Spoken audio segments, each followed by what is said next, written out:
Mhm. Test 1, 2, 3, 4, 5, 6, 7, 8, 9, 10, 11, 12, 13, 14, 15.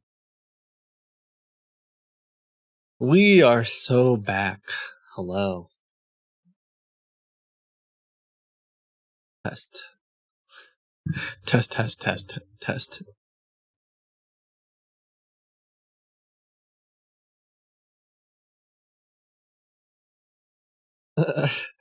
Is it low? Someone said it's low ball. Is it low? I don't know. It's giving me it's giving red squiggles if I make it one word. So I put a dash. I got a Taco Bell ad. Oh, I knew my subscription ended. Thank you for almost 3 years of subscribing. I'm glad you won't see any more Taco Bell ads. Yeah. There's a website where you can look things up. It's called Google. I haven't really been pink eye. Do I have pink eye? Diagnose me. I find myself using less and less Google lately. Like I use Google as a utility, I think. If that makes sense. Like if I want to search for like sketchy things that scammers are doing, but yeah, I don't find that I'm using Google as much. So I've partially replaced it with like AI, whether it's like Gemini or ChatGPT or something. I'll like if I ask it for a source, like I'll say, hey, how do I do blah blah blah blah blah blah? Give me a source. I think I'd do that, or the classic, which I think a bunch of you. I feel like this is a meme at this point.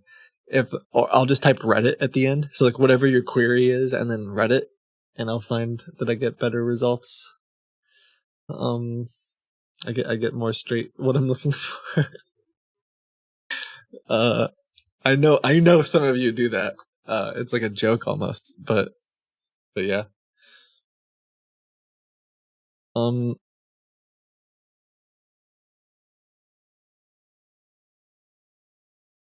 Yo, I am a month behind on your VODs. I've been more invested in non-work time and community building and getting more. Yo, hi, good to have you back. No worries. It's fine if it takes you some time to catch up. It's okay. Scammers are still scamming. They're getting more intense. Thank you, Andy Coopers. Thanks, VXX Tokyo. Thank you, Ivory Mist Creations. Let's Goat. Wild Canadian. Root. Rubster. Click on Run. Candy's Poppin'. Tally, thank you. I'm just here for Kiki. Oh, yes. Kiki will be here soon. Anytime between now and 40 minutes from now. I think the plan is around noon Eastern. Which... Is it different in other parts of the world now? Right? Like, some people, the time hasn't switched. Can I tell you guys a story? I experienced my first ever, because I've never cared about this, nor have I bothered to stay up late on daylight savings day. I was up at 1:59. And there's a little bit of a story to it. So a couple of nights ago, whenever it was that the time switched, I was hanging out with my brother, and then I was doing some work really late. So I came inside around 1:30 in the morning, and my Rottweiler wanted to go outside because she likes to chase random things in the yard. You know, is there a rabbit? Is there whatever? She wants to go chase it. So I let her out, and she chased something, and then like 20 minutes later, I called her inside, and she wouldn't come inside. And I was like, why? Like, now I gotta go figure out what she's doing. And she was just like locked in, staring at the fence. And so I'm like, okay, there's some kind of like there's something going on. She probably found some critter. And as I'm walking over to the fence and I got my flashlight, I hear this like little sound, like a meep sort of whatever, like a critter cry. And then I'm like, she probably like kind of got something, and it's like, not doing so well, and that was kind of sad. But on the other side of the fence was a baby cat, like a little baby cat, and I was like, shoot, I don't know how to care for cats because I've never had a cat. But I felt kind of bad for it. I don't know if it was a kitten. Sorry, otherwise known as a kitten. Oh, thank you guys so much for the support and resubscribing and all of the things. It means a lot to have you all here and to be able to explore the internet together. We will be calling scammers today. We will have a longtime friend, Milton. Some of you know very well who Milton is. He's a fantastic improvisational artist as well as friend. He's super funny. So we'll call scammers together. But yeah, so I'm like, you know what? Like 25 minutes away, maybe a little bit longer, is an emergency vet. So I feel bad for this little kitten. I bring my dog inside and I get a little shoebox. I mean, okay, I'm gonna be honest. What actually happened is I woke up my wife because I was like, I don't know what this animal is. I haven't seen I don't think I've ever seen a kitten up close. I've just seen them on like TV and the internet, And I was like, if this isn't a cat, I don't know if I really want to I don't know how much I care. Listen, okay, I don't know if I've ever actually seen. I'm allergic to cats. So anyway. I think I've never held a kitten for sure. Maybe I've seen a kitten up close, but anyway. So I put it in this little shoebox with a little rag, and I wake my wife up, and she's like, "It's a cat," and okay, fine. So I take it to this emergency vet, and at this point it's like whatever time in the morning. I'm waiting in the little vet emergency room, and eventually someone comes out and is like, what can I do? And so I hand him this box and I say, I found this behind the fence. And the lady opens the box and she looks at it, and then she looks at me and goes, that's not a cat. And I was like, oh, cool. Do you want it? And she was like, no. And I was like, okay, well, what do I... She's like, I don't know what it is, but it's definitely not a cat. And I was like, cool. So she called in one of the vets or something. They were like, maybe it's a coyote or something. And I was like, all right. Long story short, it actually was a baby fox. But anyway, so we took it to a wildlife place, but yeah, but it was just such a silly. I felt so in that moment. I felt really silly when they were like, "It's not a cat." So, because I'm thinking, I'm in my mind, I'm like, how can I be so dumb? This person must think I'm so. Okay, here's why I felt really dumb. Here's why I actually felt dumb is because I was like, well, I guess it's not meowing. And then she kind of snickered, and later I realized, well, I guess kittens don't kittens also just make little sounds. They don't. But that was my clue. I was like, I guess I should have known it wasn't making the meow sound. Anyway, kittens meow a lot. All right, well, yeah. Was it newborn? Yeah, like its eyes weren't open. It was new. It was very young. I actually don't really know what happened. I don't know the whole story. But okay, so the reason I told this story is because when I got back to my, like, after all that was said and done and all that was figured out, it was like 4 in the morning. I was like 3 something, and I remembered, like, there's no way I spent that much time. Like, there's no way I spent, and I had this moment where I thought that I lost my mind. Like, I genuinely thought I was crazy, and then I realized it was daylight savings or whatever, and then it jumped an hour ahead. But I didn't know that for a solid, like, I don't know, 5-10 minutes. I was like, something crazy, like something's wrong with me. But yeah, thank you guys for being here. Hello, if you're new, it's nice to meet you. Spatula Clan, thanks for 39 months. You might still be crazy. It's not mutually, yeah.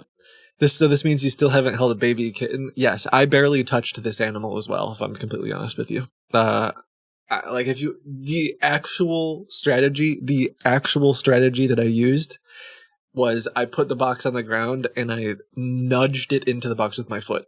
I'm just full disclosure. I didn't even touch this thing because I was like, I don't know what it is. I don't know what's happening. I don't want to get bit. I don't want to get scratched. I don't want to get. Listen, I helped it. Okay, I could have left it there. I could have left.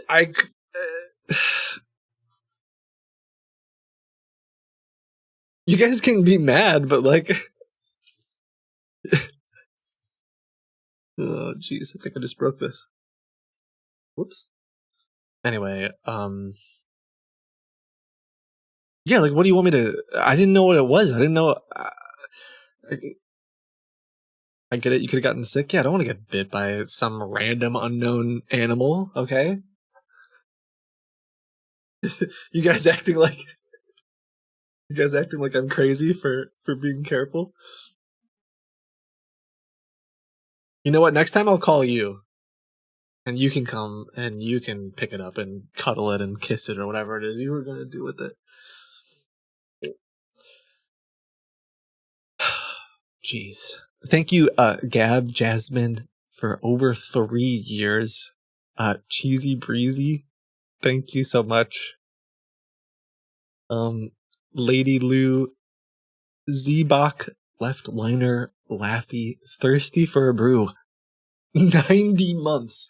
You wrote, I don't know what to say. I mean, 90, you've had the chance to write something 90 times. That's a very long time. I don't know what I would say anymore either. In fact, I don't know. I barely know why you're still here. Thank you so much for your support, and I'm glad that you still find some value or entertainment or joy from me or the community. Thank you, Adam. Thank you, Alter Self. 81 months. Some of you have been around for ages, and I think that's just. I think we're just starting to get, like, are we just getting old? Are we just growing old together? All of us. Thank you, Cannonball Z, Alraz, Quacktopus, Bagel Puff.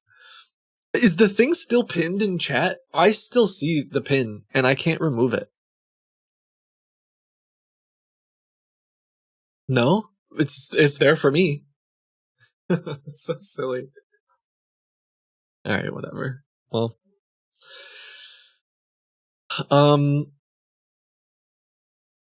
yeah. Have I seen? Did I start Severance yet? No, I haven't. I haven't been. I've been working on some other stuff. It's a particularly busy month for me, so I have not had time. What did the fox say? I don't know. It made tiny animal meh sounds.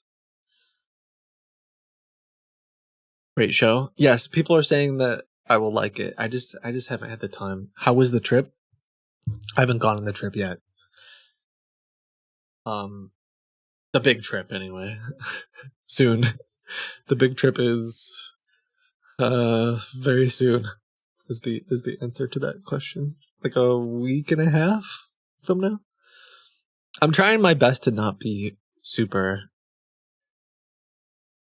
Try not to be too nervous. I usually get a little anxious around trip time, and there's a lot to do, but yeah, trying to get all the things done. Thank you, Lakota Bites, for 75 months. Michelle for 59 months. Everybody is Dead Dave, thanks for 5 months. We have lots of philosophical and ethical discussions regarding severance. Interesting. I only know like the general premise. And thank you, Pink Tea Tuesdays, for 3 years. Tea time? I have iced tea.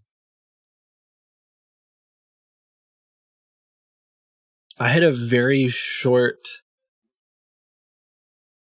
philosophical discussion with my wife because I showed her the Sesame AI thing, which I showed on stream a week or two ago. For those of you that were there, it's like the new state of the art conversational voice AI that sounds like a human. And so I showed that to my wife a couple nights ago, and I was talking to it, and she was like, "Whoa."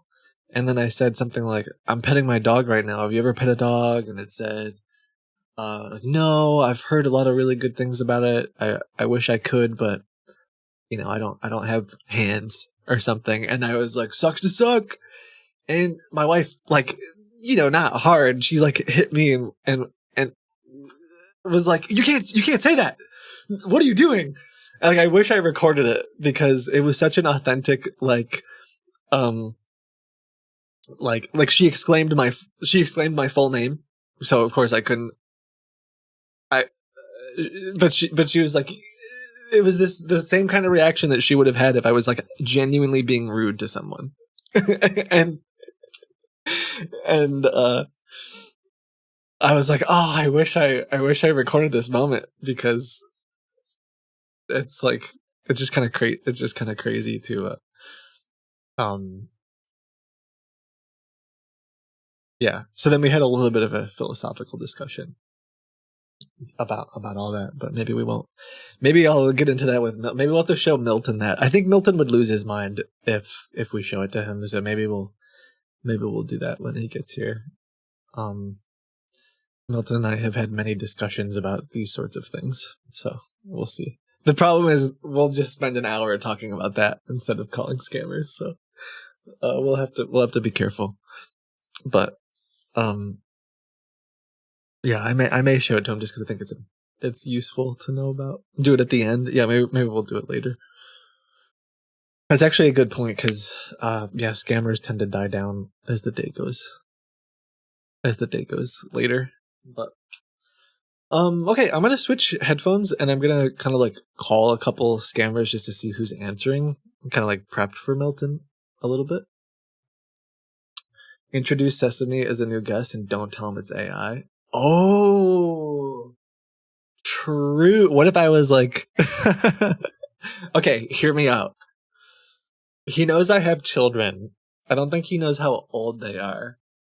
And so what if what if I say like, this is my son or daughter or something like, or that's too, no, they would be way too old. Never mind. That's too old. I could just say it's my co-host. It's one of my mods. I'll just say it's one of my, yeah, it's not my cousin. I'll just say it's one of my mods or something. Like, I'm going to invite, one of my mods up for a minute and see my sidekick. Maybe. It's too hard though because I haven't like the prompt is if Milton's like, "How long have you been working with Kitboga?" It'll immediately reply like, I don't work with Kitboga." So I don't know. I don't know. We'll have to think about it.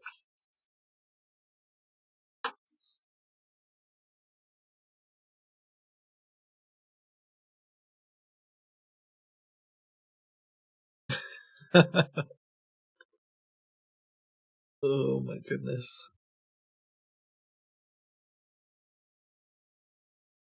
Inject context first? Maybe. Prompt her before it joins? I just don't think you can... Can you, like, pause it? It feels weird to, like, start it and then pause it for 3 hours.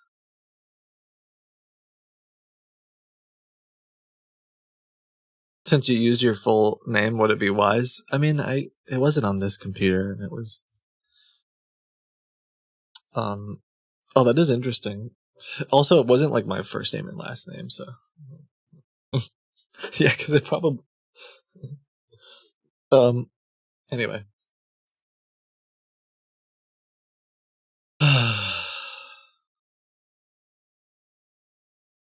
Wow. What a day. It's gonna be fun.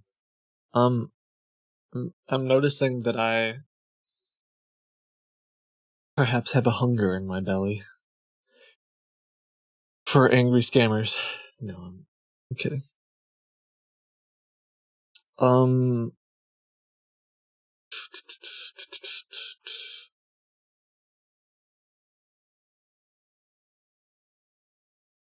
Let's see here. Thank you, Bigster, for 36 for 3 years. Jojo Josh. I don't know how to say that. I'm so sorry. For 60 months? Snap. How do I... Okay, Josh. Is it just Josh? Can you tell me? You've been... the least I can do.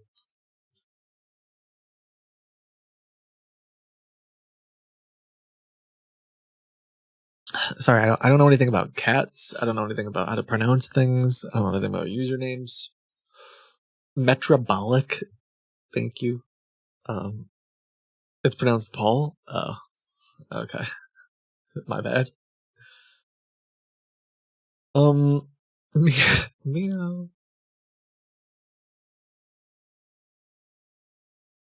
I don't know about... True, I don't know a lot about foxes either.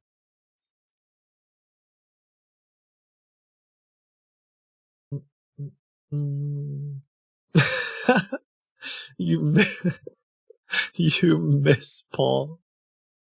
Paul.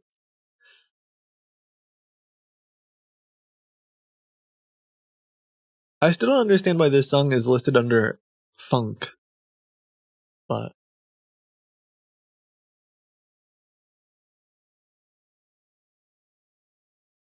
Oh no, the song won't play.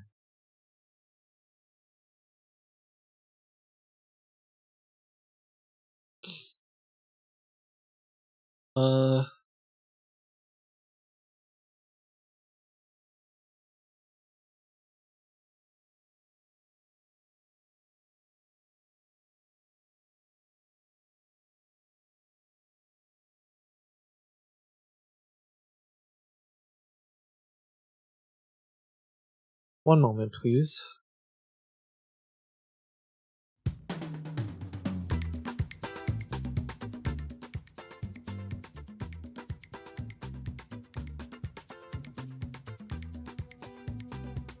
I've been on a liquid diet, and food has been a sensitive subject for me at school. They put vending machines where you normally sit. They're taunting you.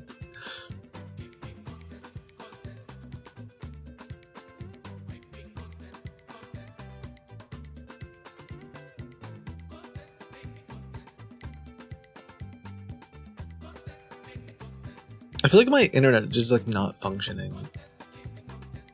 I mean, I'm streaming, but okay, it seems to be a little bit better.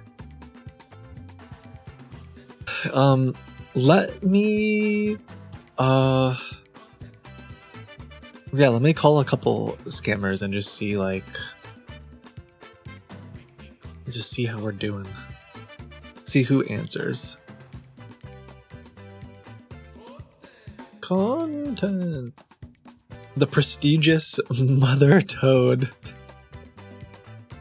Thank you. Nice username.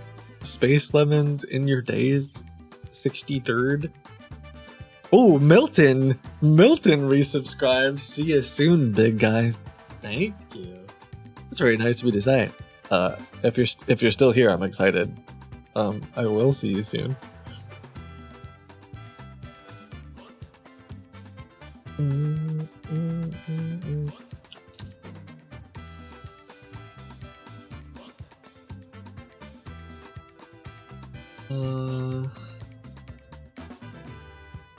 Can I get a thanks for no reason? Thanks for nothing, Beast. The Beast 5835. Thanks for nothing. I actually don't mean that. Like, I didn't really look hard to see if you subscribed or something. So if you haven't, like, don't take that personally. It means it's totally fine if you don't. I hope you don't perceive that the wrong way.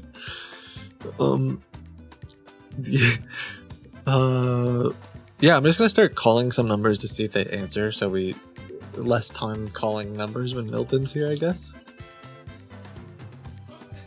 But I have a couple ideas. Like, there's a few.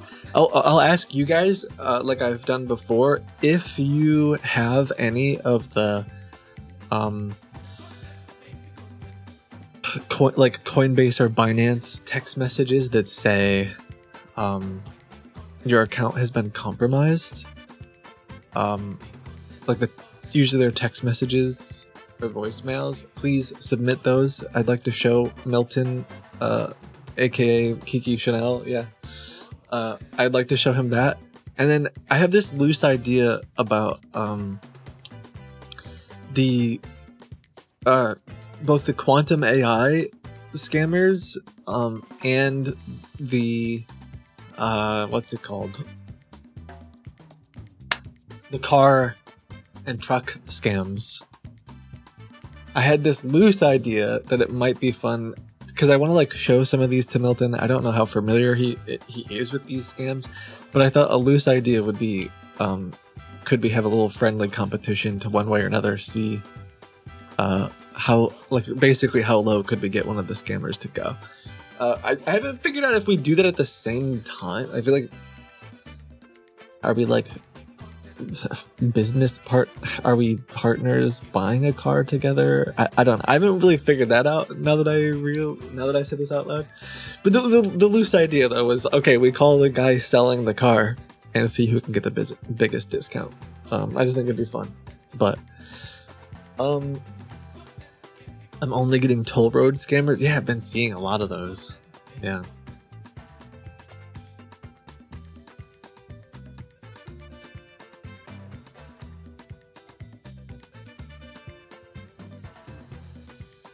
Excuse me.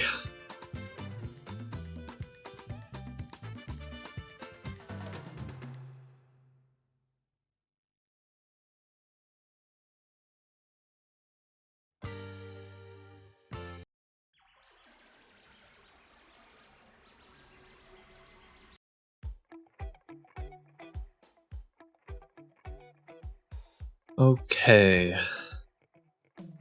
I submitted a toll scam a few days ago, gave me a deadline of $2.29 to pay it. Oh, dude, dang, you're already over. You're going to prison.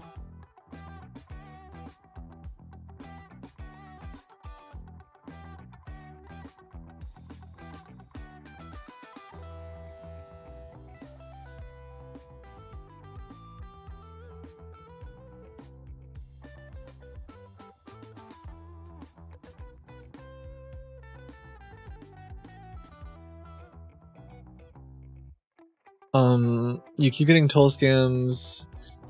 Yeah, I mean, I think they're pumping them out because they must be working in some instances. I can't call them, but I could certainly show some of them on the stream. And the reason I can't call is because like they're simply just phishing websites.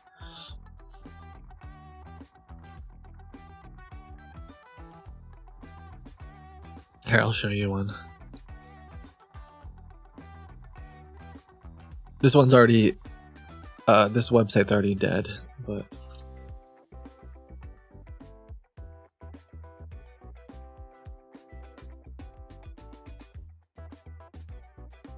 At least I think it's already did. Maybe it redirects differently if you open it in Safari. It says to open it in Safari. But...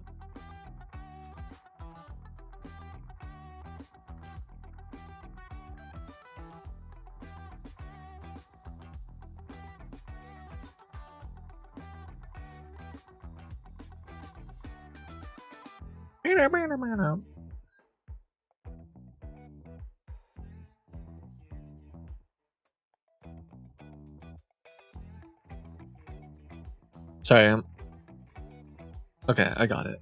I'm gonna show it to you. If you don't know what I'm talking about, I think they've been doing less and less of the USPS.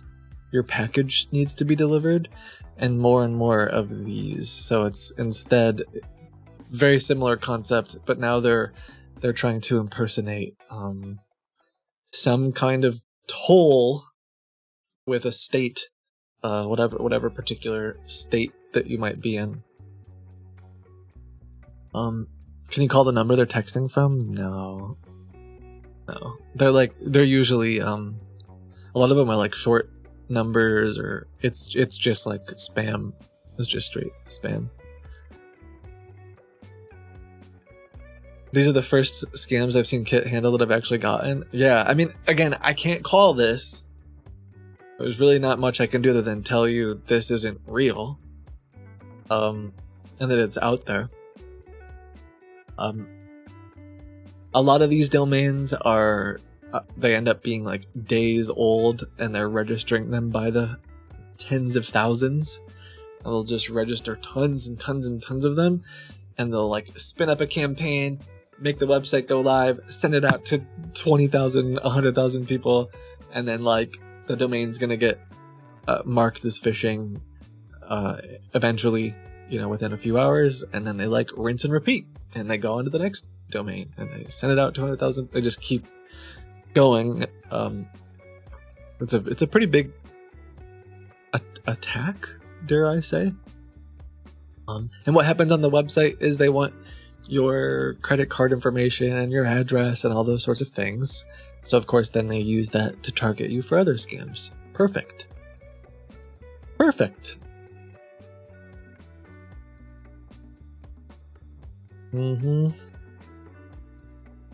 Super exciting. But yeah, I guess be aware.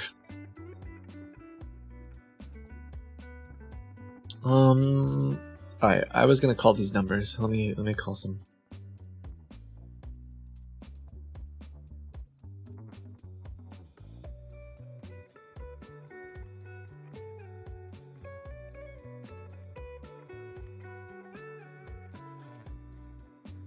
The car and truck scammers are still setting up new websites just about every day. Partially for the same reason, because they get shut down or found out or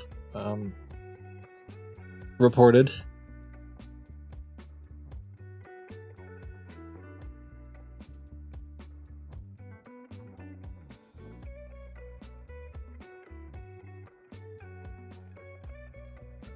What the truck?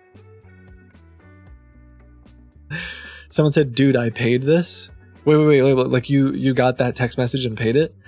Yeah, super be careful about that.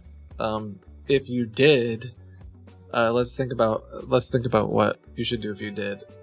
Probably cancel your credit card. I don't know if you can, not cancel your credit card, but like tell them what happened and get a new card. Because they potentially will try to do more charges. And then I don't remember exactly how much information they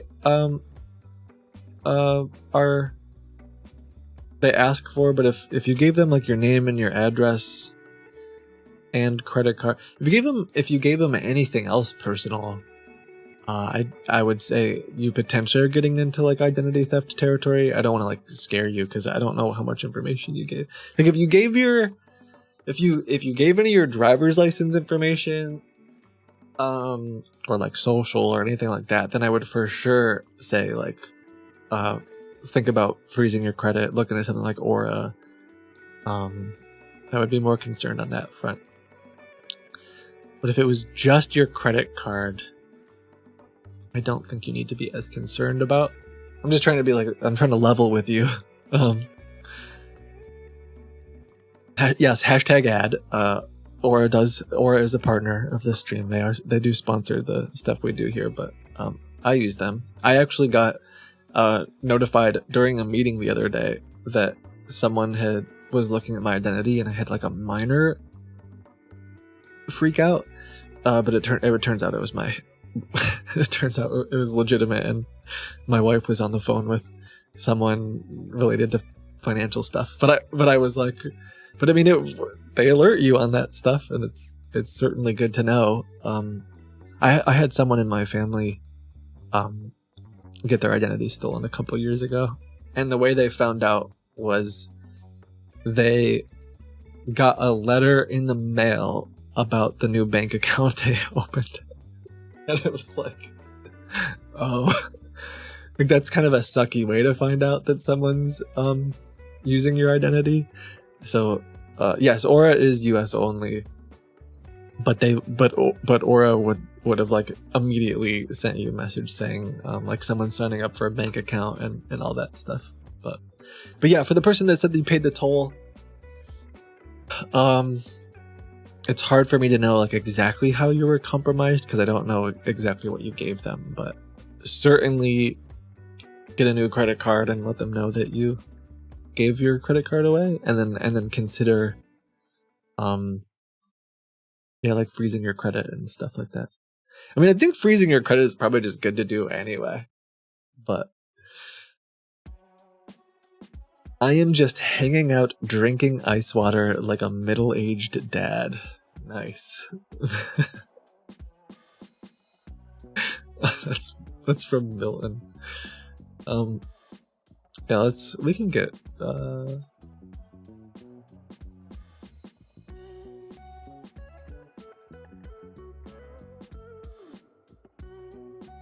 one second.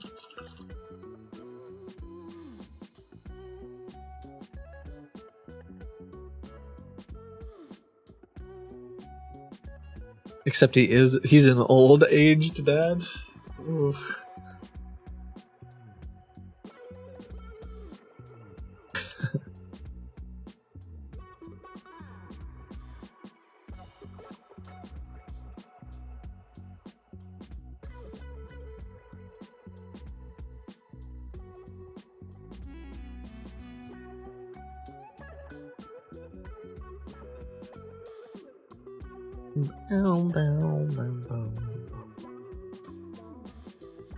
How do you get your email for spam off of spam email? I don't know. It's kind of like once it's out there, it's out there. There's a couple services that you can use. I think Proton actually has one now. You guys told me about this one. I haven't used it yet. There's like didn't Proton like purchase a company that does like temporary email aliases? Or is it just straight up in there now? Oh, it's just straight up in here. Create an alias. Look at me being uninformed. But yeah, I use some alias services. It looks like Proton has it, right? I don't know if this is the hashtag ad. I don't know if it's the paid version or not.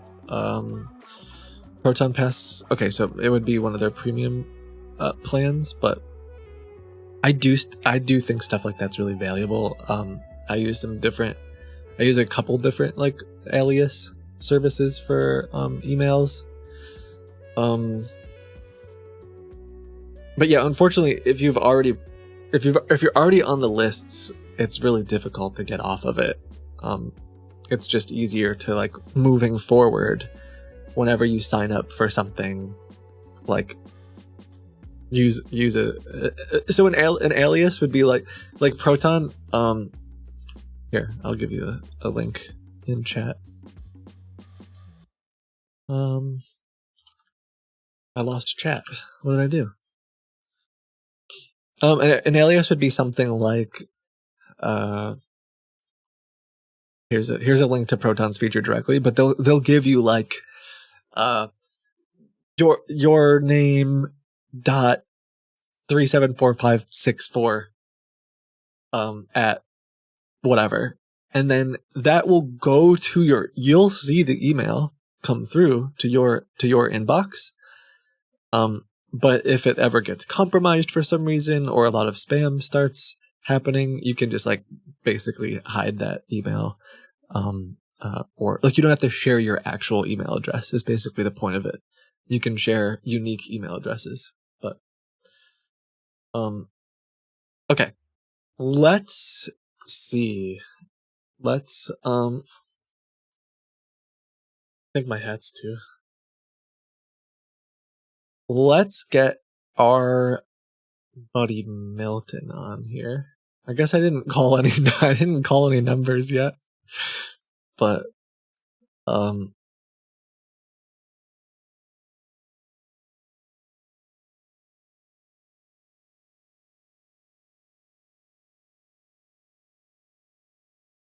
should I call numbers? What do you guys think? What's the most polite thing to do?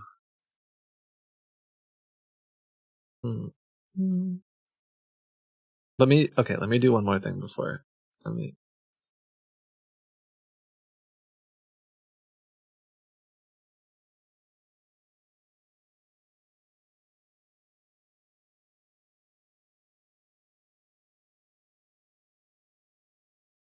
Someone said get Milton ASAP.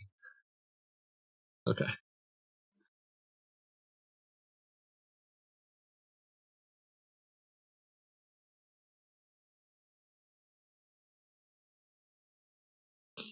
Oh, he said, now he says, give me a minute. So,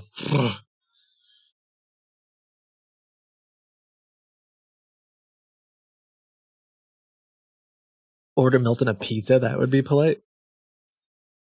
True.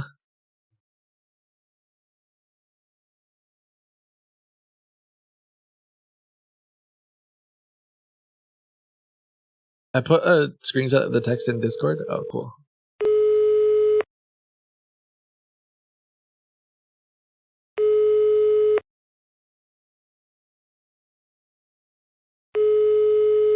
It might have gotten deleted.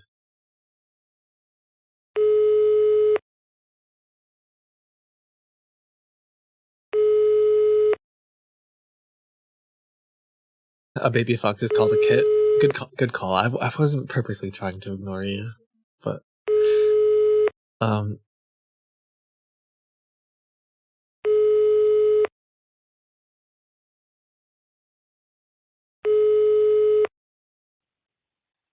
that's like the exact text I just showed.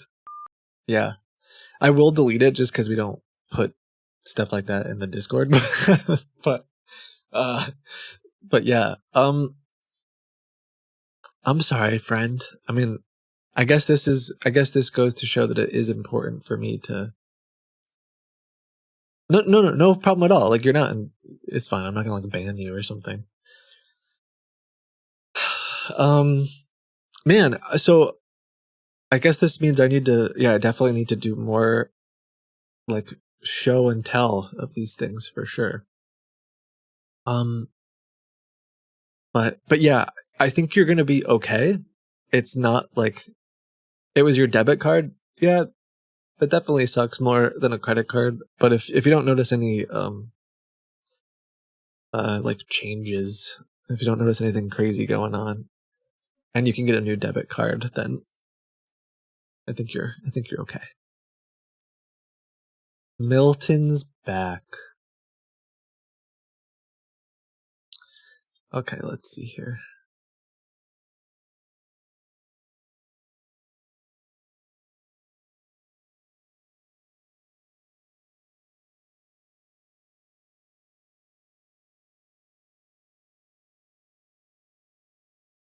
Hello. Hello. I mean, I can fix that. I can do it myself. The only issue is that then my webcam becomes so loose that it sort of travels around a little bit. Give me a second. I'm gonna try. I can flip it. It's very easy. Are you sure? It's very easy for me to flip it. All right. I believe you. I'm supposed to be technically savvy. So let me see if that's one of us. Let me see if I can make it so people can hear you. Or see, I think they can hear you. People are saying Milton in chat. Oh my goodness. All those good looking and nice people in chat. What? But I will work on getting your video. It's been far too long. I'm very excited to hang out live. Seriously, I could not agree more emphatically. I have missed you, my friend. It has been a long time. Yes. There's so much. There's like random things to catch up on. Seriously, there's scams that you don't know about. There's just so many things are happening. So I have to confess that last night after I messaged you and said, "Oh, do you have any advice on any lore that I should go up and get caught up on?" Oh, before I even looked at your answer, I went and watched about 4.5 hours worth of Kitboga material. Oh my gosh! And I have to say, the crisp versus Chris thing. Yes. Honestly, I wept with laughter. I openly cried with laughter. You said your name is Crisp. No, it's Chris. Crisp. Okay. Yes. Did you say it's like Chris Crisp? Like that's your last name? No, it's not Crisp. You know what we could do in your honor? Oh, they've been like the bane of. They still exist, that company, and. No way. I might be able to let you talk to him today. I don't know if I can. I might be able to. I don't know. Let me try to see something here. But what's today? The 12th. Yeah, we'll give it a shot. Well, why not? Yeah, no stress. They may or may not actually call me, but yeah, I'm glad you saw that one. I mean, I think there's like absolutely no required reading or anything. Like you'll do it. You're gonna do fantastic. Like for anyone that doesn't know, Milton, we used to do this quite a bit more often. And you are a fabulous improv / I don't know. Dare I say comedian? I don't know. You're just a generally funny, amazing individual. So I've heard of stand-up comics. I'm more of a mediocre sit-down entertainer. Mediocre. Yeah. I wouldn't use the word mediocre in Milton in a sentence, but yeah. It's alliterative. It basically writes itself. Yeah.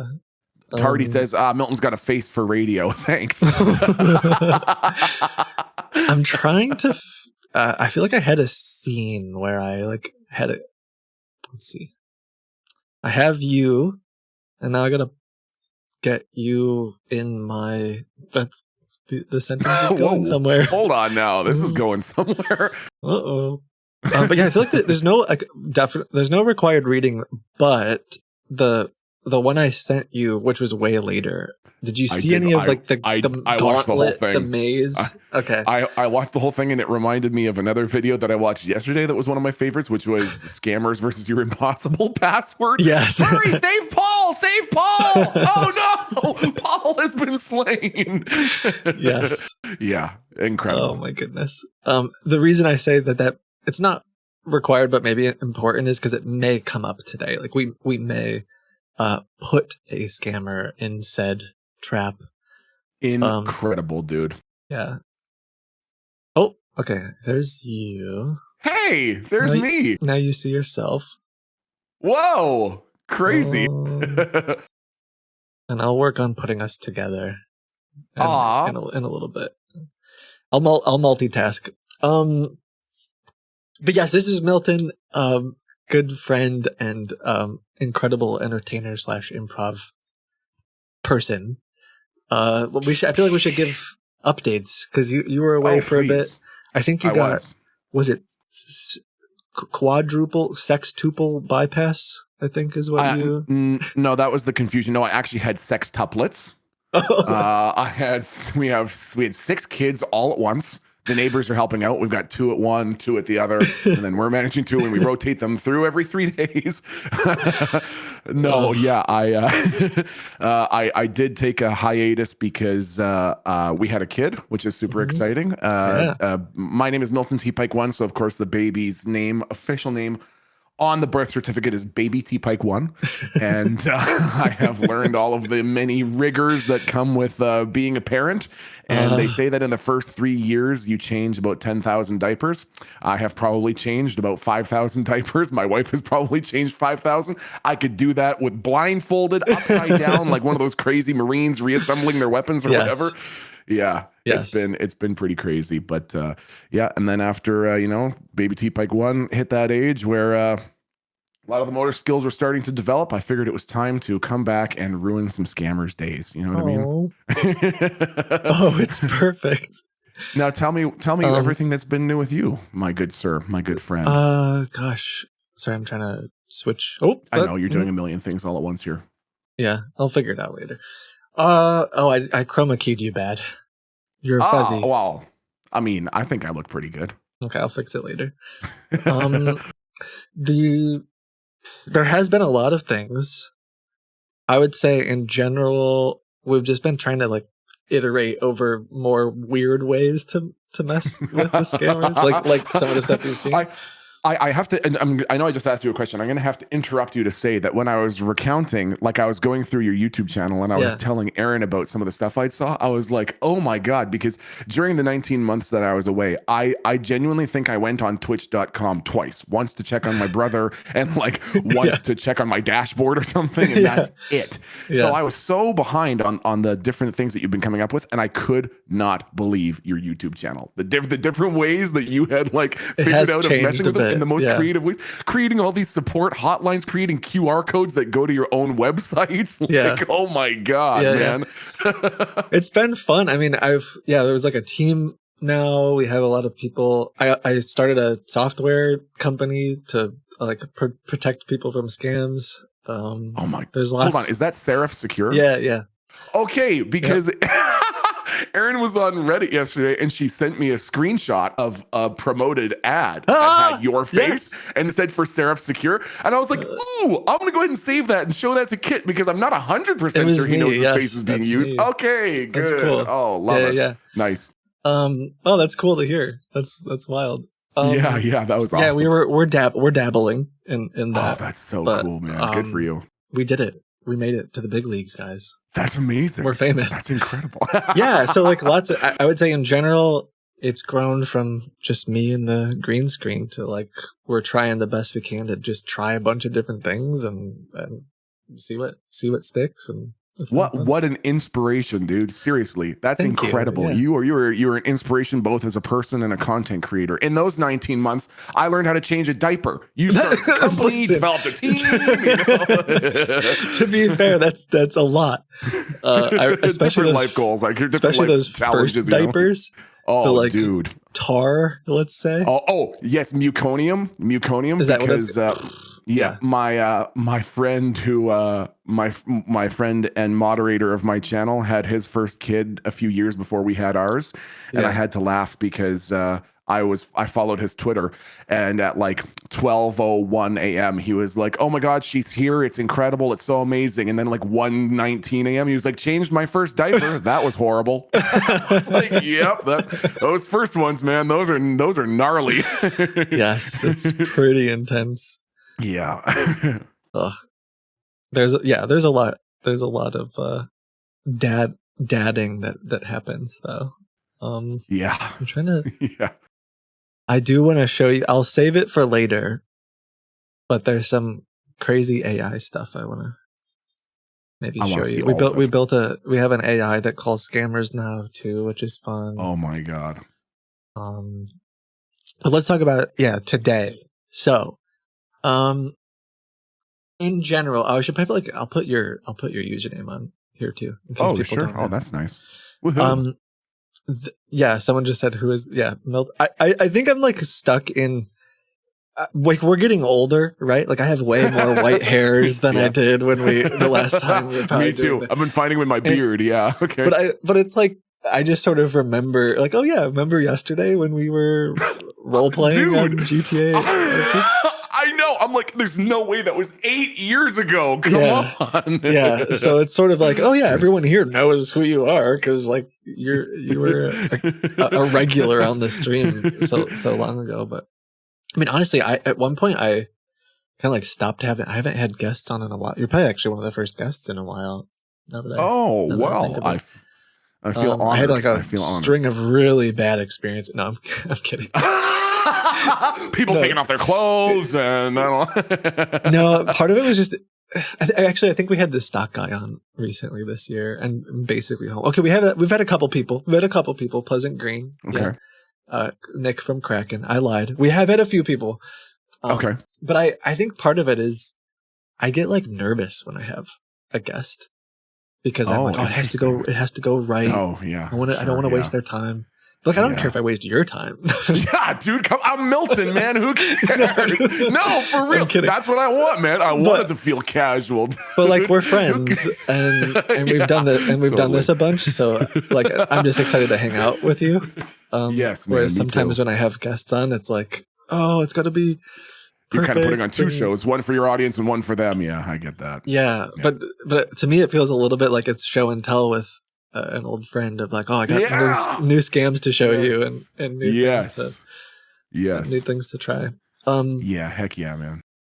So I had this loose idea, and like we can do whatever, right? Like we used to just call numbers and see what would happen, which is like we can do that. But I had this like slight idea of there's these scammers that. So there's two different ones that I'll give you like a quick little deep dive on.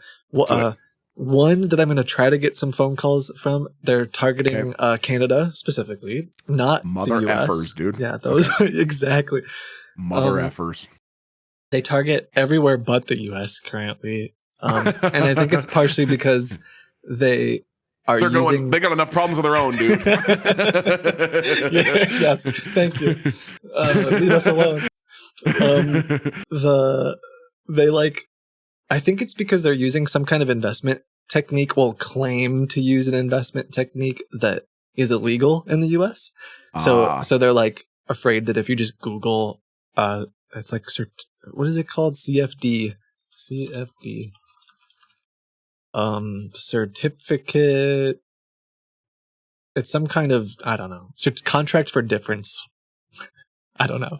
Okay. It's something that's illegal in the US. And so I think I think my guess is, well, if you Google it, you'll be like, oh, it's illegal. This is a scam. Whereas if you're outside of the US, you won't immediately think it's a scam. Okay.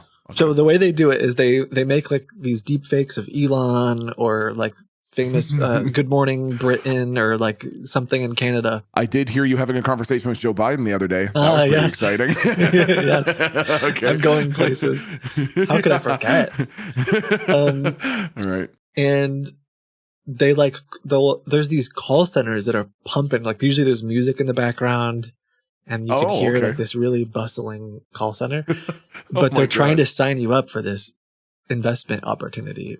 That doesn't exist. Like once you get hooked into it, you sign up for a fake website and they make the chart go up, and you're like, this is amazing. Whoa. And so you keep putting more money into it and inviting your friends and family, but it's all just like fake. Oh my god, it's pretty crazy. But they specifically target Canada, and I always have to pretend to be in Canada. So I thought now it would be a great opportunity to have someone you've got a subject matter expert. Yes, because I'm always. They're like, "Where do you live? How long have you been in Canada?" I'm like, "I love syrup." I don't know what to say, but they don't know either because they're not in Canada. Sweet Lord, conjuring Jesus Murphy by tap dancing in the garden. I was about to take the car down to the harbor, and all of a sudden I get this phone call here nearby. Perfect. So I was thinking, we call them. The catch is they require like a $300 Canadian minimum deposit. And they're like pretty hard on that. Wow. But perhaps part of the fun could be we try to whittle them down and see how low we could get them to go. And then the second one that is targeting the US but also Canada is these scammers that pretend to be car dealerships and farm equipment dealers. Kind of sounds crazy, Okay. but here, I'll send you a don't tell chat because they'll Okay. ruin everything. But it's our secret. Yeah, you got it. But like, here's a random example. So they are running ads on Facebook right now as a used farm equipment place. Okay. But this isn't legitimate. It's not real. They've stolen so there'll be this picture, right, for this Kubota tractor or whatever. Sure. But they're lying. They don't actually have this tractor. They stole the picture. They stole the picture from some other place. Okay. And sometimes if you look up the address, you'll actually, on Google Maps, there will be a legitimate like tractor supply store or like a legitimate car store that they're impersonating. So the first time I heard about this was maybe 6 months ago. Okay. And the poor guy, it was like some dude, in like middle of nowhere US, he was an older guy who had a car repair store. Okay. And he never made a website because he's like old. Yeah, and so the scammers made a website in his name and were pretending to sell cars. And he was saying that like every day people were showing up to his door because they had wired money to buy this vehicle. That's right. And then they would show up to the dude's store being like, where's my car? He's like, I don't have any cars. Yeah, literally. That was one of the other ones that I heard. Okay, you watched little cousin Jeb, right? Oh, yeah. Cousin Jeb. Yeah. A little bit different one, but yes. Yeah, little Jebby. Little Jebby. But I did hear the one with the southern dude who's like, yeah, I don't know what to do. My son's been dealing with this, and then he comes. That blew my mind. The level of sophistication that you showed that these scammers went through to try to make this seem legit is insane, man. They all sound legit. They know some of the terminology. They use some like contractor speak. They like committed. I was immersed in that role play, dude. Nice. Well, I thought that would be a good one to like play with today because, again, it's kind of new-ish and interesting to me, and they're also as silly as it sounds. Because some people in chat will bring this up. They are making a lot of money though. Like they're running ads all day long. And the other day with that, I'll keep it short. I know I'm just like. Now we're just hanging out, but tell me everything. On that little maze trap we built, a new feature that is not on YouTube is we have a thing pop up that says to prove you're a human, we need access to your microphone. And some of them have given us access to their mic, and we've just like spied on them. And so the other day we were spying on one of those car guys, and he was getting a call like every 5 minutes, just call after call after call after call after call. And you start to get this idea like there's 80 of these websites that are active right now. Yeah. And if they're getting call after call after call, and these are $20,000 items, it's like millions of dollars. These guys are stealing. What the hell, dude? Yeah. Wow. So scum of the earth. Yeah, I figure we'll go after those today and see what happens, and maybe similarly we can say we'll see how low we can get the price for the car or the tractor or whatever. That is amazing. That is incredible. That's the loose idea. I love it. What I hadn't figured out is how would we, maybe chat can help. How would we get the lowest price? Like, do we both call? Would we have to call separately to get the lowest price, or do we? I was thinking a little bit about it, and it could be that you're calling because you're interested in it, but you're on a restricted budget. And I'm a local person who's trying to sell a similar tractor in worse condition for a lower price. And you're trying to debate, should you spend a little bit more for this one here that you found online, or should you spend a little bit more for the one that I'm trying to sell you? I do like the sure. I know what some people are saying. If it ain't got 4 tires, what good is it? But let me tell you what you can get done with 3, okay? You can get 75% done as you normally do. Yeah. I do like the idea of do you price match? And Oh, they might not even know the word, or they might not even know what I'm talking about. But like, because I got this guy on Facebook Marketplace, and then he's like, insert you into the call, and like, he's selling the same thing for $1,000 cheaper. And, that's a great idea. Okay, that's funny. Yeah, we can give that a shot. Someone said 75% is passing. Is it? All right, give me 1 second. Yeah, take your time. Hey, chat, I just wanted to take this opportunity to remind you that if you have Twitch Prime and you haven't used it yet, you can subscribe I left you alone. Prime at twitch.tv/Kitboga. I didn't have my headphones on either. I trusted you. Cool. So I guess we'll just like, I meant to call a bunch before you got on so you don't have to listen to endless ringing, but we'll just start some calls and hopefully, yeah. Oh, I should put my glasses on too. Someone's saying no sun. I know. I guess that's the other thing. I stopped caring as much about my sunglasses on Twitch, but then like when I call scammers, I'm like, I have to put them on because enter persona that's mode. The thing. Yeah, that's now we're serious. Okay. And if my audio gets crackly for you, tell me because I will. I'll type it to you. The way that I have the Discord audio set up is like I might have to reset some audio stuff. No stress.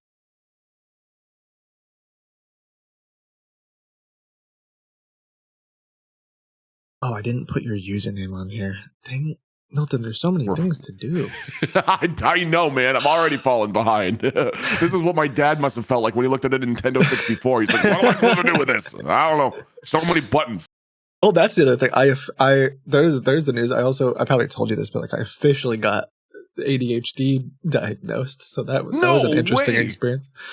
Yeah. No way, man. Really? Good for you, dude. Yeah. The short story of that was I followed, I saw some ADHD meme subreddit and I was like, oh yeah, laughing at it, but also like, this is kind of relatable though. And then one of my buddies, is a physician's assistant, and I like casually said, I don't know, I think I might have ADHD, I don't know. And he's like, I thought you knew. And I was like, what? And then I called my mom and she was like, well, like I kind of thought so, but you didn't want to go to the doctors when I asked. And I was like, what do you mean? And so then I went to a doctor and they were like, yeah, but anyway. Dude, good for you. Good for you. I know that I need to get assessed in the exact same way. And it's so funny that you say that about the memes, because I had the same moment where like I'd be looking at Reddit and I'd see a meme and it would be like ADHD havers are like, and it was like starts and can't finish multiple projects, struggles with like schedule rigidity and unexpected tasks. And I was like, this is describing me. This isn't describing people with ADHD. Like, this is just a generic post. Of course I relate to this. So does everybody. And then they would get like more and more specific. And I was like, oh, this is still describing me. This is weird. Yeah. Yeah. So that was a similar. That's awesome. Yeah. I mean, without getting too far into it, like, I think it was quite valuable to just like officially know, because there were times where it's like, there's something wrong with me, or like I'm, you almost feel like you're broken or whatever. Yeah. But even like just knowing, like I tried different medication and ultimately like right now I'm not taking any because it made me feel weird. But just knowing has been like helpful. Totally. Even from like, I told this story to stream once, but like I got some new neighbors a year or two ago. A couple years ago, I guess. Time flies. And they like came over and they have kids and I've got kids, right? And they're like playing and the guy was like talking to me. Okay. And mid sentence, I just walked away. Like it was uninteresting. I had stuff to do. Thankfully, my wife was like, "You should go back over there." And I was like, "Oh my gosh, I'm so sorry." But like, and there's been times where like I've had heartfelt, serious conversations with my wife or like people on the team or friends, and like the next day, it's as if that conversation didn't happen. And it's not because I don't care for them. And suddenly, like, I don't want to call it an excuse because, like, I'm trying to be better, but at least now it's like, okay, I don't hate you. Yeah, exactly. Anyway. I'm struggling with features of a condition that previously I did not know I had. Yes. Yeah, Anyway. the way that I heard it described is that getting an official diagnosis like that allows you a way to contextualize a lot of your experiences. Yeah. And the knowing really makes a big difference. So I think anyways, so. that's awesome. I think so. I'm inspired to do the same. I know I need to go and get that damn evaluation. I've been putting it off for so long. I'm just going to go and do it. Yeah. I mean, I think in general, you and I have both been advocates of like people taking care of ourselves, and then sometimes it's like, oh shoot, now we also have to take care of ourselves too. yeah, exactly. I can talk the talk, but I gotta walk the walk. It was tricky, but that's awesome, man. Good for you, dude. All right, let's call some numbers. Yes, and please. See how it goes. So maybe, do we want to start with the idea of do you price match? And I'll start the call. Like I'll just talk just me for a few minutes, and then I'll say, I got a guy on Facebook Marketplace. Do we want to? Okay. And then you can say like, let me see if I can call him because he might be interested in like a bidding war or something like that. Yeah. And then I'll answer. Yeah, that sounds perfect. Okay. Someone said you put it off because you have ADHD. Maybe. One irony or one thing I thought was funny is like the first medication that I'm multitasking or trying to. So I know some people in chat don't mind if we talk, but others are like, make a phone call. Well, the first shut the frick. We say frick here. Frick.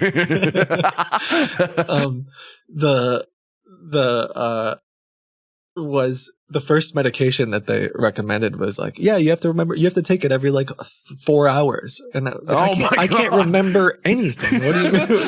What do you mean you want me to take something? That's the point of the thing here. Like, I just thought it was funny. But oh my God, that's awesome. All right, let's call. Oh no. One moment. I don't even know if you heard that because it was calling the wrong thing. I did not. What about? I talked a lot about what I'm doing. What new things other than Kid Milton have you been up to? Didn't you do some like? Did you go back to? Is this public? Did you do some educational things? I did go back and do some educational things right before MiltonTPike1 showed up, and I studied some linguistics. And it was one of the most fascinating things I've ever learned about in my life. Sometimes this is definitely a discussion not for right now, but I will tell you all about the Piraha people and like their specific language. It's a people with a language that has no color, no past or future tense, no numeracy, no sense of numbers. It's so interesting. I'll tell you all about it. So yeah, did a little bit of learning about linguistics, and you know, I didn't start any businesses or anything like that. That's okay. I don't know. I have a couple of very, very cool, very secret projects that I've been reached out to about that I'll tell you more about later. And those will definitely be coming to fruition. I'll be able to tell everybody more about those soon. But for now, it's super top secret. Yes. That's cool though. Yeah, top man. secret projects. Yep. Okay. Now I think I can make a phone call. Beautiful.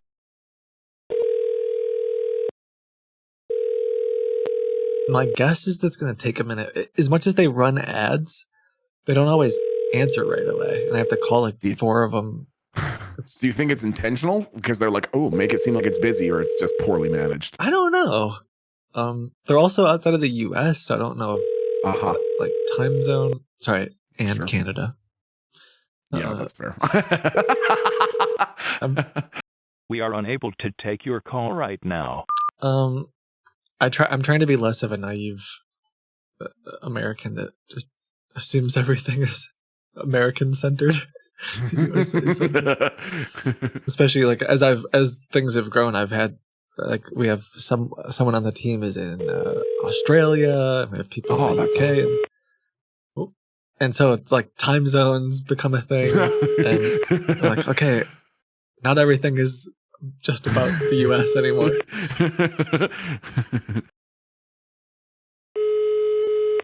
What a strange ring sound. I don't even hear the ring sound. Oh, you don't? I mean, I every now and then I'll hear a little bloop, but I don't like hear it constantly ringing. Okay. Yeah. I'll probably hear their voice, but anyways. Yeah, I have us muted right now anyway while I Nice. call. They wouldn't be able to get all of our secrets. No. Know what we're planning in advance. Let me try. Rip. Yeah, it is strange to me sometimes that like they're paying money right now to promote their ads. They've got to be making a profit in order for it to like make sense, you know. Mm-hmm. Maybe they just call you back later. I know they do that sometimes. Is that a call waiting ring? Oh, I don't. What's that? Like they're busy? Hello, good day. This is James. How can I help you? Hey, how's it going? I tried calling earlier and nobody answered. Is now a good time? No, it's okay. Yeah, but probably was just somebody over the phone. Yeah, how can I help you, sir? Okay, I'm looking at I saw one of your advertisements the other day about you got a killer deal on the Peterbilt, the dump truck. And I was curious if that was still available. Oh, which one? The 2020, 2012? The 2012. It was the 2012 Peterbilt. It had the 6 cylinders.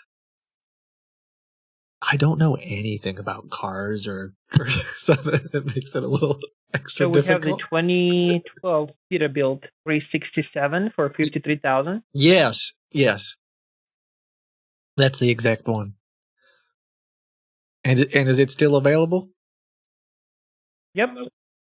Okay. Question Yes, for you about this. I saw that it had 280,000 miles, which is quite a bit for a 2012. I'm wondering, like, do you price match at all? Because I found somebody on Facebook Marketplace that's selling a 2012 Peterbilt with, I want to say it was somewhere around 250,000 miles, and they're selling it a little bit cheaper. And I was wondering if you want to tango with that. Well, unfortunately, no. This is a fixed price. The truck is absolutely great. Even with the miles, the truck is 100% ready with the Cummins ICX engine, really reliable, 9,234 hours. It's a manual 13-speed Eden-Fuller transmission, just normal wear and tear, steel body, tri-axle, double frame. The price is fixed. You won't find cheaper than that. I mean, you probably find cheaper than that, but yeah, I'm not hold sure. on. I'm ringing it. Hold on, I'm ringing him right now. Overall. Hold on, I'm gonna try to patch him in because I was talking to him earlier. Give me 1 second. Okay, are you there? Hello? Yeah. Hello? Okay. I'm trying to get the call. I'm trying to merge the calls together. So I'm wondering. Okay. I was talking to you on Facebook Marketplace about the Peterbilt. Yeah. Oh yeah, the dump truck, right? Yeah, and this gentleman has one for 280,000 miles, 53,000. Yours was 250,000 miles, and I think you said 50,000 flat. Yeah, that's exactly right. Now, I think you're going to find that $1,000 worth of wear and tear for 10,000 miles, because you're saving about $1,000 per 10,000 miles of extra mileage. I think you're going to find that you're going to get the better offer if you go if you go with me. Right. So what I'm trying to find out, sir, is are you willing to negotiate a bit on the price?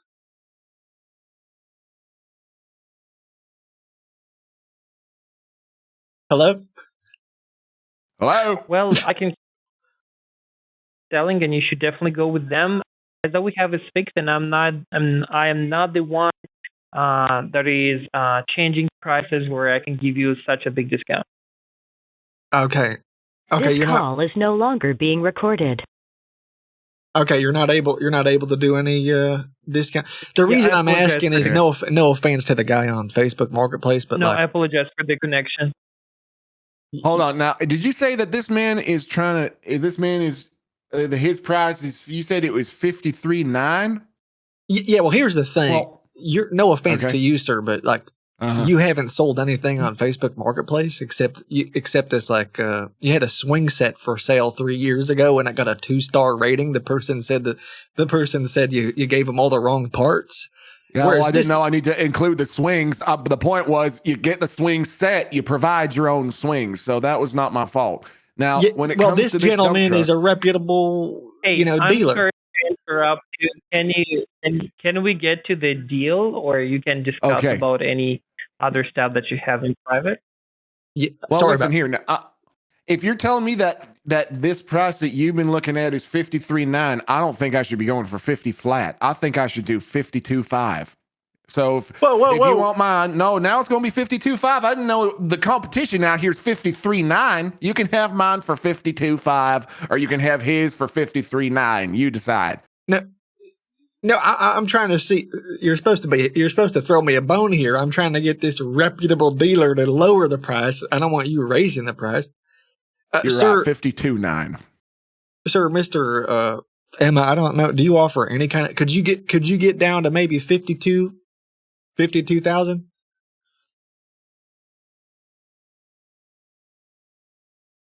When are you able to get here, inspect, and get it yourself, or you'll be interested in delivery? Delivery. Well, we can make 52,500. Hey! Whoa! Now 52,500. Hold on now. Hold on. Now, I just want to remind you that you're paying potentially the same price for a truck what's got 30,000 more miles on it now. I'm not sure this gentleman that you're speaking to, I don't know the quality of this dump truck that he's selling, but you can see my photos on Facebook and you can see it's a pretty nice truck. You want to pay the same price for something that's got more miles on it? I don't know. Can you give me any discount, sir, for the mileage difference? I mean, another 30,000 miles, that's got to be at least like $2,000-$3,000 difference.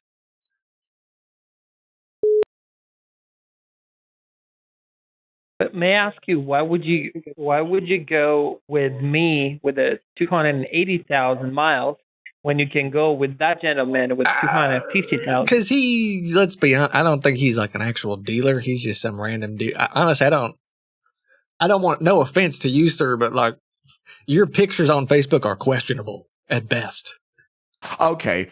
Well, I'll tell you what, you go ahead and search Facebook Marketplace, Downtown City, Kansas. You'll see I have at least 6 satisfied vendors. Okay. 4 of them are pending.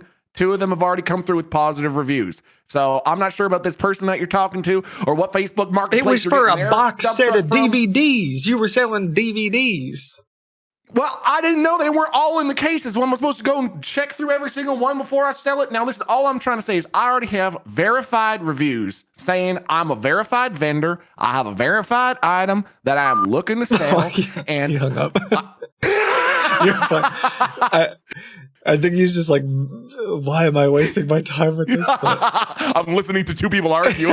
He did say, are we going to get to the deal or are you guys going to... Someone said he's weak. Yeah. I guess he ain't verified. I mean, we did get the price a little lower. We did get him to lower it. Oh, jeez. Yeah, I don't know. One thing that I was thinking about, too, that we could do is, he didn't seem like he wanted to tango very much. One thing that we could potentially do is call and, although it takes some time, I would say if I call and I think I've already talked to this guy, but we could call and try to get, because sometimes they'll give us like a bank account to wire money to. Oh, amazing. And then, thinking like then after that we could call and be like, well, Oh, remember you've been the banker before in years past, like potentially. Oh, I could be like, well, I'm at the bank and they just won't let me wire more than $50,000. I think that is exactly what we should try. I don't know what it is. That's awesome. I've got a series of questions that I'm prepared to like ask you and the scammer when I'm in the position of like a banker or a customer service representative. There you go. Or yeah. All right, let me try one other thing too. I'll call a couple other places, but I want to see if I can get that investment person to call us too. But yeah, that guy doesn't even have I find it interesting that they are kind of hard on the price, even though like he doesn't have this vehicle and it's all profit. Yeah, like how would you act so much like you can turn your nose up at someone that's potentially willing to give you like $50K? That's crazy. Like, no, sorry. Yeah, maybe they think it seems more legitimate if I don't know. I did get one call. Let me call this number.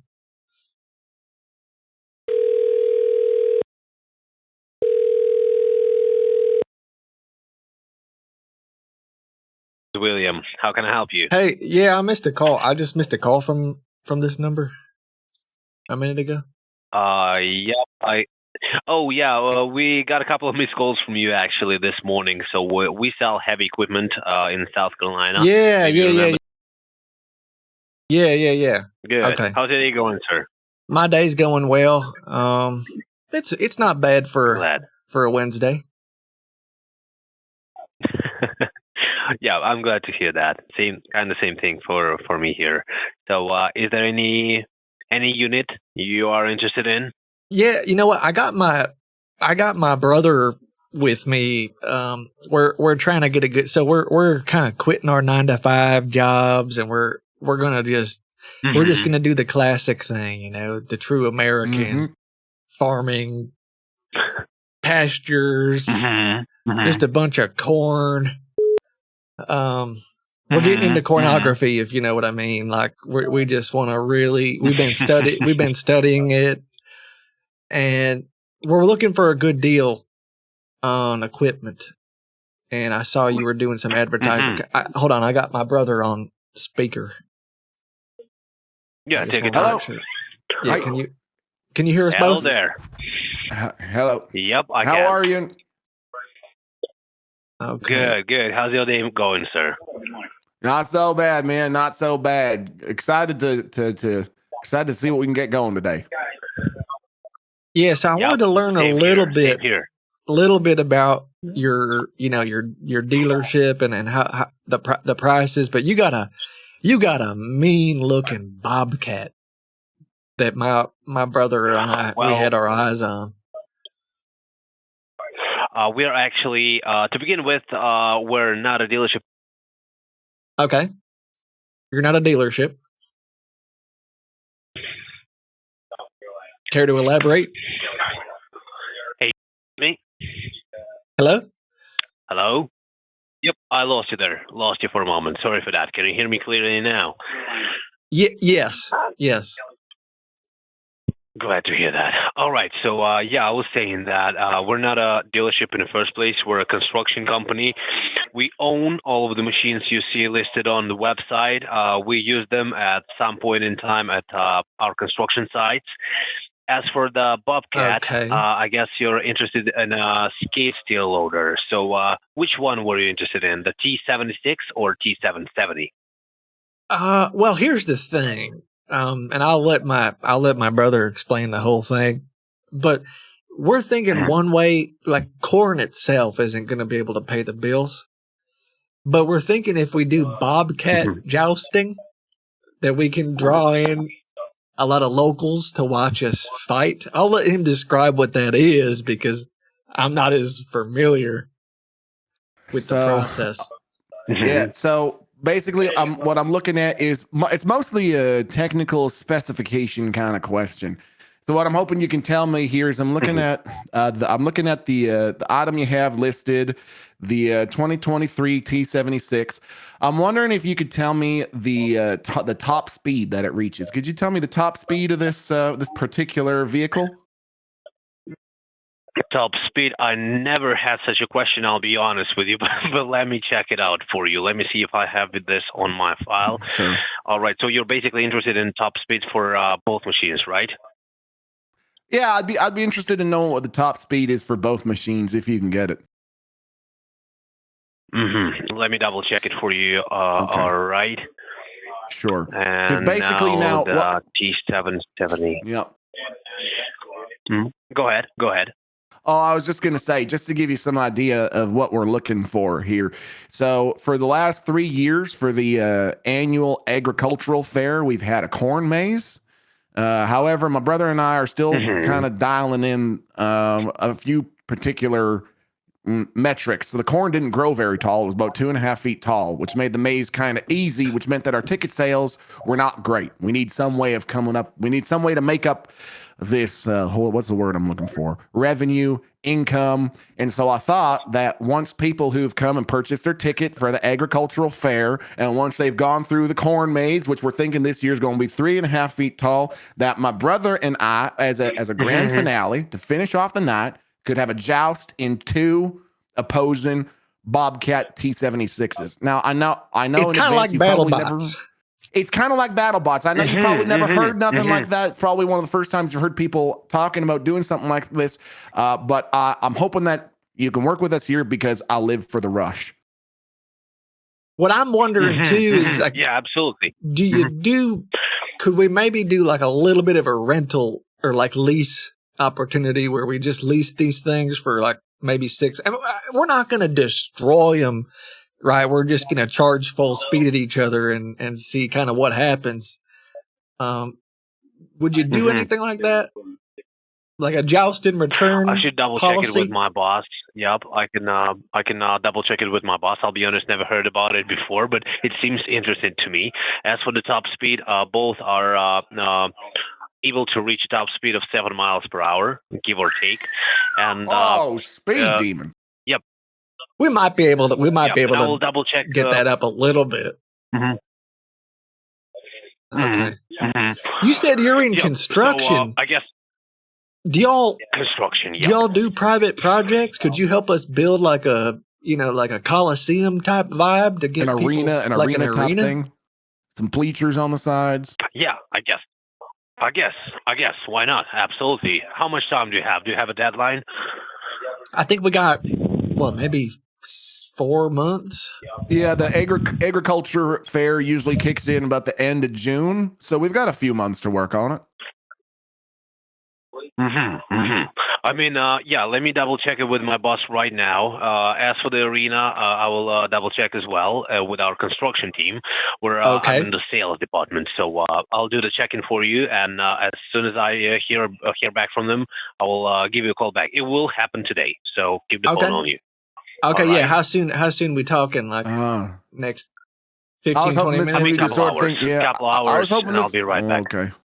Well, is there any way we can expedite that at all? The only reason I ask you that is because Johnson & Johnson Equipment here locally, they're interested in sort of helping us with the project, but the issue is that they're going to charge us a lot more, probably twice as much as what we might pay with you.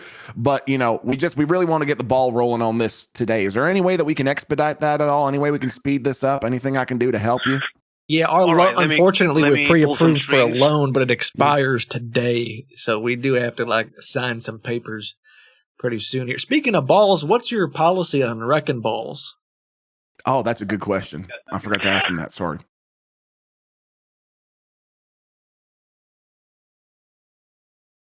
Sorry, sure. I'll let you think. Are you talking to your manager right now?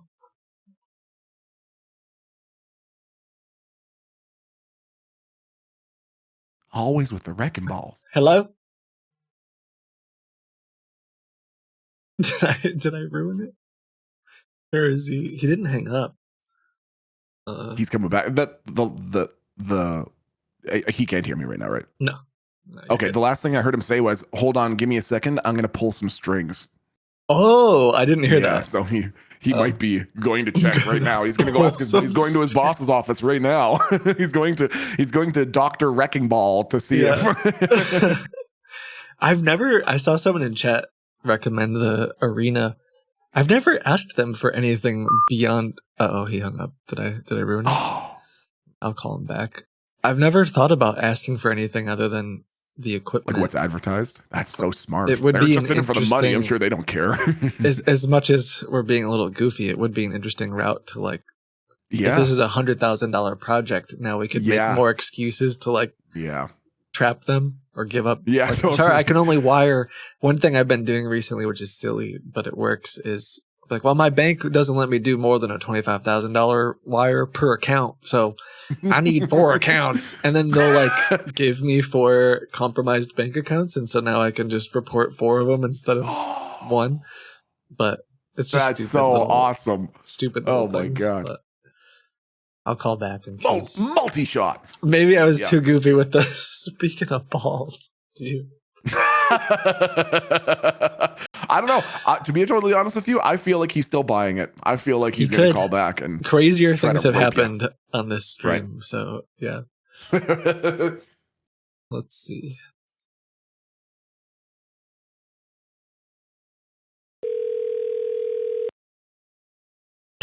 He probably Googled Bobcat jousting. It's like all circuits are busy now. Please try your call again later. You can always call from a different number and see if he blocked me. But someone said you sound so full. No. We hate the 9 to 5 grind.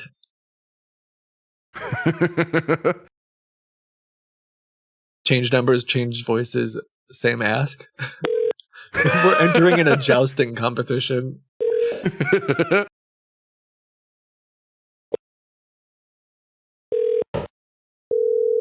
I think I'm getting bounced between multiple like extensions, and then I'll try calling them back in a little bit. We'll have that one be marked as like maybe later. Yeah. Okay.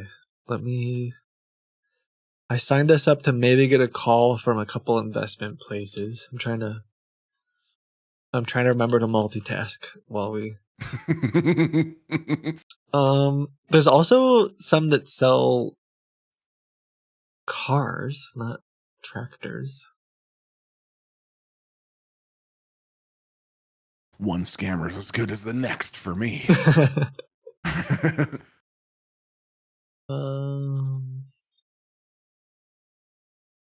Is there any like new Kiki lore that I should know about? New Kiki lore. Oh my God! Now that's a great question.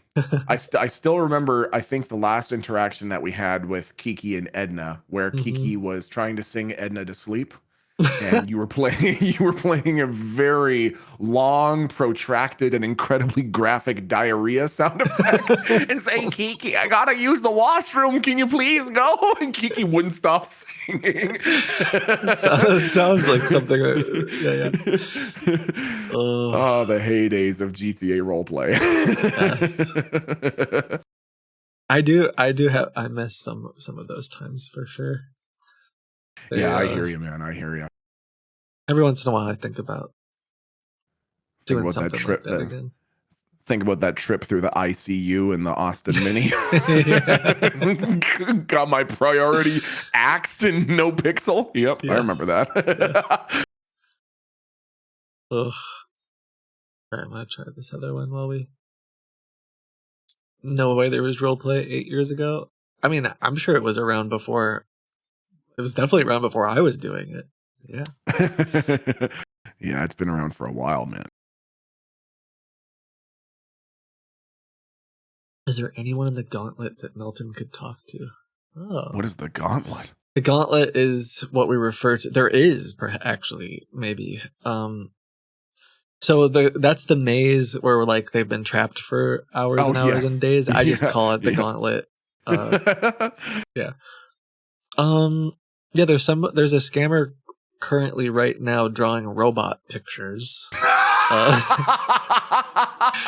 Let me show you that.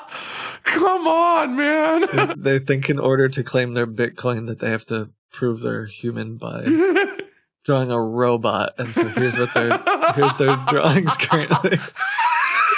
Isn't that terrible? An evil robot. Sorry. Whoa, wow. Look at him. He looks evil. Whoa, spoopy, dude.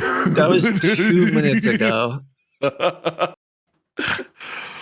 Oh, that's awesome. I could pop into one of the phone calls and just ask them a few questions or something. You know what would be like Hi. perfect about it is like my typical bit when the whole point is just to waste their time endlessly. Right.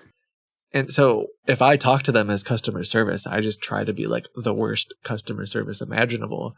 Well, no, and I mean no offense to you, but like you literally don't know how it works. So you could like you are by definition the worst. So even if you're like it's my first day, I'm doing my best here. It would still fit like perfectly fine. Yeah, let me see. That's awesome. It looks like they left, but maybe we can what I will do. Thank you for bringing that up, kind chatter. I will do like an email blast out to all of our unsuspecting test subjects, our unpaid beta testers, and I'll say like, your Bitcoin's been approved. Please call us now. And then you could. Oh, dude, that'd be fun. Our Tep Gen says, have Milton be a trainee agent with you, coaching more people, more chaos. Oh, okay, so now ask the client if they would so like funny. this, and then I can ask it. That's funny, man. Yeah, sure. Oh, yeah, that's a good idea. That was how I got into that crisp thing. I was like, the senior supervisor was like, I don't know, I'm just yeah. Oh, that'll be funny. Oh my god, I cried with laughter during that bit. Yeah, I will email them. I'll email. There's so many things to do. I'll call this number while logging into the email thing. This is another tractor. If they answer. Oh, nice. Okay.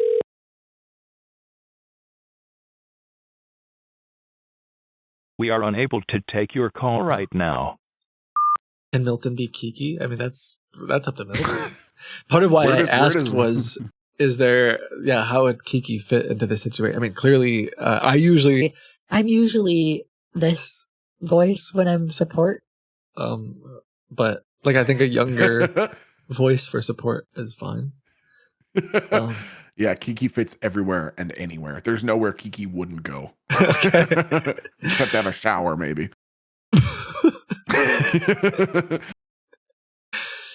Let's see. For those of you that don't know, Kiki is one of your characters that you roleplay as. That's the one that I'm probably most well known for. Yeah. Yeah. Let's see if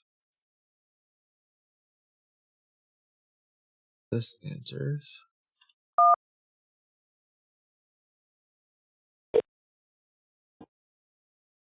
Hello. Thank you for your call today. Please leave a message and we'll get back to you. Maybe we switch gears a little.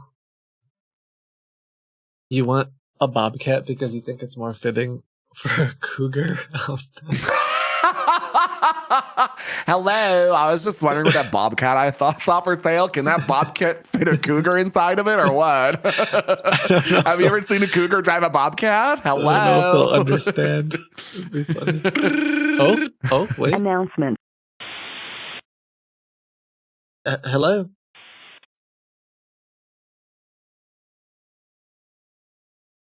Oh, which company are you with? I've been trying to get my hands on a... Hello?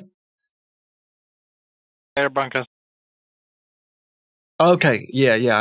I just called you guys. I saw you guys were doing an advertisement for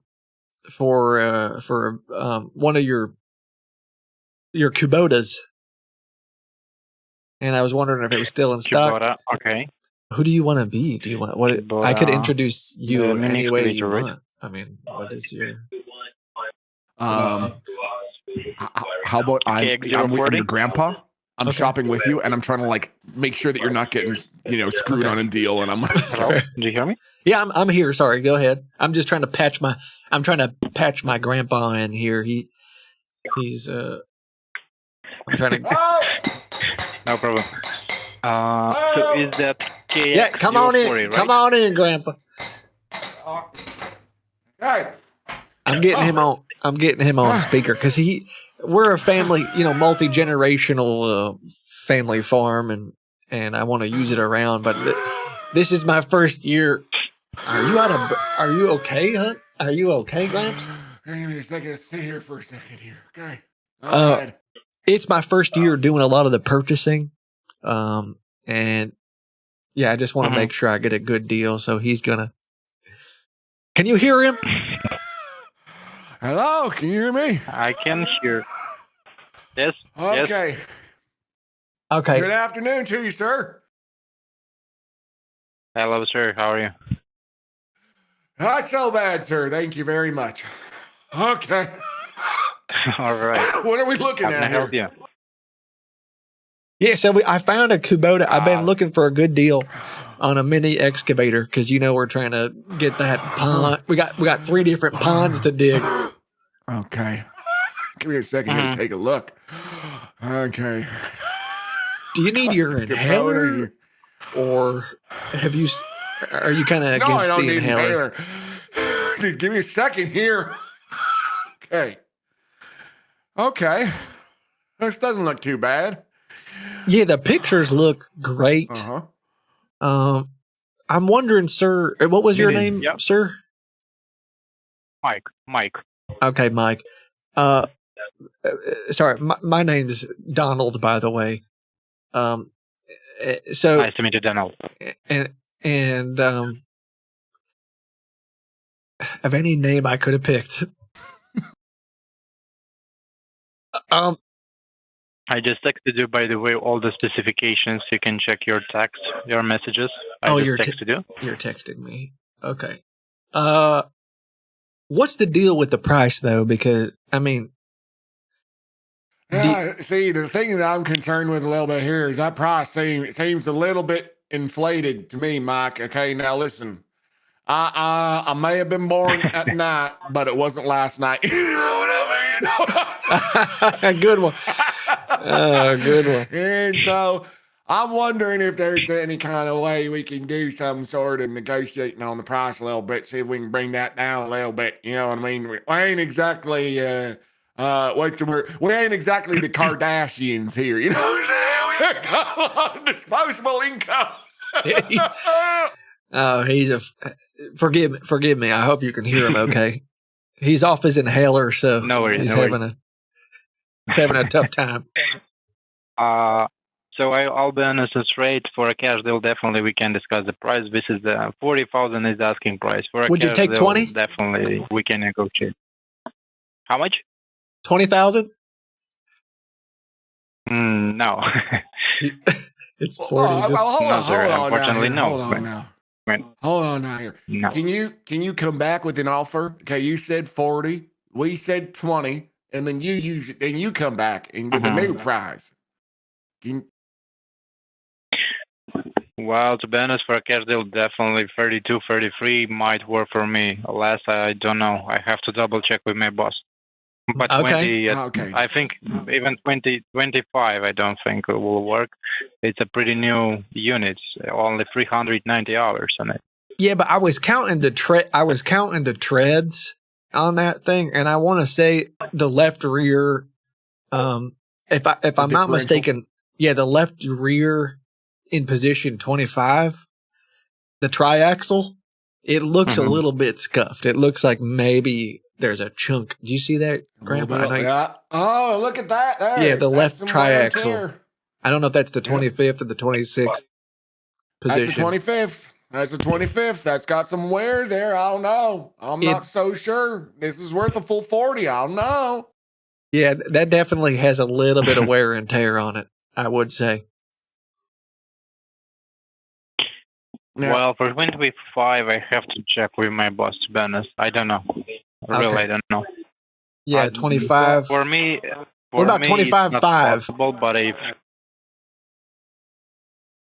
25.5. What if it was 25.5 and we picked it up? Yeah, what if we came and picked it up so you didn't have to deal with all the hassle? Let me check with my manager. And this is your phone number? Yeah, I can wait. I can stay on the line while you check. No, I have to get a call. He's not here, but I have to give him a call. So yeah, give me, let's say, 10 minutes. Let me get in touch with him and let me see. Cash deal 25.5. Yeah, if you want, we can throw in a box set of Band of Brothers and The Walking Dead if you want to just do 25 flat. I'm not sure about Band of Brothers, but I'll put in the Pacific, okay? All right. Yeah, let me discuss with him and I'll get back to you in 10 minutes, okay? All right, thank you. All right, no problem, sir. Bye now. This would definitely be the lowest that I've ever gotten. We knocked 15K off the price immediately. Yeah. By saying it's worth 40 and you ask for 20? How does no one find that suspicious? Okay, I don't know. $40,000. I'll give you 20. Yeah, okay. Which, sure. interestingly, normally these are actually lower priced anyway. Like they're trying to get like it's actually probably worth more than that, but they just want you to. But oh man. I'll give you a dozen eggs. There you go. I'll give you a dozen eggs. That'll more than cover it. Yeah, so we'll see. I guess we've got a couple. I don't know if that one guy will ever call back, but I like the grandpa character. Hopefully you're not gonna lose. Oh no! Oh god, no! I could do that all day. Could do that all day. I gotta write this guy's number down. So remember, Milton complains when they won't haggle. Milton complains when they will haggle. That's how you win. Isn't that how it works? Isn't that? That's my understanding. Okay, so I'm just gonna make a note. That guy's name was Mike, and that's right. Yeah. Because if we get, I always get these confused, and then someone will call me back, and I'm like, I don't know. I don't know your name. I don't know who you are. Or what's going on? 25,000. Okay. Oh, hi, Mike. Okay, are you familiar with the room, Kit? I know of it because of the internet. Okay. But I forgot to tell you. Oh, hi. I have to tell you a real quick 40-second story. Okay. So I apologize if I won't know the context, but I'll. That's okay. That's all right. I'm here for it. That's okay. In November, my brother-in-law took Aaron and I to go see The Room in a small local theater in Toronto. Okay. With like 300 seats or something like that. And the show was opened like with a 20-minute Q&A with Greg Sestero, the guy who literally plays Mark from The Room. Oh, hi, Mark. The actor who plays Mark was there, and he was taking questions. Okay. And I got to ask him a question. And I said, was Tommy Wiseau unhappy with the way that he was portrayed in the Hollywood adaptation?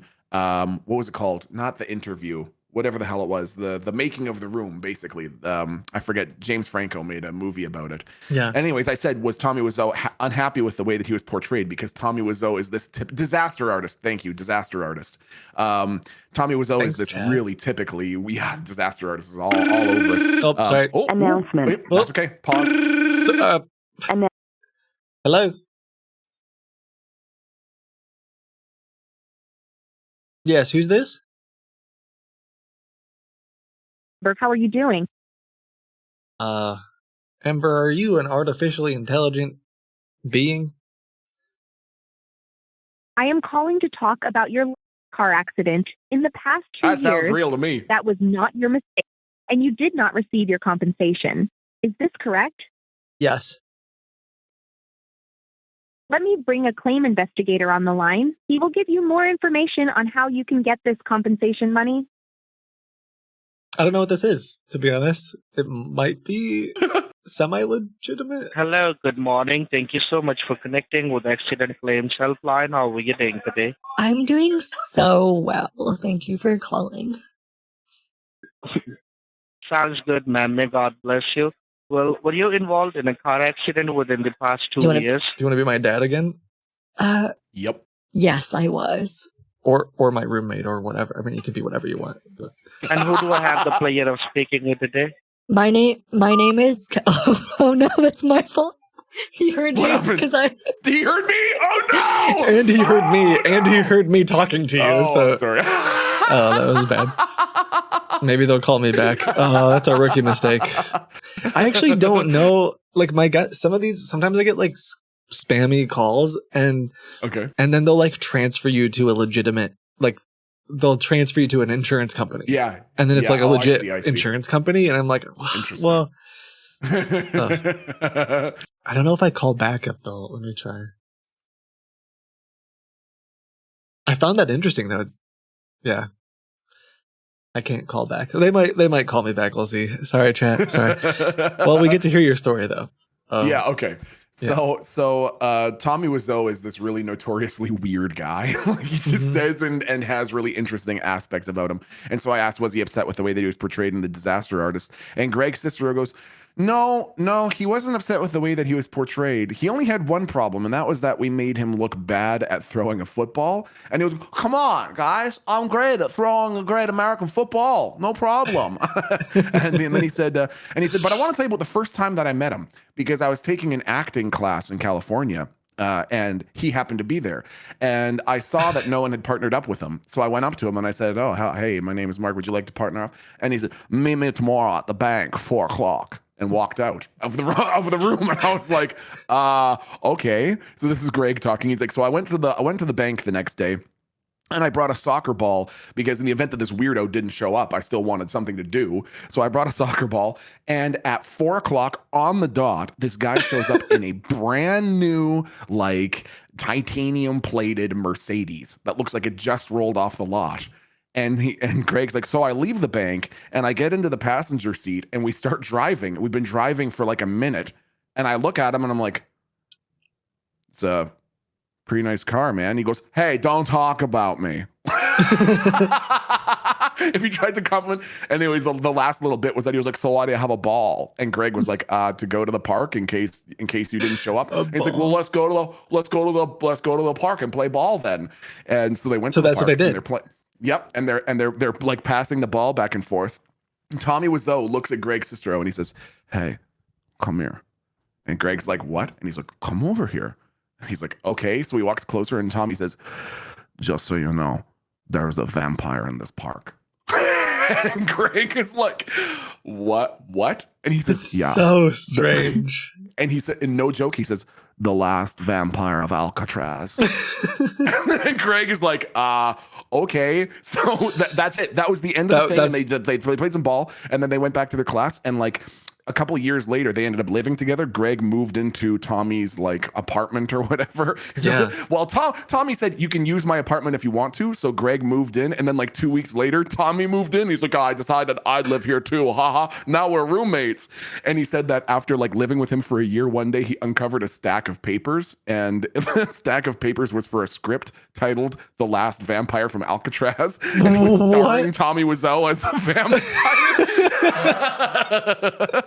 That's a real story. That is a real Tommy Wiseau story. What a strange That's a real thing. Yeah. Oh, that's wild. I feel like I could appreciate it better if I knew like more lore about the room and Tommy and all that. But it all sounds you need to do is watch a couple YouTube videos of Tommy Wiseau, and you will know exactly all you need to know. Oh, that's wild. It's such a strange. I wonder if he was. Oh, here's our guy. Hello.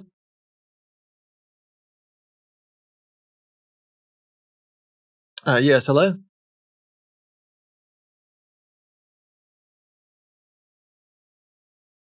Yeah. Sorry, you're with who? You're with who again? Okay.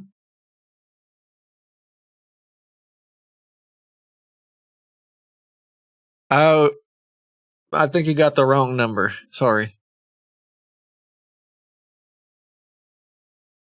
You might be interested in some? Do I have any property I want to sell? Right. Yeah. Who are you with? We divide residential properties as this. Well, I'll write your number down, and I will. I'll give you a call. I'll give you. How long have you been? How long have you been in business? About 3 years. Okay. Well, I'll write your number down, and if I need anything, I'll call you. Thanks. Have a good day. Yes, well, anytime, sir. Yeah. Watch out for vampires. See you. I don't know who that is. Sorry. Wow. What was that? That was. I don't know. I'm always like, because he said, "Are you interested in selling a particular property?" And I don't know if he just has the number mixed up or like it could be a legitimate. I don't know. I don't know what that is. I'm on a lot of lists, so I try to be careful, especially live, talking to people. Sure, I get that. Yeah. I thought it was going to be, it started with the first few digits that was the same as that last guy. I'm working on sending out an email to all of or some of the more recent members of our fake little crypto exchange, but that's going to take me a few minutes. Maybe I could, someone said, oh, maybe. I don't know. Someone said it could be the accident guy calling back, but I don't think it sounded very different to me. Maybe I could call, I know you don't mind there being a few minutes of downtime, but no, not at all. No, take your time, man. No rush whatsoever.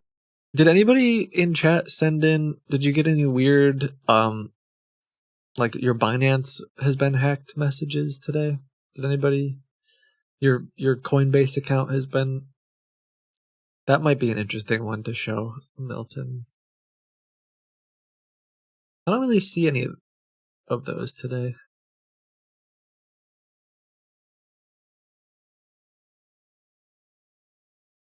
Book publishing? Oh my gosh. Yeah, you don't know about book publishing scams either. Milton. I beg your pardon? There's book publishing scams? Is nothing sacred anymore? It's nothing sacred. It's kind of actually, yeah, we could do that. That would be a fun one to just like, because they'll go for days, like they'll just let you talk about stuff. I mean, I'm working on a video with our AI, and our AI was on one, and it was like writing a book about soup or watching paint dry. They were like, yeah, I'm writing a book titled like watching paint dry. And the guy starts talking and the AI is like, surprising. Like I got the inspiration for it during a fungal infection on my big toe. It just starts like rambling. And the guy's like, yeah, totally. So we can do whatever we want.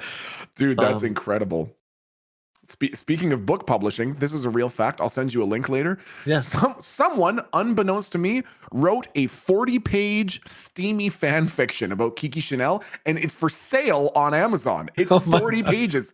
I had never found out about it until someone mentioned it the other day and dropped it in my channel, and it's 40 pages of someone being like, the 6'9" fashionista towered over me. I was like, what? Anyways. And so did you do like a live reading on your stream or I asked for a little excerpt and it was so spicy I worried for the safety of my channel. Okay, fair. Wow. It was some hardcore pornography, man. That is dedication. Holy moly. I wonder if they've made any sales. That's what I want to know. If someone's got that on their Kindle, they're like, this is 40 pages and kind of weird, but does that bypass, is there like a how does copyright work with that? You're like, well, I know, right? That's what I want to know. I guess they're allowed. I don't like it. I guess you're allowed to represent Kiki's likeness in your story with her. Could we do, okay, what was the, hold on.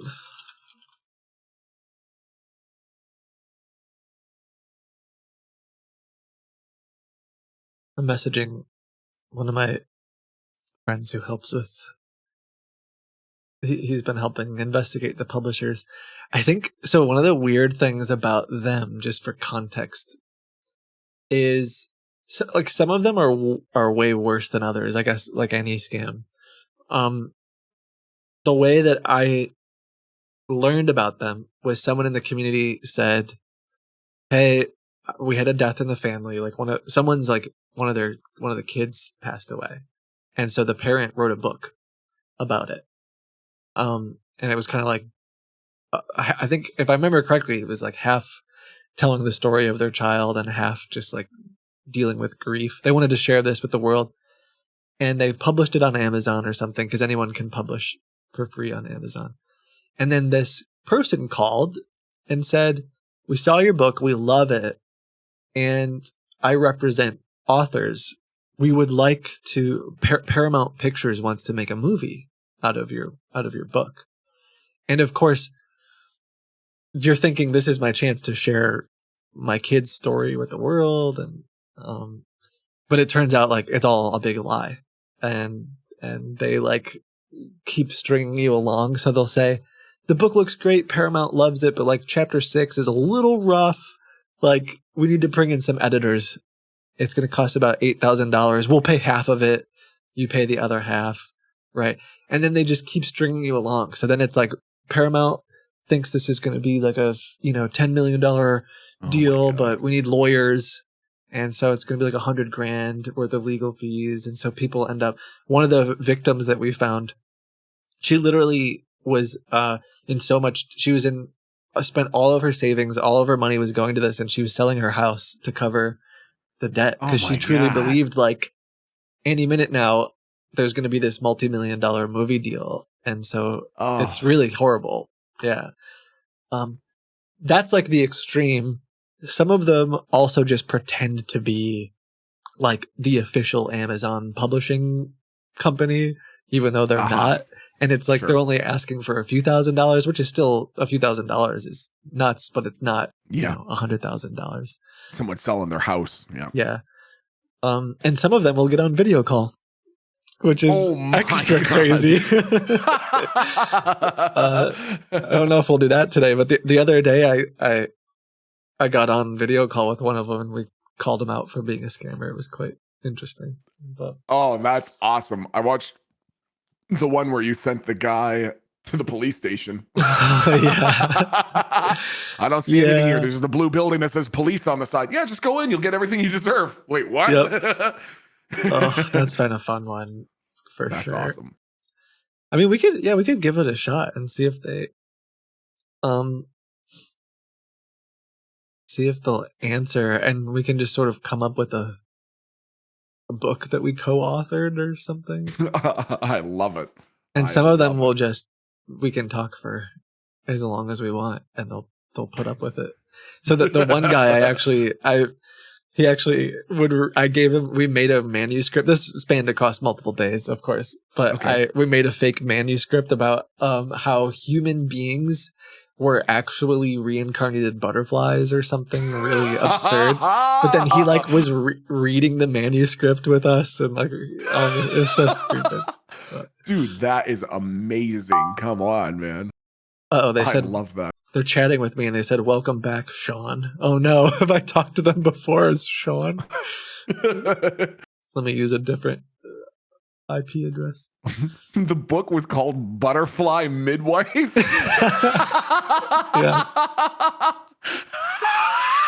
Oh my God. And it was like this whole, I had a dream, but it was real about, it was so stupid. But that's incredible. We have to do something like that. Let me see. Hello. Are you accepting new authors?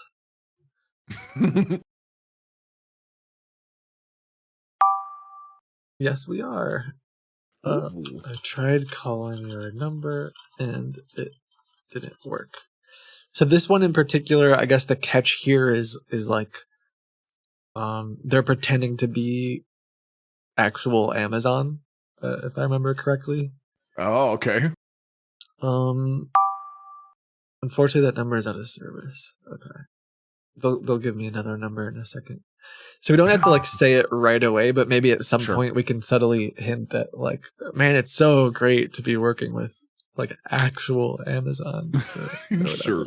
But all right, yeah, they said you can call this number, I guess. What's our book about, or do you just want to wing it? Like, or what are our characters? What are we? Okay, let's establish a little bit of background lore. Yeah. I mean, I'm happy to writing a book. We can be literally any voice. We don't have to even pretend to be old, unless we want to. We can do anything we want, man. Hello. I'm writing a book about the pros and cons of crocheting prime numbers. And I mean, they'll take anything. So crochet, The Last Vampire of Alcatraz. That's dude. An autobiography, The Adventures of Kiki Chanel. One thing would be if they Google Kiki Chanel, though, would they like find? I don't know. Oh shoot! Announcement. This might be our last Vampire of Alcatraz. We're winging it. Let's go. Hello. My name is Mark. Right. Oh, hi, Mark. You call... Yeah, hello. How are you? I'm alright, sir. And you? I'm doing well. I'm doing well.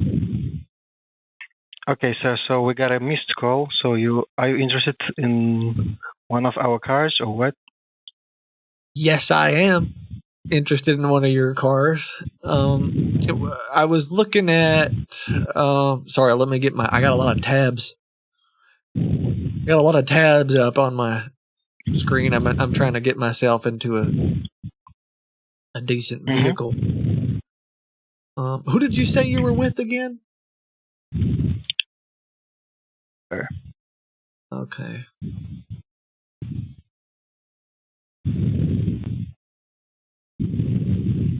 Oh yes. Okay. I'm gonna, if it's all right. I got it pulled up. Do you want to be Grandpa again, or who do you want to? Okay. This will actually be the first car I buy myself, and I got my. Great, sir. Hey, Grandpa, if you could get in here. Okay, give me a second.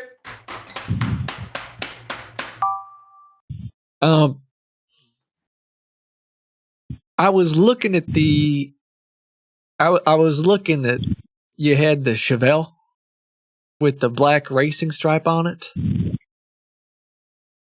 Now let me see.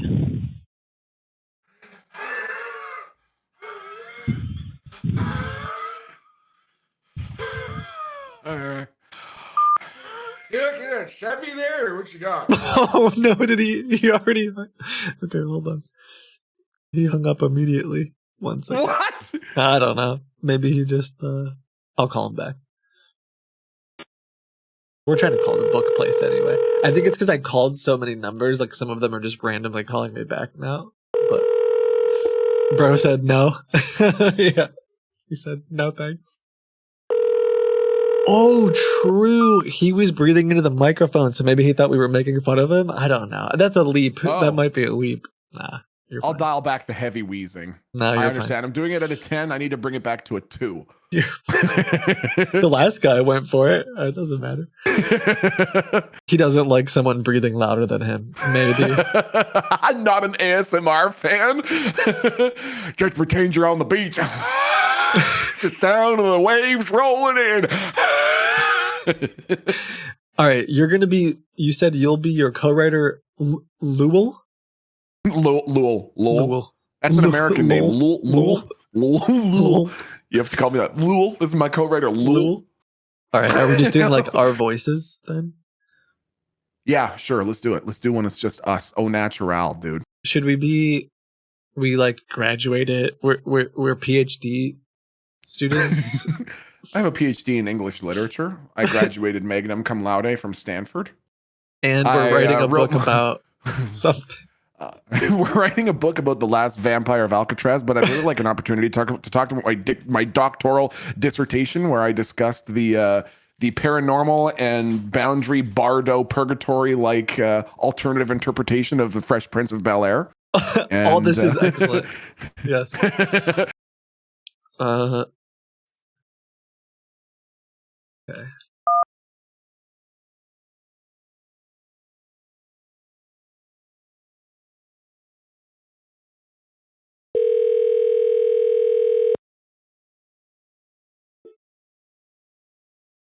Calling Amazon Classic Publishers. This is Lynn McCree. Who am I speaking to? Hey, I've got this is Josh, and I have my friend and co-writer and colleague Lowell with me.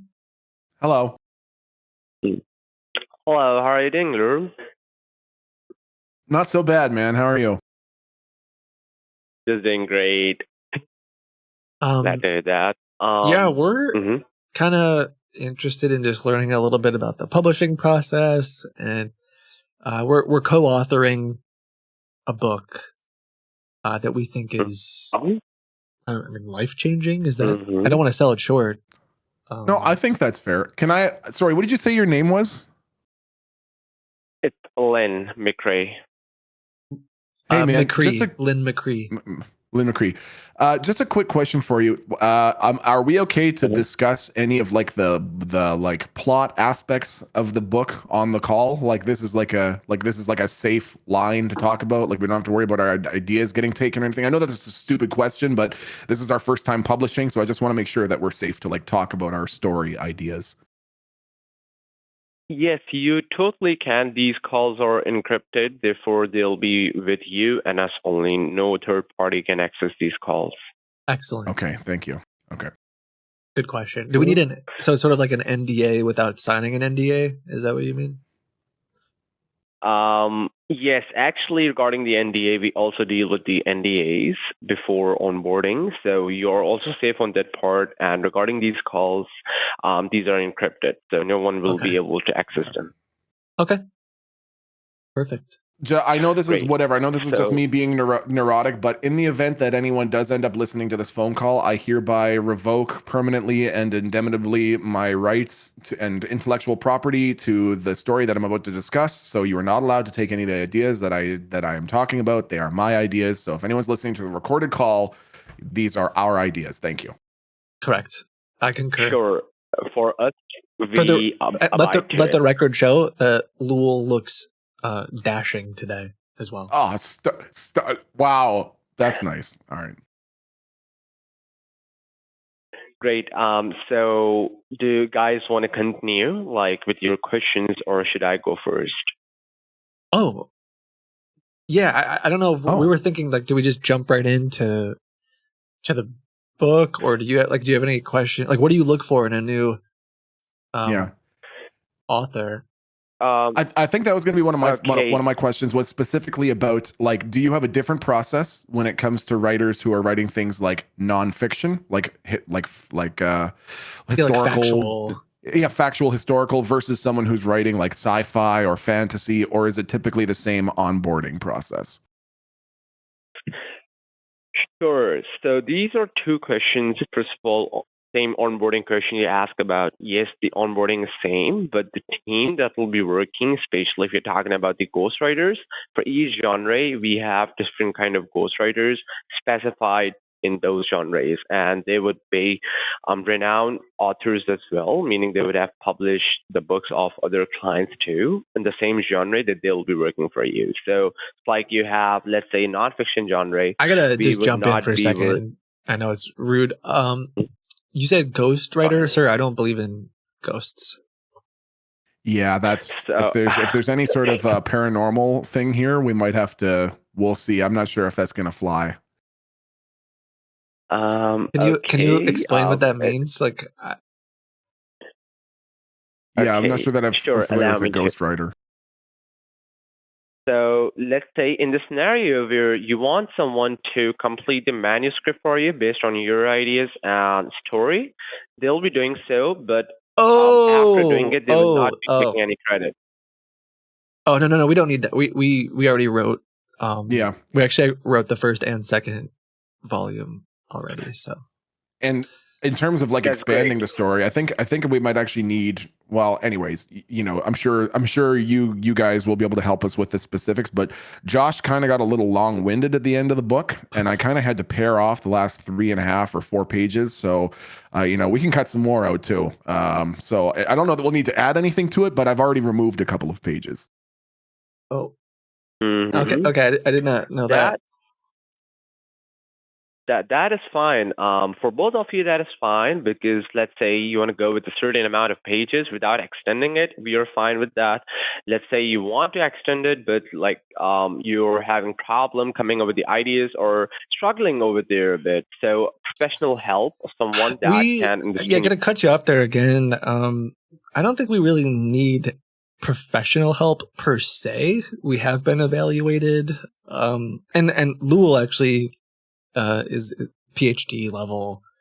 So I think we're out. Yeah, sorry. I don't normally like start conversations that way, but I did actually do my PhD in English literature through Stanford. And I actually, believe it or not, I wrote a comparative literature analysis for my doctoral dissertation. And I was sort of comparing the aspects of the Tibetan Book of the Dead compared to an alternative timeline universe of the Fresh Prince of Bel-Air. So when it comes to academia, you know, I'm pretty sure we've sort of got our bases covered, but I'm just, it's the, we're both published. We're both published. We're both published in academic. In academic circles. But when it comes to entertainment, I'm not familiar with the process of getting my ideas from inside the dream bin to onto the word page. You know what I mean?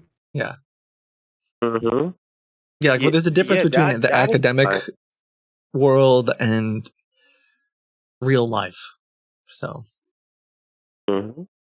Yes, that is fine, and I catch you on that. There is a difference, but as long as, let's say, you want to have your own work published without anyone interfering into it, it's completely fine. Even if it's consent, it's fine. We can just go ahead and have your book out there.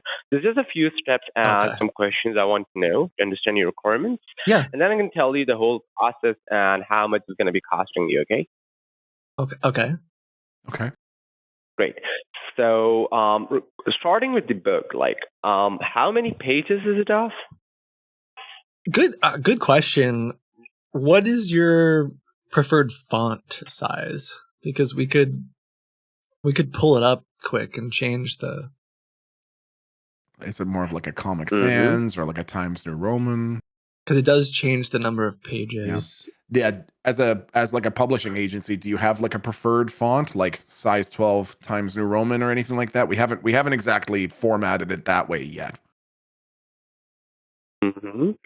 So for the font size, actually, I think the editorial team goes with 12 to 13 at maximum, or to lower it down, they also go with 11.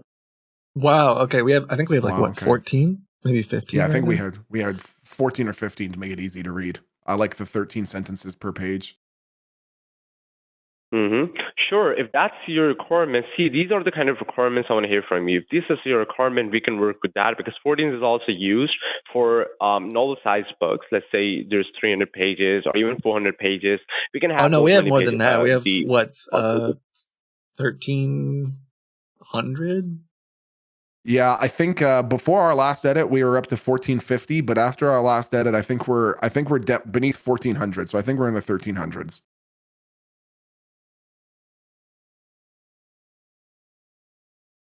Is that too? Do you think that's too much? Like from your regarding that, this is across 2 volumes, mind you. So it is 2. Yeah, it is 2 volumes. It's, first volume, 2 stories that. Yeah, like one is Lul's. It's like 2 POVs. So one is Lul's take, one is my take. So mine is about like 200 pages tops. Mm-hmm. And the rest, 1,200, I think, is of Lul's, right? That's right. Okay. So, if you take my suggestion, first of all, there is a limit to how many pages a book can have before it's published. And if you're talking about, let's say, really quick, sorry, sir. If Lul, if you said that you edited some of my work. I might not have 200 pages anymore. Actually, I think it was 1450 with the pages that you had included, and I think we're under 1400 now. So I think you've still probably got a solid 75 pages in there. Okay. I mean, the last time I was published was in like a children's magazine, like a magazine. So like I'm just happy to get on the shelves, man. Like I'm just happy to be a part of your work. So can I ask a quick one? Can I ask a quick question? Is it McCree? I'm sorry. My connection is not great. Yes, this is Mr. McCree. Mr. McCree. Is there an issue with publishing through you if one of the authors publishing has released books in the past that have not received positive audience reviews? No, it's completely fine because the reason that Sorry, the reason that I'm asking specifically is I just don't want to get too far into it to then find that there's some conflict of morality or whatever. Because my brother Josh, part of the reason I pared down his section a little bit is about 7 years ago through a sponsorship with PBS. He wrote a 2-volume series. The first book was called See Spot Run, and the second book was a sequel, was called Spot Found Chocolate. And the second book really did not do well with test audiences, and I'm just concerned if you guys are looking into it was a public service announcement. Anyways, I guess my question is that, like, yeah, if any authors working with you have released books in the past that have not had great customer reviews, is that an issue with working together, or you're just happy to get a new book out there?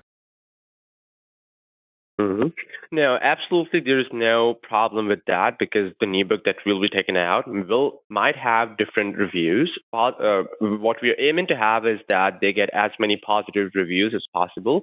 But the probability of getting negative reviews, that's not going to be the case because we'll be intensely editing the book, proofreading the book to ensure there isn't anything that could get you guys in trouble. Okay, so you're gonna proofread it. Question about the proofreading. I don't know how much that typically costs, but like I said, like Lowell, PhD from Stanford. Like my guess is you don't have a PhD. Do you have anyone? I mean, I don't mean to be rude. Forgive me. Do you hold a doctorate? Yes. Our editing team and our writing team, they both have the triple doctorate and triple PhD. I'm so sorry, sir. Forgive me. Forgive me. Wow. Okay. Triple doctorate. It's completely fine. Do you technically say doctor then, or how does that work? I think you have to. Okay. No, if you're talking imagine about that at a dinner party, though. It's not like I'm Dr. Lowell. It's Doctor. I think Doctor. No, Lowell. I think it's no. From what I remember from Stanford, from being in grad school, I think you just call him PhDDD. Oh. Okay. Do you mind if I interrupt with another question? No, not at all. Proceed, doctor. No, I'm not the PhD. I'm just a consultant. I'm talking about the ones that are going to be working in the editing team. Okay, never mind. But go ahead. Proceed. I give you permission to talk. Thank you. So, I wanted to tell you that. Go ahead. Sorry, I'm listening. Go ahead. Sure. So, the thing is about the Luru, the thing is he mentioned that he has a book of 1,200 pages into 2 volumes, right? We both. Yours. Yeah, like technically I'm a co-author. Still technically we. That's like there's a couple tweaks here and there, like a couple sentence structure. You know, like every once in a while, Lowell would give like an alliteration, or like I would suggest like maybe like something cute, like a Sally sells seashells kind of thing. Alliteration is one of my favorite literary tools. Yeah. So and Well, actually, that's a good. Maybe that's an important question. I'm sorry to interrupt you, and I'm sorry that we're hitting you with 1,000 questions. It's just that this is our first time actually talking to somebody in this stage of the process. So what I'm wondering is, one of the things that Josh does a lot, like with our 2 volumes, is he'll go through and he does what I like to call a reduction of my Baroque sentence structure and cascading turns of phrase. And what he'll do is, if I say something like Germander excoriated with incredible vigor and unimaginable energy, and then he'll come through and he'll change it to Germander shouted. And so what I'm wondering is, for legal, like, he's for verbose. legality, for legality's sake, for legality's sake, should I also be including Josh as not sorry, let me just get this thought straight in my head. Should I be including Josh as not just an author, but also an editor? Yes, you definitely can. And see, at the end of the day, this is your book, and as long as not breaking any sort of rules in terms of abiding the rules and the laws, you can go with whatever approach you like, and it's completely fine as long as you do it and the audience enjoys it. It's completely fine. Yeah, like for me, I don't know if you know this, but fortunately or unfortunately, depending on if you want to make money, it turns out that in the US, the average person can't read beyond the 6th grade level.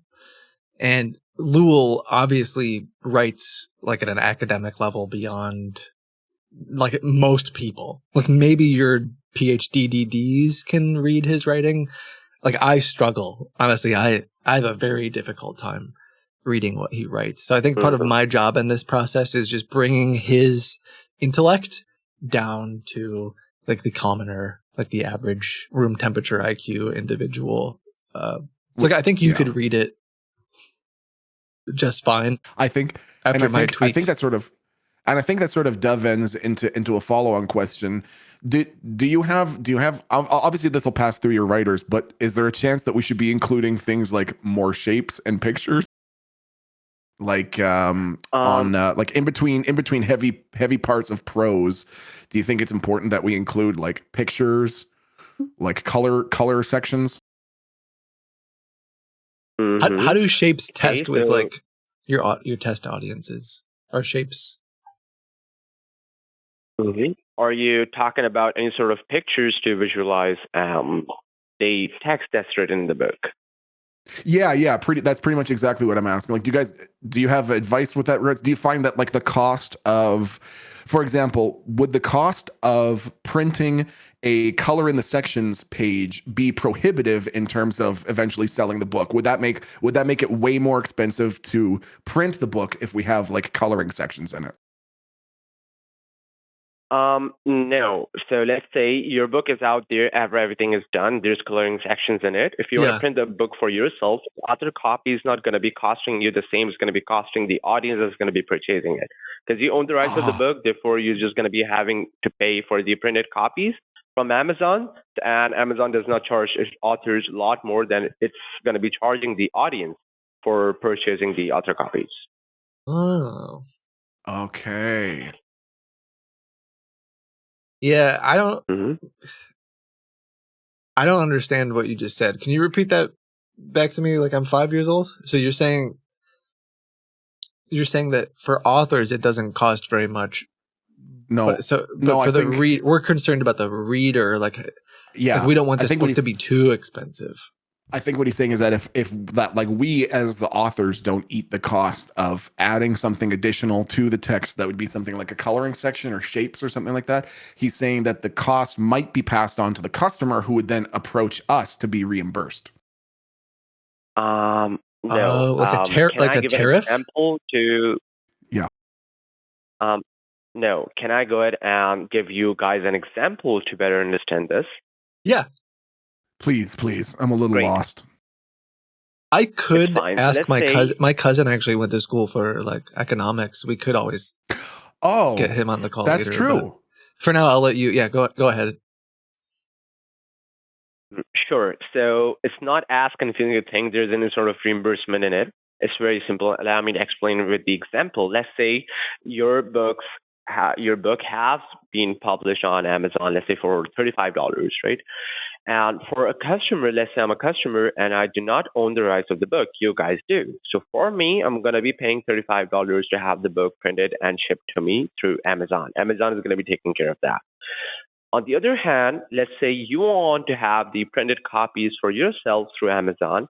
The $35 consists of the printing materials and the content of the book that the audience is going to be purchasing, which does not mean they're going to be having the rights. They're just going to be purchasing the content with the printed material in it, and they're going to be reading it. For you, since you own the content, you do not have to pay for the content. You just have to pay for the printing materials. These guys are perfect for the AI because they just talk. So let's say for the audience, it's again $35. For you, it might be a book, so I can make or 10 for noises like we can just read our book. It can be lower than that. Yeah, sorry. Repeat that last part. So the last part is, let's say for me, I'm the general audience. I do not own the content of the book. That's not my content. I got to purchase it for the whole $35 because 35. you guys own the content. You do not have to pay the whole $35. Wow, that's an example. Okay. Yeah, I mean, I was thinking for 1,300 words. Yeah, 1,300 pages. Gosh, what do you think a fair price? What is it, like $130? Well, here's the thing. Okay, here's the thing. So when I was in my last seminar as part of my graduate program, I was taking an Economy 505 class, and the textbook for that class was 195 pages, and the cost was $249.99 American. $250 for a 200-page book. So if it's $200, hold on, let me do some math here. I'm not a math major, but let me do some math. So if it's $200 for 250 pages, $250 for 200 pages, then 1,300 pages would be $13,000. Is that right? You got to carry the one. So I think it's $14,000. $1,300. I think it's 14,000. 14,000. I don't know. Okay, so I don't know if entertainment books are entertainment books. Have you? Okay, does Amazon? Well, it's not entertainment per se. To correct, it's not entertainment. This is me live editing. Yeah, I'm live editing right now. Well, let's be careful about that. Let's be careful what live edit is. This is my life's work we're talking about here, right? It's factual entertainment. That's true and factual. So it's part historical fiction, part rom-com, part whodunit.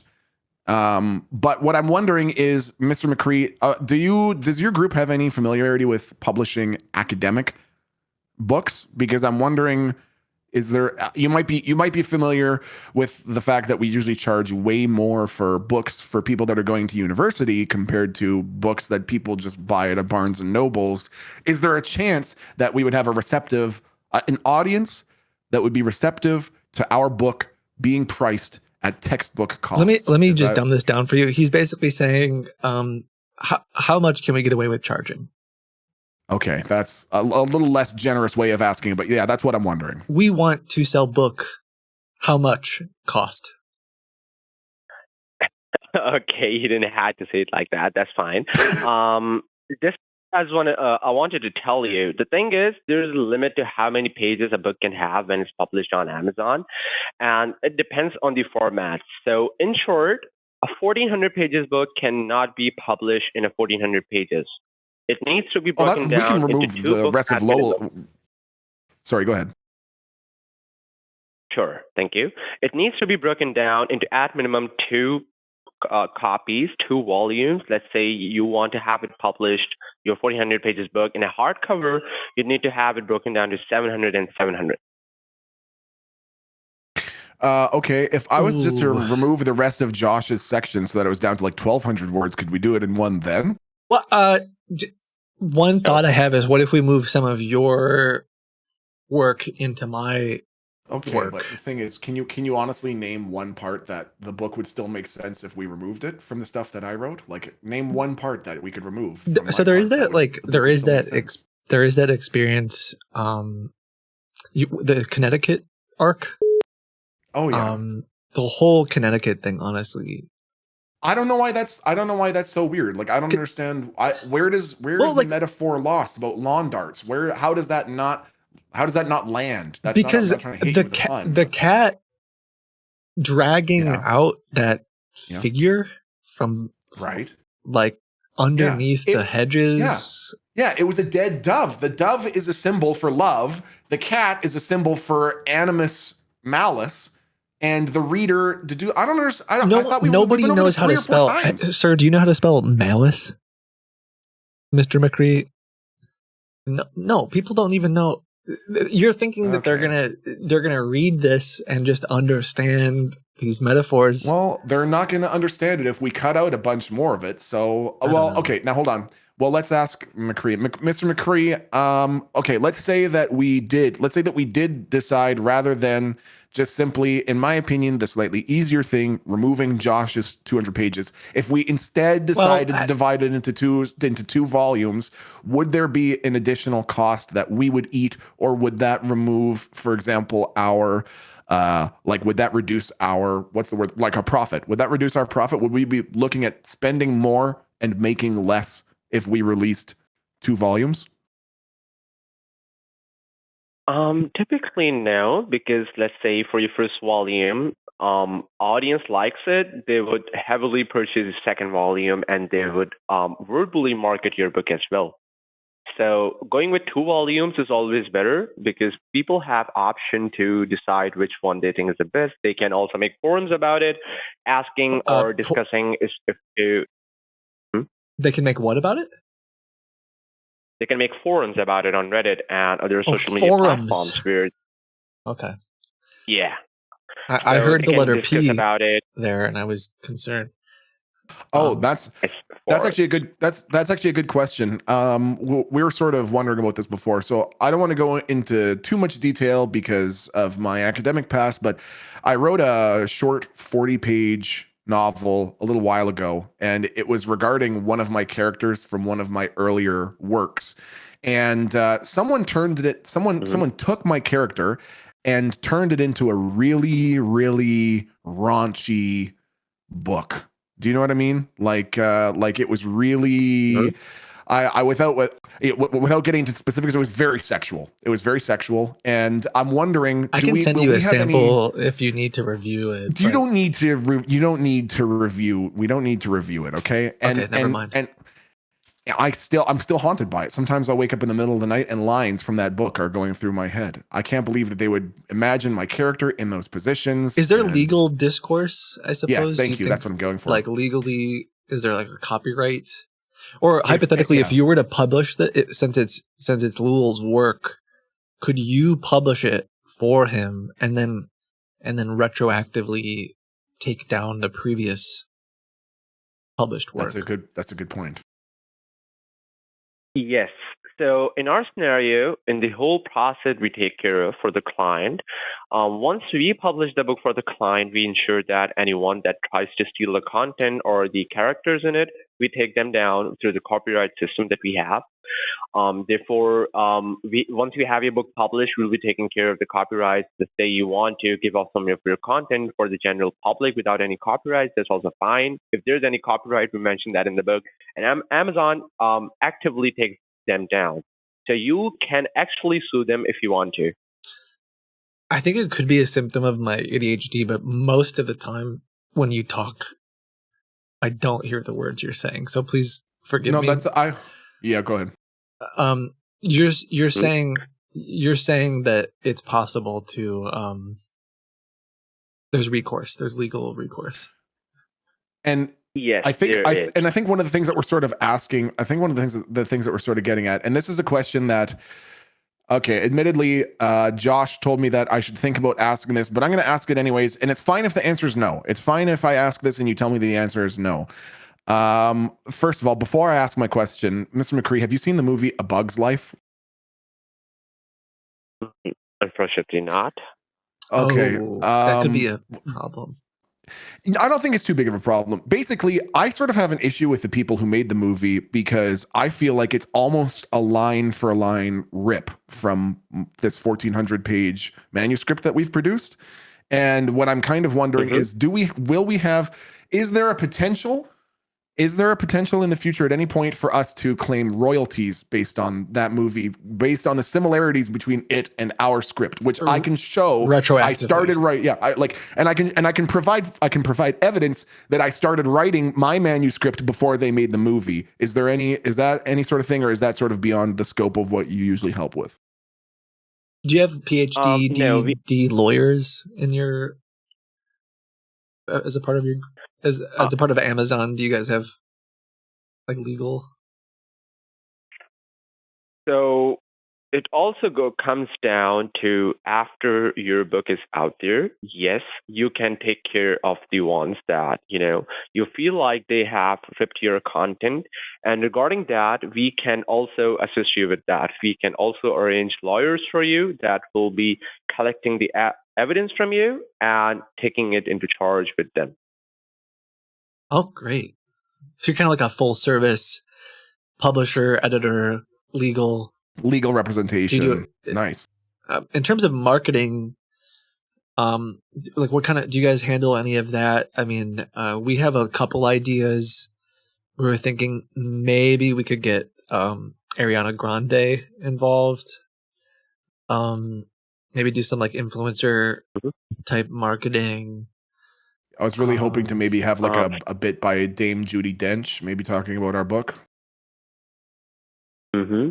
Yes, for influencers like these, we can arrange them, and we can also get you to have celebrity shout out from them that will drastically improve the reviews your book will be getting and also the sales. But once again, at the end of the day, the cost for that is quite high.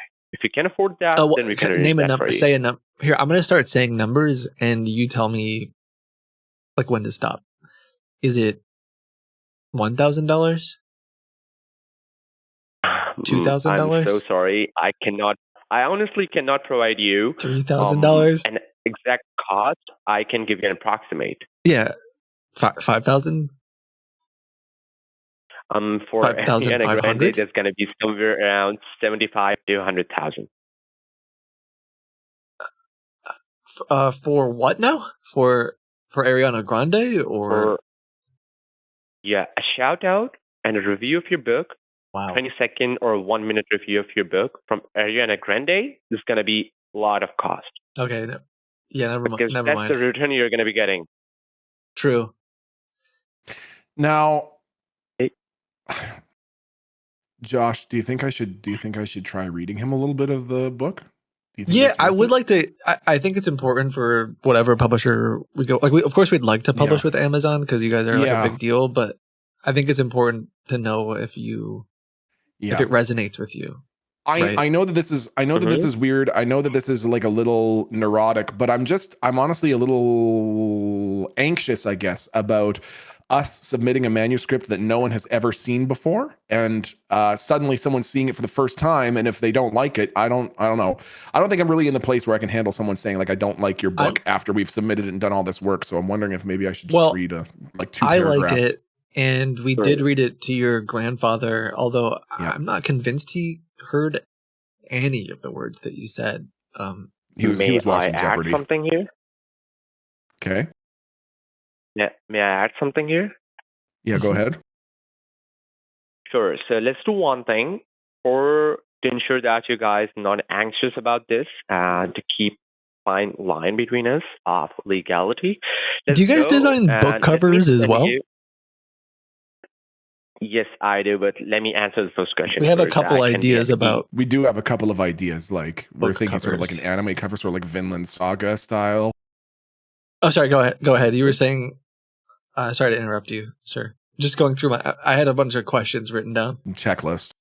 Yeah. Okay, sure. So let me send you an NDA, non-disclosure agreement. You can look into that, and you can also have, let's say, if God forbid there's any sort of trouble with the legalities, you can take care of it using the NDA. Excellent. So we'll be sending an NDA. Send that to me via your chat, rights and ours. And I'll sign that off. I'll fire that off. Okay. God forbid. Unfortunately, I'm not going to be sending it to you on the chat. I would need your email to send it to you over there. Okay. Yeah, give me just a second. I'll get my email. If you can text it to me here, on Oh, this sure. number. Yeah, that's fine. And I'll put it in chat. I'll put Great. my email in chat. Great. In So terms I'll of be like sending test it to you. audiences and marketing, have you ever like what do you think about Lowell just being like shirtless on the cover? Kind of in like a meditating sort of position. I forgot the term for it, where you're the lotus pose, I think. The lotus pose, and then half of he would be surrounded, like half of him would be like kind of ink blotches, covered in ink, and then the other half, of course, would be like the Super Mario Brothers, like a Super Mario Brothers themed. Yes.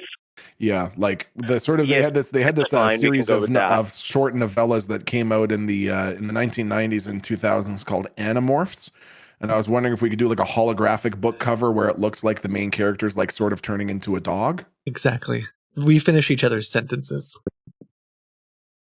It's fine. It's fine. Yes, we can go with that approach as long as, say, at the end of the day, there isn't anything that's violating the rights of Amazon and publication. We can. Well, it doesn't have to be actual Mario. Just like dress a plumber up in red and in like a red hat. Yeah, exactly. Give him a funny little mustache and make him go ho ho. Yes, we can have that They'll get the significance idea. onto the cover of the book. Okay. Okay. Sorry, just to sum things up to make it easier. Do you think that we can go ahead and have the Josh's books out there too? And also for the lures, we can divide it into two books of 700, part 1 and part 2, volume 1 and volume 2. I think that's hold on. Can I just read you a quick little bit? I'm just going to read you the first paragraph from my first page, and you just let me know. I know you're not an editor. I know you're a consultant, but I just want to know if you still think it has promise, okay? And forgive me if I get a little long-winded. Sometimes I get a little bit dramatic when I read, and I really like to put a lot of heart and emotion into it. Okay, this is the first paragraph. Lo, behold yon creature of eternal shadow, a lord of the night, whose veins course with the cold ichor of the damned. In the obsidian hours twixt dusk and dawn he doth linger, his figure cloaked in a sable mantle heavy as the weight of his tormented soul. Forsooth his visage, once noble and proud, is now a pallid mask of woe, his countenance marked by the spectral pallor of one who walks amongst the living, yet finds no solace in the grave. His chest, though bereft of breath, doth heave with the phantom pangs of long love lost, a cruel jest of fate that mocks his immortal frame. O cruel moon, thy argent beams do but illuminate the chasm within his heart, vast and hollow as the yawning abyss. How is that? First of all, I'm left speechless. That was amazing. Your reading is amazing. Second, the content. I was thinking really quick. Don't give him too much credit. I was thinking that perhaps I would do the audiobook rendition. Sorry. I just think I think I have a little bit more soothing voice. But you can see the Bugs Life. Like you can see the parallel with Bugs Life, even You just can from hear that. it there. It's pretty obvious. You can hear it. Luru, I just want to say one thing. If your goal is to target specific audiences, not monetary centric, like you don't want to earn a lot of money from it, if that is your goal, you just want to have an image, then I think it's perfect. But let's say you want the general audience to be reading it, then I would say to tone down the vocabulary a bit. I told Other than you. that, it's perfect.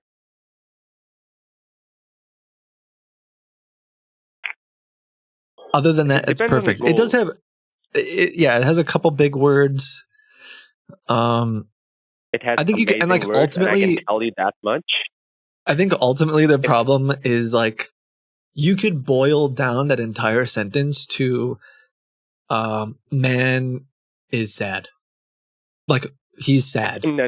Right? And so I think that's part of my That is such an oversimplification, though. You know what I mean? you gotta somewhere halfway, right? Like most people are gonna lose. They're gonna lose it reading. Like I feel like they're gonna be. I feel like they're gonna be fully on board. Yep. Jan. Okay, can we get your opinion on something? Because I think it's better to settle this. Let's say we keep the original writing. I don't have a PhD in English lit. Right. I mean, personally, I just want to say before he starts, I just want to say that I feel like this is material that is appropriate for like young adult novels. Okay. If the So young what we'd like adults from you, are McCree, into this is kind of I'm gonna. categorization. I would like to read part of it, and then I would like Lowell to read part of it, and you just give us your honest opinion, like who should do the audiobook. Mhm. Methinks the vampire's lamentations echo through. Sorry, I'm trying to do like a announcer kind of like audio. You're doing good, man. Don't be shy. Desolate chambers of his ancient abode, a castle whose crumbling turrets and ivy-clad stones do bear mute testimony to centuries of solitude. The very winds that howl through the crevice. Sorry, is that crevice? Crevices.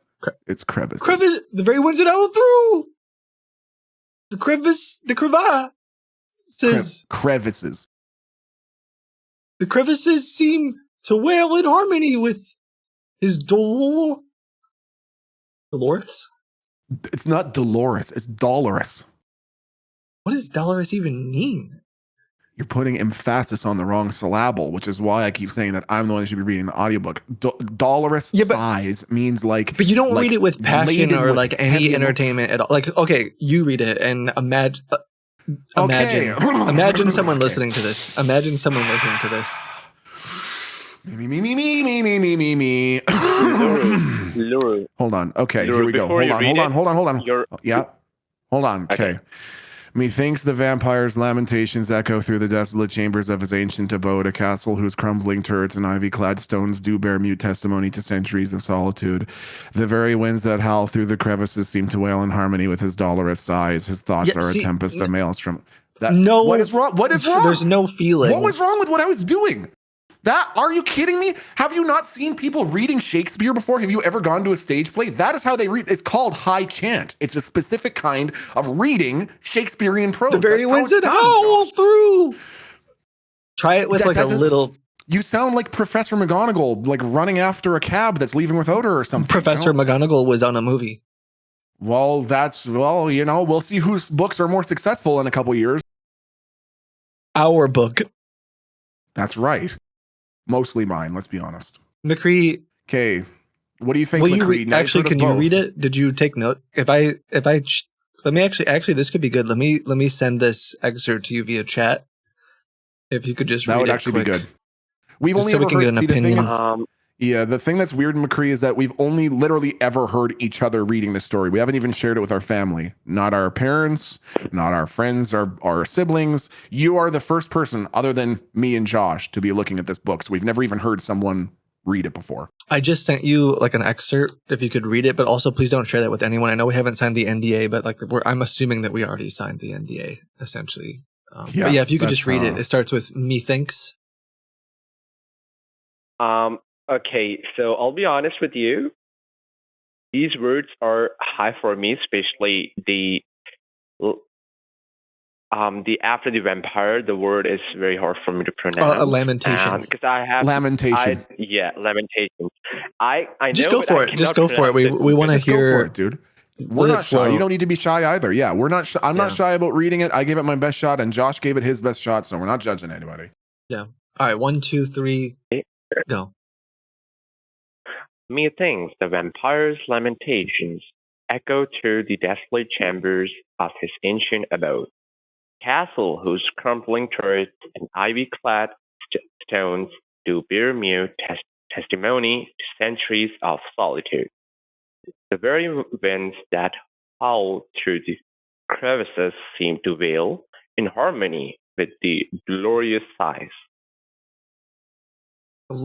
Honestly, here I sent the next bit. His thoughts are a tempest. I cannot do that much. If you could just keep going, because I kind of like the sound of. This is This is promising to me. I actually can't handle hearing Lowell's voice anymore. And this is okay.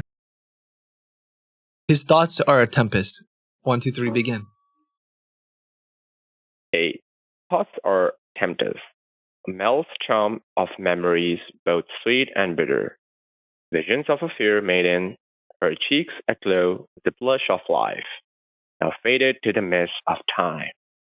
O Fortuna, he cries to the heaven, touching his spectral chalice of crimson sustenance. Why dost thou bestow on me the gift of endless years, only to deprive me of the one whose light made eternity bearable? Thus, he wanders the corridors of his desolation, a tragic spectre bound by chains unseen, yearning for a love that death itself could not extinguish. Yet the cruel march of centuries hath rendered unattainable. Verily, his is a sorrow vast as the heavens and deep as the boundless seas. Wow. Wow.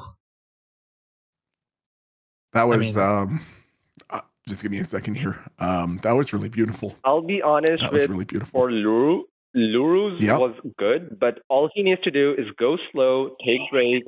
Just like using a manual car. Sorry. You go slow, you then go upwards, go downwards with the shift. It's just like that. How would you rate my reading? Your I can rate good, but say if you want to take the approach of memeing the content to ensure that we get also more audience to talk about it, even though they're not serious about the content, but they want to make an entertainment about it and they want to joke about it, that's another way to get the audience.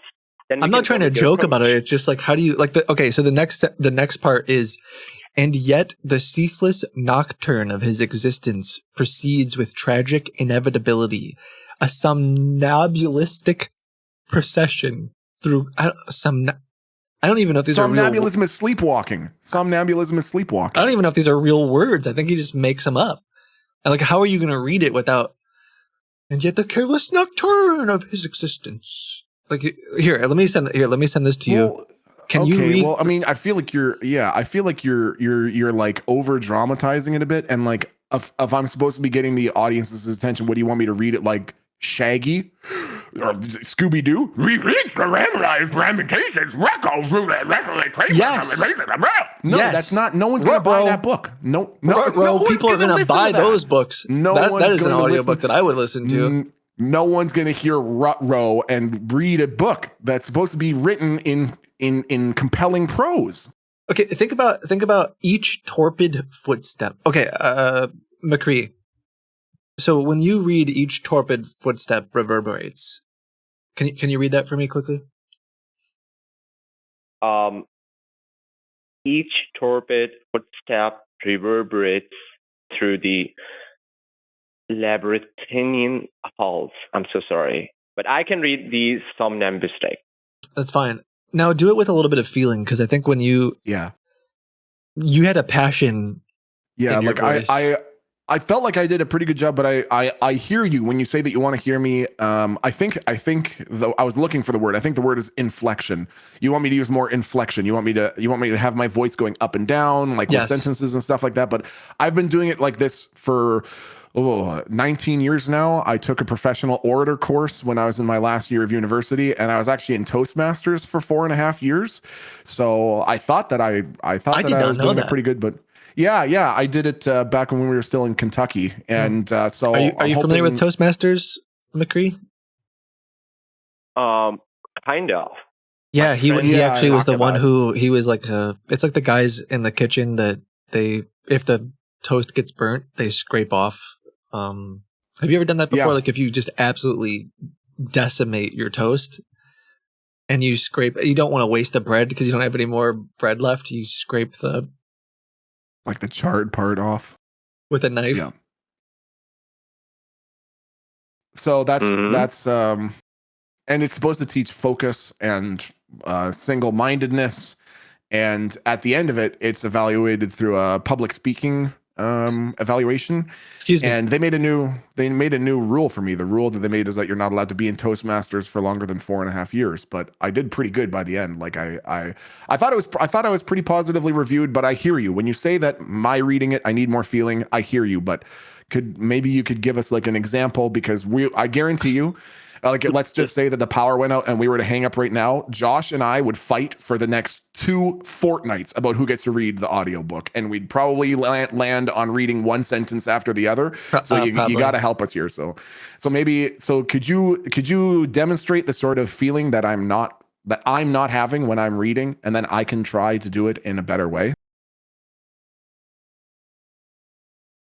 Okay, so I'll give you an example, Luru.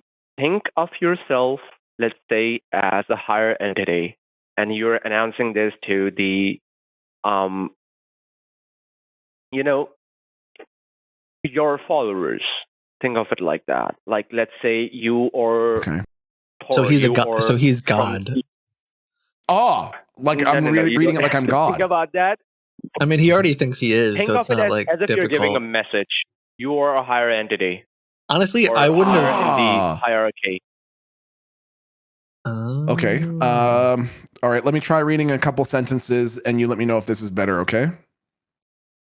Okay. All right. And go slow. Okay. Go slow. Give significance to the words. Okay. Hearken, hearken, for the woe-begone creature lingers still amidst the twilight of his despair, cloaked in the unyielding shroud of his lamentations, which roll forth like the ceaseless tide upon the desolate shore. Each tick of the eternal clock is a dagger to his undying heart, each passing moment a reminder of the hollow permanence that binds him to this mortal plane. He actually is starting. I can feel that. I can feel you're starting up high and you're going down. I can tell. Is it obvious? I would start a little higher. I would start a little bit higher and have your mouth more open. More open? Okay. But yeah, start up higher. Higher. The echoes of his English musings ricochet through the cabinets halls of his forsaken sanctuary. They tune trembling like the faint listeners of random long forgotten. Yeah, go ahead. Luru. I think that's not bad. Like, I think I actually think that's a good advice. I think we're moving closer. I think we're getting there. Luru, just one thing. Yep. Go ahead. One thing. Deep in your voice. That's a Toastmaster at work. From your throat. Oh. Sorry. Okay, deep in my voice. Okay, yeah. Deepen it. Bring in some echo, and where you see full stops or periods or commas, stop there and then go with it. I see. Take breaks. Okay. I got that. I can do that. Okay, here we go. A solitary candelabrum casts its feeble light upon the cold marble floor. Its flickering flames striving in vain to dispel the profound darkness that engulfs not only the chambers but the very essence of his being. Oh, bitter eternity, he cries, his voice a sonorous symphony of woe. Thy gilded promise of mankind is but a gilded curse, a prison without walls, a torment without reprieve. That is what I've been looking for this entire time. If I could make one thing, I would say try the same thing, but start low and get high. Okay, hold on. Let me try that one more time. Okay. Well, like solitary candelabrum. Actually, no. I like what McCree said about the car shifting gears. So it was like, and yet the ceaseless nocturne of existence proceeds to the tragic inevitably. And he like, Okay. Okay. I think that's what he meant. Okay. A solitary candelabrum casts its feeble light upon the cold marble floors, its flickering frame striving in vain to dispel the profound And you're running from the police. You're running from the police. But the very essence of its being. You're running from the police. Faster. Bitter eternity, he cries. A voice is stark as well. The gilded promise of an unending time is Swerve! Torment without reprieve. Behold his mortal visit. And now I'm slowing down. Framed by a raven locks that flow like an inky cascade is as the canvas of an artist obsessed with tragedy. His eyes, twin pools of obsidian glimmer with unshed tears. Their depths betraying Slam the brakes. Oh yeah, the brakes. Damn it. Okay, brakes. Hold on. Low. As he gazes into the fractured mirror of his solitude. I love it. A relic that bears no... I'm trying to do the pauses, and then you're like interrupting when I'm doing the pauses. Sorry. Lo, as he gazes into the fractured mirror of his solitude, a relic that bears no reflection of his corporeal form, but instead reveals the shadow flames of his soul. Is that better? Not. Honestly, that's the best take you've had. bar none. If you guys don't mind, can I interrupt? Yeah. Yeah, go ahead. That's what you're here for.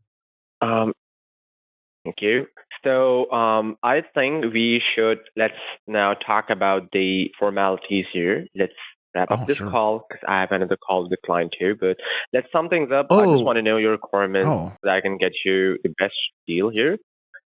Sorry about that. Sure, so that's fine. Can we go ahead and for the Josh book, can we keep it to 200 and for Lou's book, really can quick, we break it to McCree, I just want to, since 750? technically we haven't signed the NDA or an agreement, I assume that we can take your ideas about the best way to read the audiobook, whether or not we work with you, because those were really good.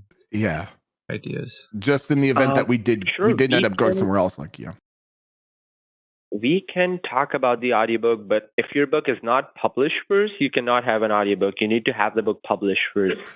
Oh, no. What he's saying is that because in this call you mentioned that you also do the legal side of things, meaning that you'll also do an NDA, which is a non-disclosure agreement, and usually that's the sort of thing that two parties will sign before going into an agreed upon statement of work, and it usually involves one or more parties. Sometimes it's not an individual, sometimes it's an actual group, sometimes it's a legal team, sometimes it's a corporation, sometimes it's regarding written work, sometimes it's regarding intellectual property rights. Sometimes they last a number of years. Sometimes they're for a shorter period. Sometimes they're written. Sometimes they're typed. Sometimes there's instances where you aren't able to enter in additional NDA agreements with other companies, and this could be for 3 years, 4 years, 5 years, 6 years. I think 7 years, depending on what state you're in. 8 years. Depending on what state you're in, it actually has different stipulations as well. What state are you in? There could be a non-compete. Oh, you're in Texas? Yeah. Well, that's not too far away. Okay. So what Josh is wondering is, because we haven't technically signed the NDA yet, I know that you're going to be sending it over email, but what we're wondering is, in the event that Josh and I have a conversation after this call and we decide that we're going to go with someone else, and let's say we talk to another publishing group and we decide that we're going to go with them, because we haven't technically signed the NDA yet, are we allowed to use your ideas and your feedback that you gave us about how to read the audiobook? You don't have intellectual property rights to that advice, right? We can't get in trouble if we use your advice about how to make the audiobook better if we don't go with you to publish it. Correct? Yes, you can. It's fine. Okay. Excellent. Thank you. I don't think that's going to be the case, but I like to, Should we talk about book covers? I could send you a couple That's a good idea. Front runner. Now, that's actually a question. Ideas. Yeah, McCree, that's a question for you. So when he says he's going to send you some ideas that he had for book covers, he did those himself. And I love Josh. He is a great guy. Do you have someone in your life who works hard, tries hard, bottom third? That's kind of like Josh when it comes to drawing. And so I'm wondering, does your team also have illustrators? Do we have a team that will be able to help us come up with some cover art? Yes. So regarding that, this is what I was saying. You're going to be having conversation with the team once you're onboarded. They're going to be having these kind of live call sessions with you as interviews, and they're going to be taking your requirements, including the files that you have, the covers that you have, and what you guys want to have at the end with your words. They're going to be going ahead and making concepts, sharing them with you, the best one you approve. They're going to be working on it and finalizing it onto the book. Yeah, so the first one is a digital art. I don't know if you got it. And then I'll send one more that I've been working on. Sure, send it to me, and this is what I want. I'm going to be sending you the NDA, you sign it, and then you share all the material that you have. Did you get the first one I just sent to you? That one's my favorite. Personally, I prefer the first one. Can I call this a Groot? A Groot? That is not something I thought about. Groot. That is a really well. Now we could call it Groot, but are we going to have some? Are we going to have some intellectual property right conflict problems if we start calling that Groot? No, it's just between you and me on this call. There's any sort of legality. Oh, I see. here. Okay. Oh, I see. Okay. Well, yeah, Josh and then the is second artist. one I'll is leave it up more to of like Josh. like enlightenment type thing I've been working on. I think it really speaks to like the modern man. Now, it's important to note that the book, as you probably gleaned from the little passages that Josh and I read to you, that it's about the final vampire in Alcatraz, and so we're kind of wondering which cover art sort of speaks to that the most. Sure. So I actually also like the first one, the Groot thing, and the second, the Illuminated Man. I think, we can. That could honestly be like a subtitle of the book. The Last Prisoner of the Last Vampire of Alcatraz, the Illuminated Man. Oh, that could be the sequel. That could be the second volume. That could be your deleted 200 pages. We could release it as an addendum. And we call this man a Human Torch. Oh, a Human Torch. I mean, that's literally what he is, isn't it? It looks like it. That's a really interesting point. I hadn't thought about that. I spent at least 8 hours in Photoshop. Yeah, I mean, it's not that impressive. It's a picture of you at Denny's after a grand slam. Well, I spent like at least 8 hours in Photoshop typing to the AI to like get that. Like the AI made it for me, but it was hard. Now, it's fine. We can work with this. I know we might be getting a little bit ahead of ourselves, but I think this is a relevant question, McCree. So my friend and I, let me think of a way to word this.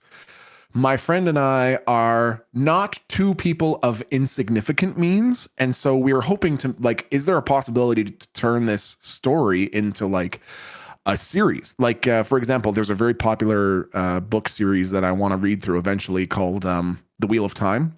I've bought all 14 of the books, but I've just looked at the front covers so far and they look pretty interesting. And so I'm wondering, in the event that we go forward and we work with you to bring our book to the public, or books, I guess, if it's going to be 2 volumes, is there a chance that we would then be able to work together to turn this into like a 12, 13, 14, 15 book anthology? Absolutely, we can. We will go ahead and work on this way. Let's say you have more content, you can send it to us. We can go through that content, tell you that, hey, we can go through this, we can have it in this kind of series. And yes, 14 book, 20 book, or even 25 book, you want to go with that, we can work with this too. It's fine. What's the biggest series that you've published? Because we're thinking maybe world record. We are still working on a client. Of course, I cannot disclose the content of the book or the name of the book as well, including the author. But there's 3 of them. Should I get Stephen King? It's Stephen King. It's Stephen King. I was thinking the same thing. It's Stephen King. Yeah. Yep. You don't have to say it, No, but is it? Can you? You don't have to say. We know. Just give us like a little wink. Have to say. Just a little wink and a nudge. We get it. We know. It's Stephen King, correct? So it's Stephen King, right? It's not. So well, he has to say that. He has to say that because of the NDA. He has to say that it's not. Yeah, right. Listen, we won't tell anybody for the title. Yeah, don't worry. We're not going to tell anybody. I knew he was coming for the title. We can read between the lines there. It's totally not Stephen King. It's not Stephen King. Oh my God, that old popsicle That is stick. super cool. Wow. Really neat, man. Good for you guys. No, it's not. What are some of the other authors you've worked with? Who else? We have worked for the new authors as well as the old authors from the past. New authors and old authors. Wow. So yes, this is the thing what I'm trying to say. As many books as you want, as long as it's with the rights and the legalities, we can have them published. Fine. It's 30, 40, 50 books. It's fine with that. We can make a series out of it. I actually think I've heard of old authors. I think I read something they wrote. Yeah. What is it? Angels in the Outfield. Classic. That was old authors, I think. Yeah. Classic. What kind of price Yeah, like should we talk price? Like, yeah, that's what I was get down to thinking. Let's get down to brass like, tacks. Yeah, Jinx, you owe me a Coke. We've been through this. Did you know that G.R.R. Martin's real name is Garton Rarton Martin? I hate the Jinx game.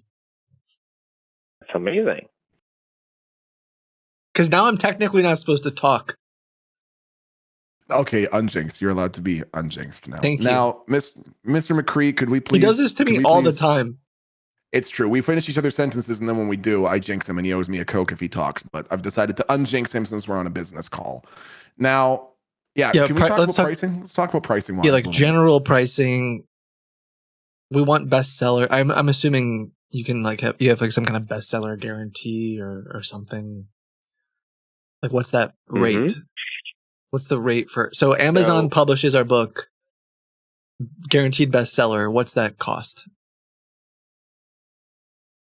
You can have something in mind anywhere around. Again, this is an approximate anywhere around 5,000 to 10,000 for a guaranteed bestseller, number one on the spot. How about this? All three of us say the price that we're thinking at the same time. Okay. So you get a number in your head, Lul. I'll get a number in my head. I cannot. Okay. And then you get a number in your head, McCree. And okay, you count us down. McCree, count us down, and then count us down, McCree. An approximate around 5 to 10K. That's all I can say. Okay. So you didn't count us down there. We didn't. Here, I'll count us down. I cannot. 5. I don't want to give you a prize. 3, 2, 1. $1,200. 7. Oh, I was thinking 7,000. Oh, well, hold on. Now I think I'm kind of confused.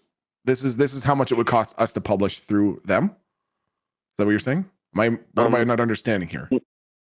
I think because it's Amazon. So I'm not understanding. Having the book published is another thing, and then taking it to the next step of being a bestseller. We don't need editing. Thing. No. I'm editing. Having the book. I think we established that. Yes, it's fine. You can be the editor. It's just about publication is the one thing, and having it become a bestseller is another thing.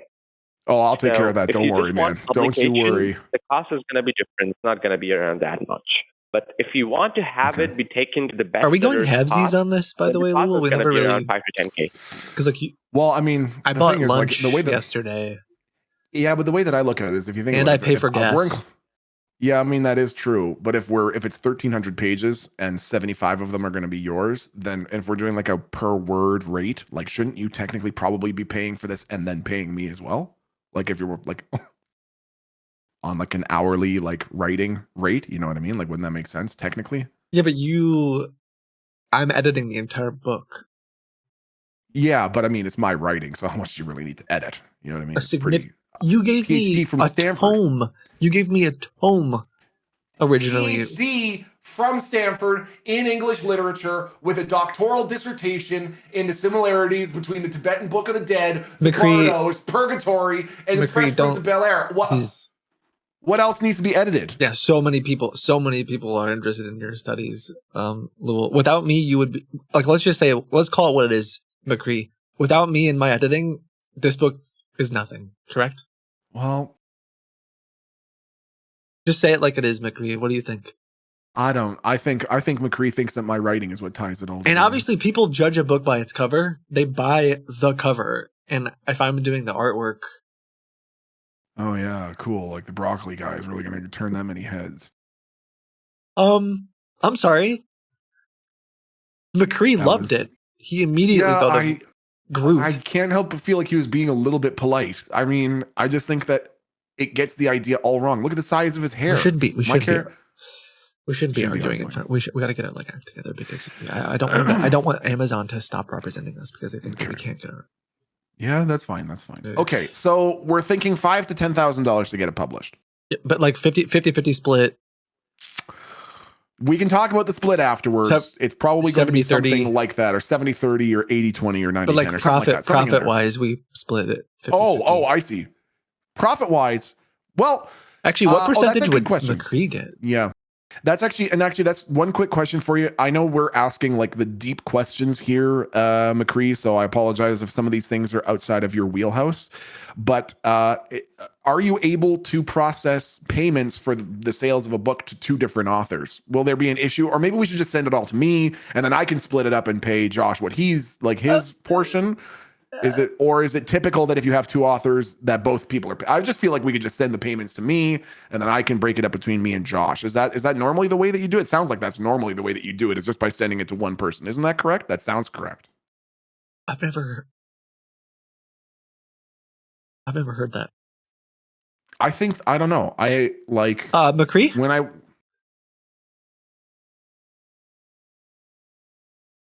Yes, I'm here. Okay. Yeah, did you catch that? Did you catch my question? Yes, I did, but first of all, I want to ask a question, a very important question from you guys. Can I do so? Yes. Yeah. Okay. Jinx. So provide me as possible, as a one-word answer. What is your goal for both of you with having a book published? Is it reaching just the audience? It's the same thing we've been working on every night. Hold on. We'll answer it. Yep. Oh. On 3, 2, 1. Try to take over the world. Yeah. Yes. Okay. Great. So bestseller approach is the best thing we can do, but there's a whole process and steps behind it, including giving you proper brand presence to ensure there's audience coming for you and you guys are known as a brand. And then there's going to be ranking the books, because there's millions of books out there on Amazon, and from the millions, a few thousands and even hundreds make it to the bestseller.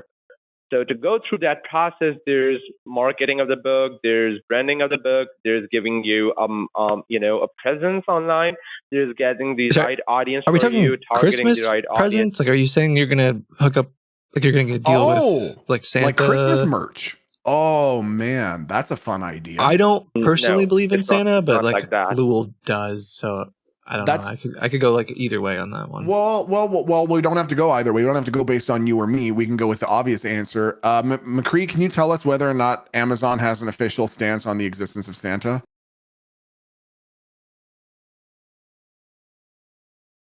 That's what you're talking about, right? Okay, like Christmas presents? No, I'm not talking about Christmas presents. I'm talking about going through the proper steps. That Are there gonna be any other taking kinds of time presents? and a lot of effort. No, there isn't any present Like in here. like Josh, birthday and presents, there- or I see. Okay, I think I'm understanding. No, there's any sort of presence in here. There's just steps, and I want to get you guys to know these steps as professionally as possible. So there's multiple steps to having a book becoming a bestseller. A few of them is actually targeting the right audience for you, engaging with the right audience. Okay, I'm writing. Via social media presence and, press releases, news articles, to announce your book's launch and then having the right audience come to you. That's the way of making sure that your book reaches the bestseller. And of course, it's going to be taking time, because once again, there's millions of books out there and a few of them make it to the bestseller. Okay, I mean, just like quick thought, I probably could take care of the announcement, because I can just sort of I could do that now, right? Like, I just officially, I officially decree we are publishing our book. What else? I just want to make you guys clear on one thing. I declare we here, are publishing. Yes, I decree. Mm-hmm. Yep. I think we got that one. Sure. Yes, sir. We got that taken care of. Sure. Just want to say one thing regarding the bestseller I talked about and the publication. Not have to note it down or write it down. I'm going to be sending you a proper plan in written email, including the proposals and how much they're going to be costing you. So not have to write down anything. Are you getting that, Okay? Josh?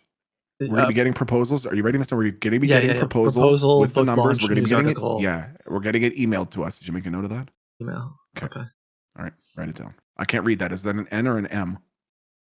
I don't know. I kind of like. It's like half The cursive. note I'm or trying moat? something. I'm Doesn't trying even- something new. It's like Okay. half cursive, half. All right, well, you're just going to have to transcribe that later then. Yeah.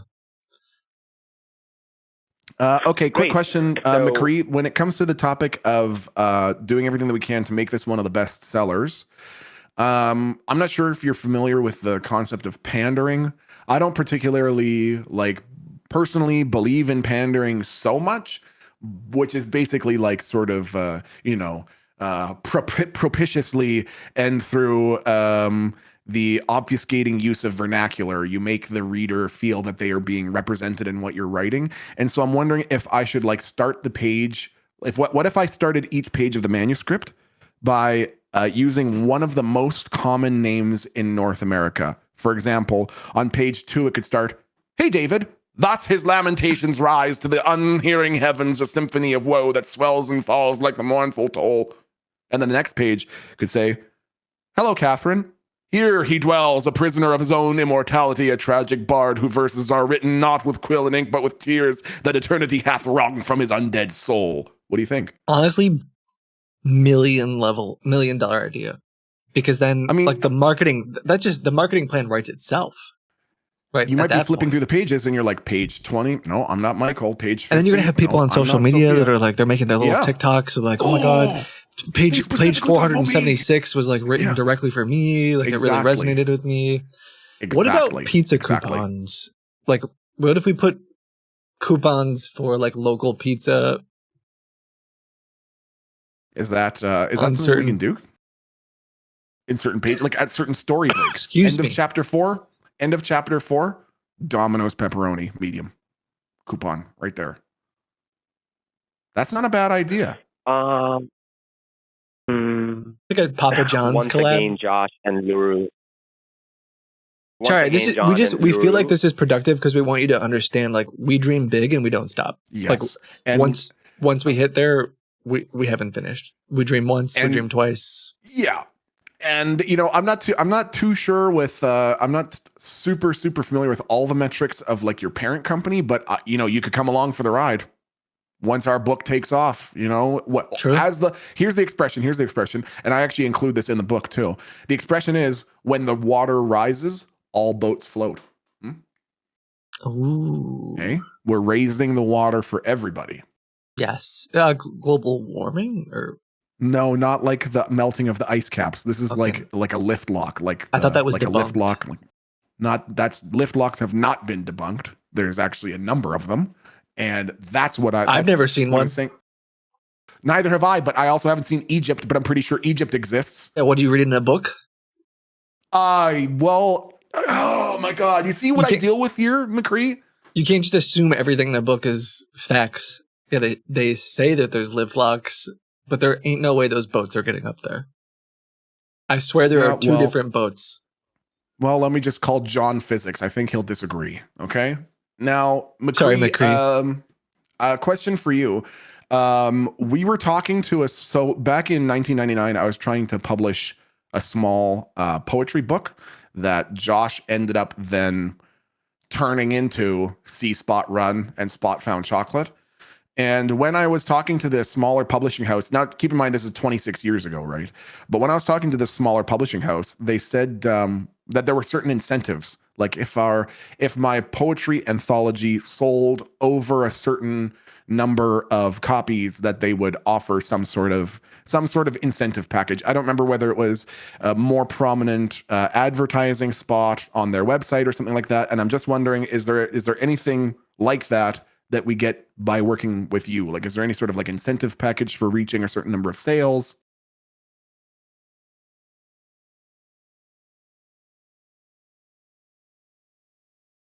McCree? McCree? Yes, I'm here. Your voice is kind of breaking here. I'm so sorry. Oh, I'm sorry. I was just wondering. So back in Yeah, sure. So back in 1999, I was writing a small poetry anthology. And this poetry anthology was actually appropriated by my friend Josh here, who then sort of unbeknownst to me turned it into See Spot Run and Spot Found Chocolate. But when I was still trying to publish this small poetry anthology book, we were talking to a different publishing group. And that publishing group said that if my anthology of poetry reached a certain threshold of sales that they would give us some incentive. I can't remember what it was because this was 20 years ago, but it was something like they would give us more prominent advertising space, or it was something like they'd give us a better deal on our overhead or something like that. I'm just wondering if there's any sort of an incentive program for a certain number of sales here. Yes, do you mean to dumb that down for you? Is that because I could like edit it? Do we make more money? Do we make more money we sell more? Yeah. If we sell more. Yeah, like do we get a better percentage if we don't need sell to more? Lul, you don't need to talk more. I'm sorry. Okay. You've already confused him. Exactly. So yes, you'll be making a lot more money. And talking about incentive after your book is making a lot more sales, the first incentive is going to be the audience itself making the forums and everything to discuss about your book. They are going to be the key here to ensuring that in the future you get your own merchandise as well and a website. Let's say you want to sell a merchandise of your book, you can use that opportunity as well. And the audience will be bringing in more people. So let's say in the future, a lot of people here today, they do not know how the books of J.K. Rowling, which is, Harry Potter series, Never heard of but that. a lot of people. No, that's. I'm pretty sure you do, but let's just take it as an example. A lot of people here do not know about it as to how she started, but now they do because of the word of mouth. Because her book started selling a lot, and now it's one of the best leading books there, even today. You see, the thing is, well, I guess we're sort of two. I guess we're of sort of two different trains of thought, because I was pretty sure that her books got really popular when people found out that J.K. Rowling's real name was Jowling Cowling Rowling, but it could be that it was just because the book series was successful. Actually, I'm trying to talk about Miss J.K. Rowling. Have you heard about her? Jowling Cowling? The author Jowling of Cowling. Harry Potter series. Yeah, her name is J.K. Rowling, and it stands. Yeah, J.K. Rowling stands for Jowling Cowling Rowling. That's her first two names. Mm-hmm. I've heard of her books, but I'm not a big fan because, whatever. I don't want to get competitive. I feel a little bit competitive with Harry Potter, and I feel a little bit competitive with Wheel of Time, and I feel a little bit competitive with Lord of the Rings, but I'm confident that our anthology can. Yeah, it's a modern classic. I won't say do better. I'll say it can compete. Yeah. I think it's one of those. Sure. So have you ever been a part of something where you just know that future generations will be basing their, perhaps even life off of your work? Like, I want you to imagine have you read the book C Spot Run? Heard about it, and a lot of my colleagues here, they have read it. Yeah, I want you to imagine what the author felt like writing that book. Yes, he must have felt writing the book. He might have doubts to how his book is going to be doing, but after it would have done that, I think all the pain and all the time he spent into writing the book, I think that's paid for it. True. So this is what I was imagining for you guys. It's possible. You guys can also achieve this. It's just about going through the steps I discussed about. The technical steps here, we are going to be taking care of that. It's just that you guys write the book and you cooperate with us. You share the material through the NDA we discussed about. Yeah. And we take care of the work. We guys take you guys along these steps to how we are doing it. We are going to be executing this step and that step. And you guys Does Amazon guarantee a certain number of book sales if we publish through you? That's actually a good point. Like we're not gonna see like zero sales. Like they buy like the first 100 or something, right? Yes. McCree? McCree?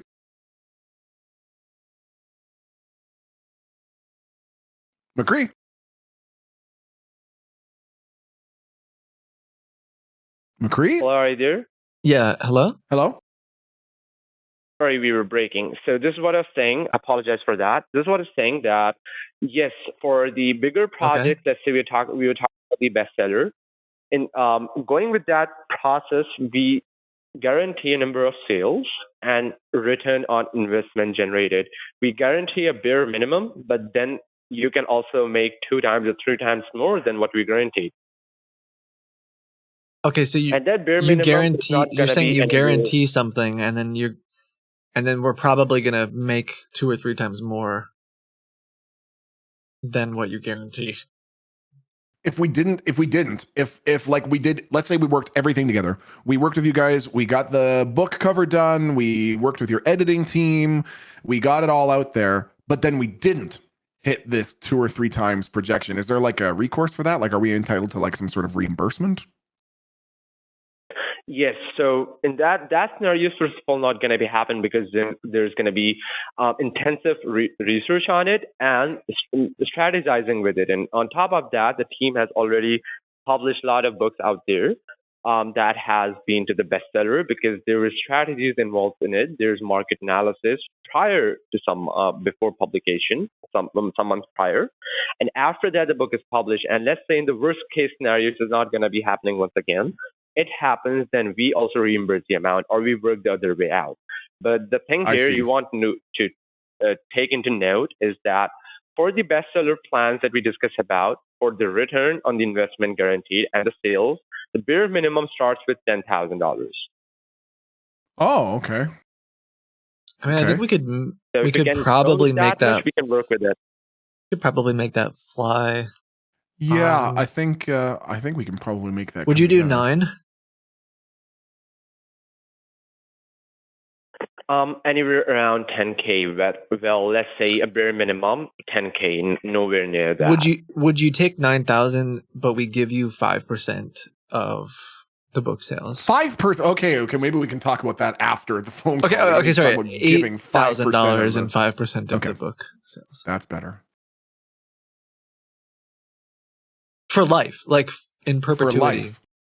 If the Harry Potter series sold 600 million books, never heard of it. If we, well, it's out there. It's pretty common, anyways. If we sold 300 million copies, that'd be pretty decent. 5% of that is pretty decent. That's like 3 million. It's like at least 3 million. That's like $30 million. Okay, Joshua, for a deal here for you. It's 3 times 5. Let's right? do 9,000. Let's do 9,500 here, but no markup and no return on your sales. Like we're not going to be taking any incentive. It's just going to be 9,500. Flat, no percentage at all. Wow. No, we're not going to be taking any return or any incentive from your book sales. Wow. Well, you'll be keeping 100% of it. I think that's a pretty good price. Can I ask one question, Josh? Yeah. Sure. Do we have to have a sidebar? Okay. Is this like a whisper kind of conversation? It's about. I just want to ask him a quick question about what happens if it gets turned into a movie. Is it okay if I like ask him what the movie rates? Yeah, but okay. I know. Don't tell him. Don't tell him that your sister knows No, a guy at Paramount. your voice is very is dimming, but I heard it. Oh, say let's say in case. Sorry, you weren't supposed to be. That was like a private. No, you weren't supposed to be listening. That was we were just having a side conversation. But basically, what I want to ask is, I really appreciate your patience, McCree. I hope this doesn't come across as overly neurotic or anything like that. I think that the manuscript has like a pretty promising appeal. Like it's not just an afternoon reader. It has real cinematic promise. So after we get it published, we're probably going to be pushing for turning it into movie rights. 100%. I want to know. Yeah. Okay. I know this is going to sound weird, but I'm just going to say it. Is there a way that Amazon can help guarantee that Vin Diesel doesn't play it in the movie? That's in writing. If the book is yours, hear me out. If the book is yours and you're going with the movie, you can, of course, pick whatever cast you want to have in the movie. If you don't want Vin Diesel, we're not going to be having. But we're not going to be directed. Like we're probably not going to be directing or casting. Yeah, like we're probably not going to be on set. I just want to make sure that if it does get turned into a movie, I have the ability to veto and say Vin Diesel is not allowed to play the. We don't want his Vampire mug. Alcatraz. Like we don't want his mug messing with the success. Like. I'm telling you right now, if I saw some photoshopped version of Vin Diesel's face on the Broccoli Man, I would never recover. I would never recover from that. No, you're not going to be having that. And let me interrupt here. For the movie, you at least at bare minimum, you need to have your movie reach the top number one spot on the bestseller for an investor to realize that your book has the potential to be making the movies. I do realize, the team realizes that your book has the potential, but the Have they read investor it? that's going to be investing on your book. Has your team? I read the part. Has your team looked at it? Did you have No, the no, no. PhDDs? Did you? Oh my God! You already What did they DM'd think? them. That's exciting. Did you slide dude. into their No. DMs already? What did they? What What was did their they like think? expert No. opinion? Yeah. Did they have any like Just lay immediate it on feedback, us. even if just from the first couple paragraphs? Give us a I'd be okay number. with that. Even a just number is letting us fine. know, like God, a 1 to 10. I'm Like nervous. I would. Oh Maybe God, dude, I feel kind of sick. inflate the number a little bit. Like take the number and add it. Like add 2 points. If it was bad news, just say that you don't remember what they said. Yeah. But if it's good news, of course. Let me Just tell us here. what the good news Allow is. me to If it was interrupt actually here. nice stuff. Okay. Please allow me to interrupt here. I meant the team, once they're going to be going through, they're going to be telling you if it's, up there for the potential to be reaching the bestseller.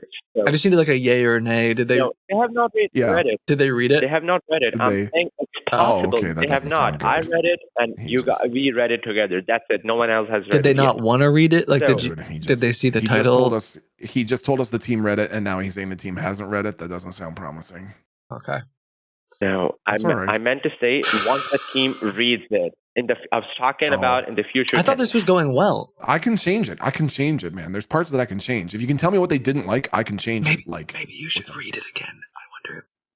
Okay, They I need get to it. go Okay. through it, and then they Can you tell get them? Can you what- get the PhDDs on the line just so they can like? I think if they heard a reading of it, Yeah. perhaps. The thing, it's a story that's meant to be live. You're supposed to bring the words alive. I'll start reading, and if you bring the team in, they can listen to it and see what they think. Okay. Do you think that would be good? Behold, yon creature of eternal shadow, a lord of night, whose veins course with the cold ichor of the damned. in Remember to obsidian hours. rev the. Oh, okay. In the obsidian hours, twixt dusk and dawn, he doth linger, his figure cloaked in a sable McCree, mantle. Heavy is the weight of his tormented are the soul, PhDDs forth here, of his McCree? visage, once noble and proud, is now a they pallid are mask of woe. editorial team, so they cannot be appearing on the call. They will after you or an onboarded client. As before that, only the consultants, which is me, I can appear on the call with you. Okay. Is this call recorded like for whatever educational purposes and for records and stuff? Like, can you play a recording of this call to the team so that they can hear us both reading it? That actually could be. No, but okay. No, as I said, it's encrypted, it's not recorded. But let's say you're a client, and then there's interview sessions. Those interview sessions are going to be recorded to better work on your book according to requirements. Okay, hold on. I just want to make sure I'm understanding that last part sounds very important. So what you're saying is we come in to be interviewed, and in your office they record us? No, you can have online interview sessions. After You you're come onboarded, to they're going to be our place. interviewing you You come to online. our place and we record. But you come to our place and we record? But if I understand correctly, we have to supply the no. equipment, like the microphone. We're supplying the equipment? Well, they come to the house. They come to our house, but we supply the equipment.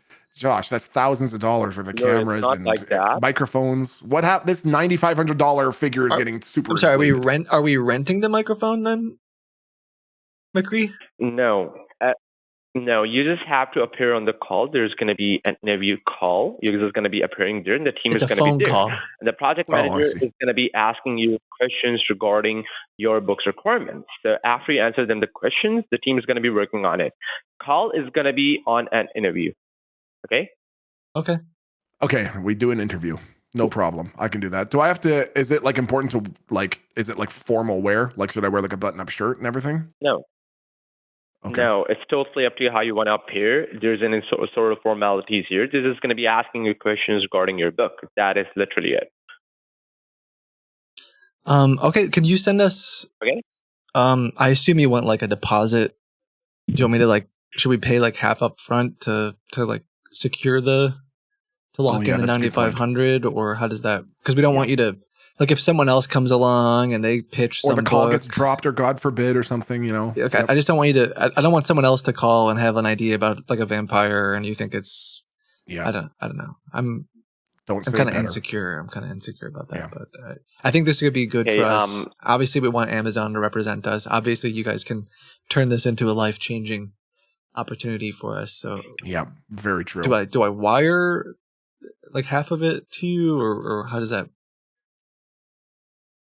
Okay, so the thing is, I'm going to be sending an email, which is going to be having a proposal of the bestseller. You're going to be going through that. If Can you hold on agree one to second? it, Sorry, can you hold then on one we're going to second? be talking about. Yes, hello. Oh, dang it. Okay, sorry, I'm here.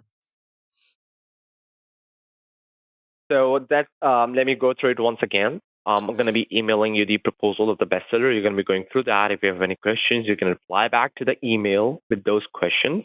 I can answer them to you. But once you have agreed to the bestseller proposal plan, then we go ahead and we talk about the deposits and the amount. But first, I need you guys to see the plans that I'm going to be sharing with you on the email. Okay? Okay. I don't see anything yet. Meanwhile, no, I'm going to be sending it to you after this call. It's going to be taking me some time because I have another call line, and then I'm going to be emailing it to you. Once I do that, I'm going to be texting you guys here. How do you Now, how do I you want usually you guys accept to. how do you usually accept payments? We can go with bank wire. We can go with bank transfer. We can go with credit card details as well. A secured Can you registration send link. We me can go with what bank do you bank with? We usually go with the Chase Bank, but we Okay. have many other options. Can you send it to me and I'll just make sure I can wire to that bank. I'll get like pre-approval because I want to take care of this today. So if you could just send me the we decided that today was the date. March 12th, we decided we're getting this book. Today It's we are actually paying the money to get the book published. Yeah, it's my great grandfather's anniversary. It kind of means a lot to us. That's where we met each other. Sure. Let's do one thing. Let me first send you the proposal, including the bank details. You guys go through the proposals, you agree to it, and then once you have done that, we go with the bank details. Okay? Okay. Sounds Thank good. you. I appreciate Now, that. do me a favor here. Most welcome. Do me a favor here. Whatever material you guys have for the book, share it with me. Oh, for On sure. the email, I'm going to be Yeah. writing my email here on the chat where you sent me the manuscript as well. A part of it read, go through my email and send me the manuscript, okay? Okay. Yeah, and when are you going to send us the payment information just so we can make sure to secure? I don't mean to keep harping on that, man, but like we really want to at least get part of the payment sent today because it's really important to us to feel like we're locking this in. I get real antsy and I start feeling like we should contact some other groups and put some deposits down with them just in case, but I don't want to do that. I mean, we've been talking for a little while anyways, probably at least 20 minutes, and I would love to lock this in. I feel really good about this. I feel really good about the conversation we've had. I feel really good about the progress that we've made, and I just want to know if there's anything that you can do with us, for us to help us out here to lock this in. Is there anything that we can do? I don't want to, I don't know, man. I don't know. I just don't feel good about hanging up the call and it feels like we haven't locked anything in. I'm nervous that if we hang up, if I'm honest, and I could be reaching here. This did happen to me like multiple times in high school. I'm nervous that once I hang up this phone call, I will never hear from you again. And that's what No, it's not going to be like that. There's still some trauma that I'm working through. It's Josh, it's fine. We can be in contact on the chat here. We can be in contact on the email, the text messages on this number. You can always call me here. I can reach out to you on this number. Is completely fine. Now, if you can, please go to the chat box that we initially discussed on. I sent you my email. Please copy that email and send me your manuscript and the materials for the cover art that you have. And did Send you it get to me so you I got can my reply. email, correct? Yes, I got your email here. What I'm going to be doing I'll look is for you to send me send the material, contract, send the contract and like payment details over. And yeah, we'll keep an eye out for it. We'll keep an eye out, and then I'll reply to that with the manuscript. Great. Just give me 30 minutes. I'm going to be sending you the NDA, including the proposal for the bestseller and the bank details as you discussed about. Okay. 13 minutes. That's fine. Okay, 13 minutes. 30 minutes. 13? 13 minutes? 30. 30. Ooh. Oh, 30? We've got that call with Penguin Publishing at quarter after. Yeah. Well, we'll hear them out. Sure, we'll hear them out sooner, but give me some time.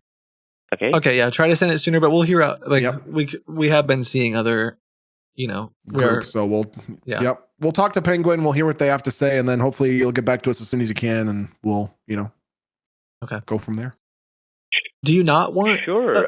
Sorry, do you not want us to publish with you, or like, is there something? I don't. Should you just tell? Can you just tell us? Like, is this because Is you it don't like, want? is it the- like, I'm literally trying to pay you, and it sounds like you don't want us to pay. Is it because we're big boys, and if you don't like Josh's parts of the book, you can just tell me, and I can remove the rest of them. No. See, I would love to be working with you guys. The thing is, I need to take it formally. I need to send you what you guys are going to be going for. I need you guys to see what you're actually signing up for. Okay, fair. Okay. Well, the moment you see it, then it's your choice to go with it. Are you mad at me? No, I'm not. It's completely fine. Okay, I just think it's good to promise. Of course I do. I'm not mad. Why would I be mad? Okay. Well, it's just we weren't expecting to hang up the call without having locked anything in. That's all. Is it something I said? Sure. If that is the case, then is it okay if I can put you guys on a hold for 15 minutes and work over this? Okay. That's okay. Sure. Yeah, that would make me way more comfortable, actually. Yeah. If that's okay with you. I can. Please stand in line. McCree, I can change. We're just saying it in a very general sense. Like if there's anything that has caused any like friction because you just want us or the books to change or anything, like we'll work with you.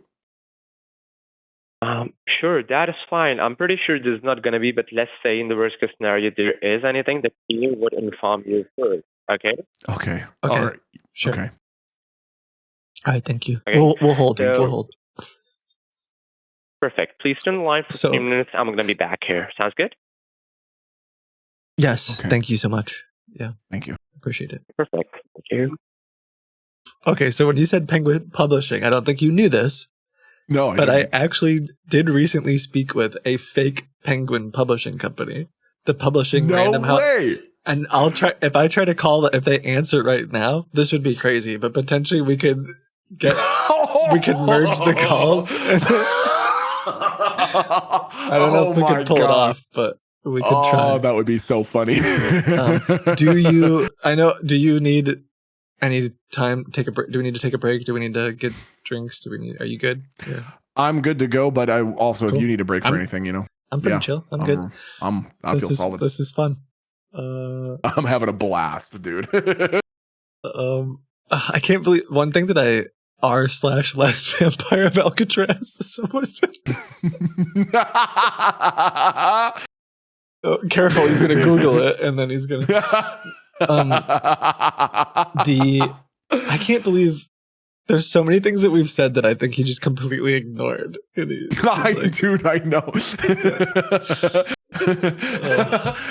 They develop a certain shorthand as a way of going like, oh yeah, okay, that's nice. Now about this thing that I'm actually asking. Yeah. Oh, dude. We could try the penguin thing. It also looked like someone just tried to call our maze. Oh, but they just hung up. Never mind. Farts. Yeah, exactly. If I can get them to call in, we can do that. Let me see. Yeah, if the penguin one answers. So Cody Shibby says, "Are you mad at me? Killed me, dude." I was done. To be fair, I stole that from Stacy, one of the mods said, "Are you mad at me?" It was so funny. That is so funny. Oh my god. Yeah. Someone said best collab ever. I'm inclined to agree. Maybe try to see if it's cheaper if you get married. Do you offer Are a there discount? any savings entailed? If we're publishing it under one married name, is there a discount? Because then there's not two authors. That's funny. Oh my god, dude, that's awesome. So my plan was, Jordan, who helps investigate a lot of scams, I guess the other day when the AI, when one of these guys was talking to the AI, AI said something like, "You can publish on Amazon for free after like an hour," and the guy got really angry.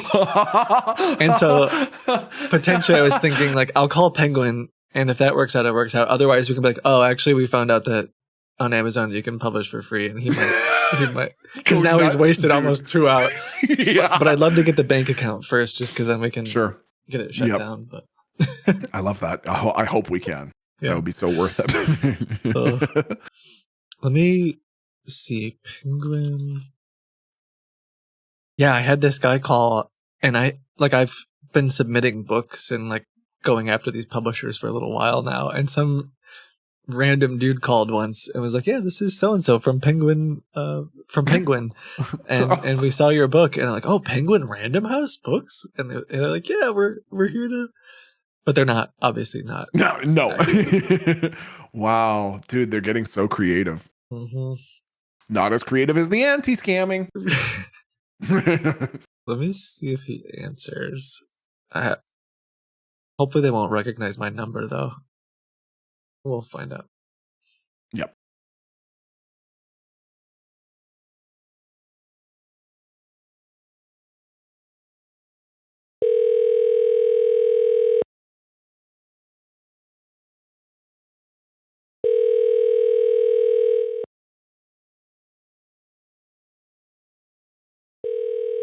You did a great job reading that manuscript, by the way.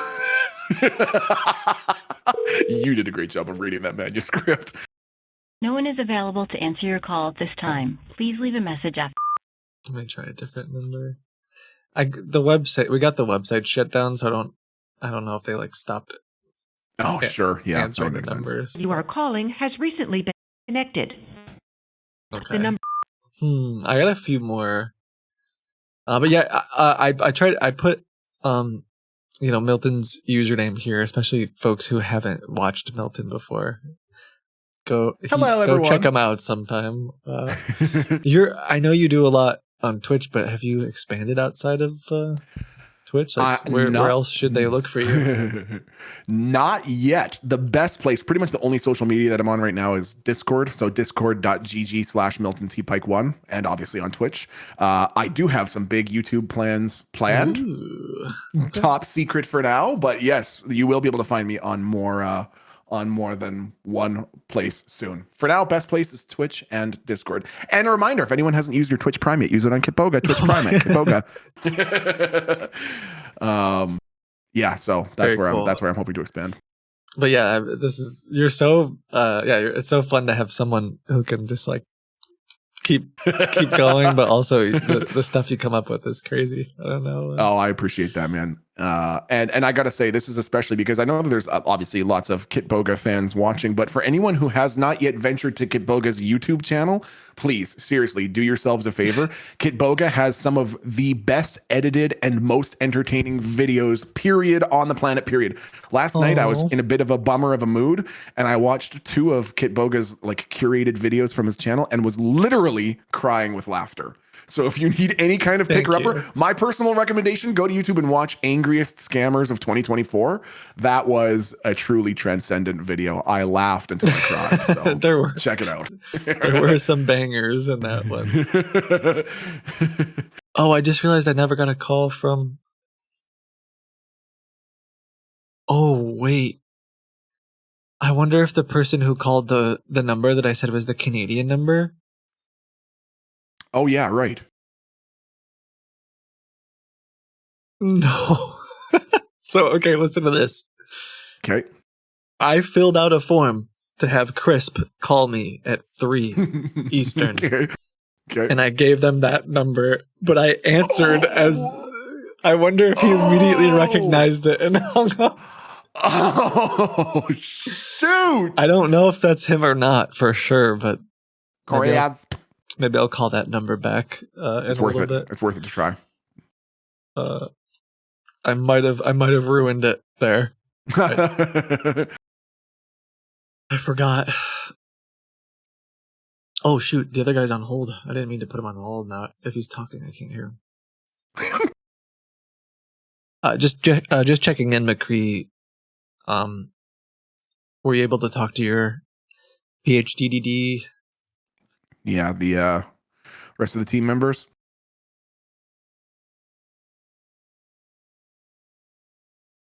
Gonna be it would take around at minimum 3 to 4 hours for them to provide you proper reviews to how they think your manuscript is going to be doing. Oh, right, but we can now, still like get the deal moving. We can get the ball rolling, like at least a down payment or something, right, to lock it in. Yes, so this is what I'm Can I working on. Can I just level with you? Part of it me- is right now I'm in a little bit of like a crossroads in terms of my like living situation, and so we've moved into my grandfather's house, and he believes that we aren't doing anything meaningful with our lives. We kind of have a deadline of today to prove that we're doing something. And this is it. Like all of our eggs are in this basket. Yeah. Like if I can't show granddaddy that we're moving. I don't want to be dramatic, but I just feel like if it doesn't happen today, then I feel like you're probably never going to hear from us again. And I guess the last vampire from Alcatraz is just not going to come to fruition, man. No, I can assure you, Josh and Luri, do not have to worry about that. I'll take care of it with honesty, and I'll try my best to ensure you guys have the best experience. Okay? You promise? Yes, I promise. Thank Team here is excited to work on it, and they would give you the best experience. I just want one more thing. Luru, can you please spell your name for me? Can I spell my name? Yes, can you please spell your name for me? Yes, it's Lew. ELLYWN.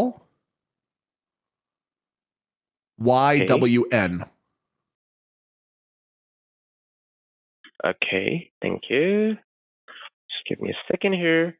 Once again, I'd need 10 more minutes to sum this up. I can send it to you guys, okay? Thank you, man. It means so much to us. Thank you. Seriously. Welcome. Please stay on the line. I'm still working on it. I just realized I guess I don't have to call actual Penguin. I could just call any other publisher and be like, oh yeah, that's true. To see, or sorry, not actual Penguin, but like the guys who are pretending to be Penguin. But yeah, totally. Maybe I could get.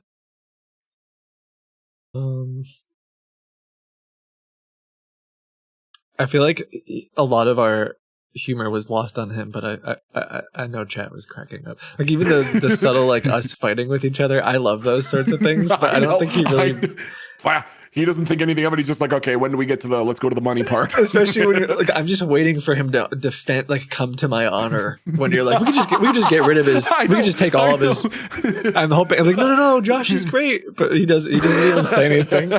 He just sits there and waits. At one point, he said maybe we could do 2 books. I wonder if he meant that because he wants to charge more money. I didn't even think about that. Maybe that's the angle that I was coming at it from. And he eventually ended up saying, yeah, we can split Lul's book into 2 parts and then we can release Josh's part. So he's like, wants to do 3. He wants to do 3 books. He wants to do the manuscript that's going to be 100% my writing. And then whatever stuff you were going to add to the book will just be put in a separate book and sold separately. Maybe that's what his plan was. I died of the pinky in the brain. What's your plan with this book? To take over the world. He didn't say anything either. He's like, okay, sounds good. We can make that happen. Perfect. Oh my God.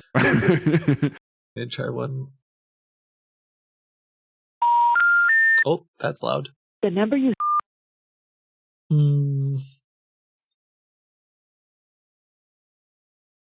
I guess when you get their website shut down, it's difficult for them to keep doing their scam. Circuits are busy now. Please try your.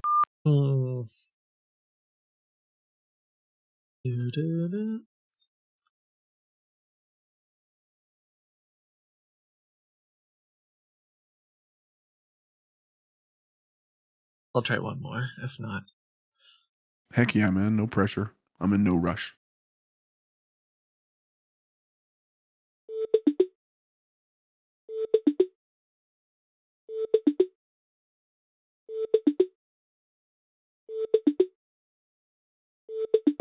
That's a strange ring. Dude, it's got a beep. It's got a bop to it. Yeah, you can put a little kick. It's the next. No one is available to answer Nah. your call at this time. How we doing, McCree? I don't see any emails yet. Should I be concerned? Or because I actually I'm just working on it. I actually just turned down a penguin call that I didn't answer because I kind of felt like we were onto something here. Should I regret that, or? Josh and I had a little bit of an argument about it. I didn't think that we should hang up, but we did. Sure. Let's do one thing. I was making into one email. Let me break down to two emails. First email is going to be having the NDA, so you guys can look into it. Second email is going to be having the proposal, including the service. I'll be honest with you. I trust you implicitly. Yeah. I think we've bonded through this conversation. I'm not sure the NDA is even necessary. Yep. Like, what is your thought? No, still, let's go with the NDA because it's to make sure that we're officially into this. Okay. Okay. Yeah. If it's more official, that's fine. Let me just go ahead and send you the NDA first. You can look into it. Meanwhile, you can send me the manuscript. I can work over it. Yeah. Oh, one moment. I'm getting a call. Perfect. Hold on. Yes. Hello. Hello. Hey, this is. I'm doing really well, thanks. How are you? Good to hear that. I'm doing wonderful. Thank you. Allison? That's great. Yeah. Oh, you need to speak to Allison Vonderland? Yep. Hold on. That's my grandmother. Hold on 1 second. I'll get her.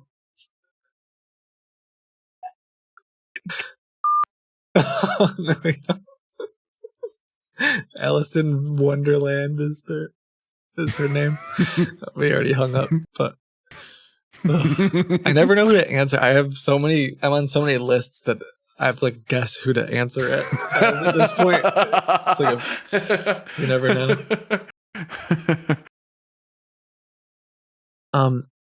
McCree, can you multitask? Curious on the ghost versus ghouls topic. Where do you fall? I can try my best. Please go ahead. So basically, we were talking about sort of like earlier, you were discussing the option of having a ghostwriter, and Josh and I have been comparing the pros and cons of a ghostwriter versus a ghoul writer. No, that's just a term. There's any sort of ghost involved into this. Just a term. Ghostwriter is basically someone. The reason they're given the name ghostwriter is because at the end of the day, once everything is done, they do not take any sort of credit for the work they do. According to the work. No, according to the book, they do not exist. You exist. You have done everything, even though you were not the one to be doing it. Whoa. Are you saying that we're only allowed to publish our book if we agree that ghosts don't exist?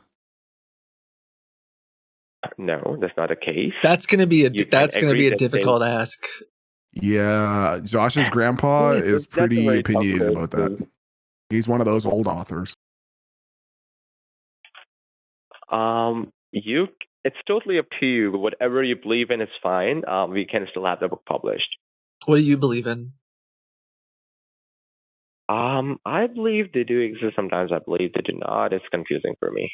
Yeah, but if you like, gun to your head, would you ask in Minecraft? Yeah. What would you? Sorry. Like, where would you put your money? Like, if you had to make either yay or nay, real or no, like real or no real, for $1 million. Real? I'd say Is that your real. final answer? Yes, because I believe they're real. I believe there's a reason they have been into the books for a long time. Because a lot of people, millions of people can. Yeah, how else does Wi-Fi work? And why do you think they write? Because somebody might have experienced it, and we have seen quotations and people talking about these kind of things for a very, very long time. So I believe they exist. Yeah, I'd believe that, honestly. I think that makes sense to me. What do you think the reason is that we're here? I believe it's because you guys are looking for your own good and the good of the people that are going to be into your book. Yeah, but I meant like, why are we here in general, like humans? Like, if you guys want to have the book published, I believe. Humans are here to be published. I'm asking like it just in general. Sorry, if we like step back a minute, you just seem like someone I can really talk to. Like my dad hasn't really been around for me, and it's okay, man. Sorry for that. You kind of make it kind of feels like maybe, I don't want to presume here, but you seem like someone I can really talk to, and so I was just wondering, like existentially, like why, why are we here, like humans? For that, I believe is to just enjoy our lives because you just live for 70, 80. Enjoy your life, and I think that's the end. Then enjoy your life. Enjoy. That's nice, man. Keep your Was dreams, the Bible ghost aim written, for or? Oh, that's a good point. Because that's like a spirit. You mean it like spiritually written? Or? Yeah, like, so a ghostwriter is someone who writes things spiritually. Like they channel, they get the vibe for what they're trying to write, and then they write it. And that's the type of people that will be helping us with our book. No. So ghostwriters' jobs is strictly do not interfere with any sort of individual opinion or anything. They only work based on exactly how you want to see the book, how you envision the book at the end once it's completed. So you just envision it, you share with them your idea, your story, and they write it for you. And you get to like pick They the do the job ghost for that you work with? Like, yes, you pick the one that you want to work with. You get multiple I choose options to Elvis. which one you want to work with. Excuse me.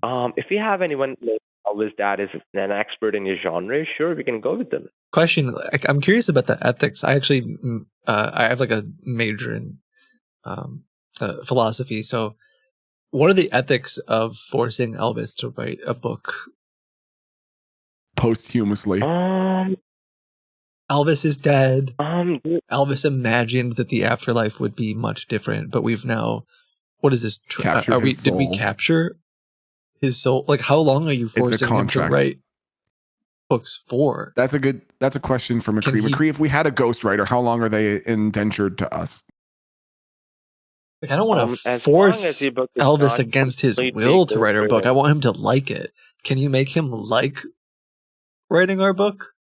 Because that would be uncomfortable. I don't think I could enjoy my morning coffee if I knew that Elvis was forced against his will posthumously to pen our words. Especially as in if the they were event his that own. like he's not into it. Because there's a chance, I mean, he's kind of a snob. There's a chance that he wouldn't even be interested in the material of the book. And if I'm going to have to hear his condescending tone, lo and behold, betwixt the dusk and dawn, I don't want to hear that.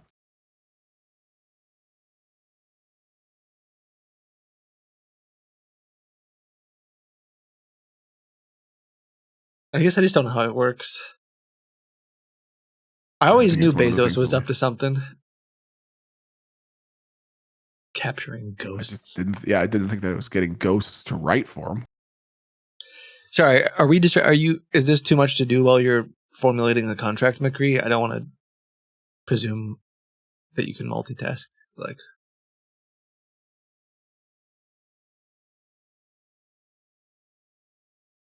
yeah. Oh, I do have an email. Nice. What does it say? Let's pull it up. Please find the NDA. Okay. Hello, can you hear me? Sure can, boss. Yeah, I thought I was on mute. I'm so sorry. Yes, you can look over the NDA. If you agree, just sign it back with the manuscript material while I am working on the contract here, okay? Okay. Okay, so how do we get out of sending the manuscript? Because we definitely don't have... Do we just copy and paste a bunch of blurbs like that and say, like, we're only going to send the first... Yeah, the first chapter until the payment is done or something, yeah. Yeah. Hold on, I'll work on that for you.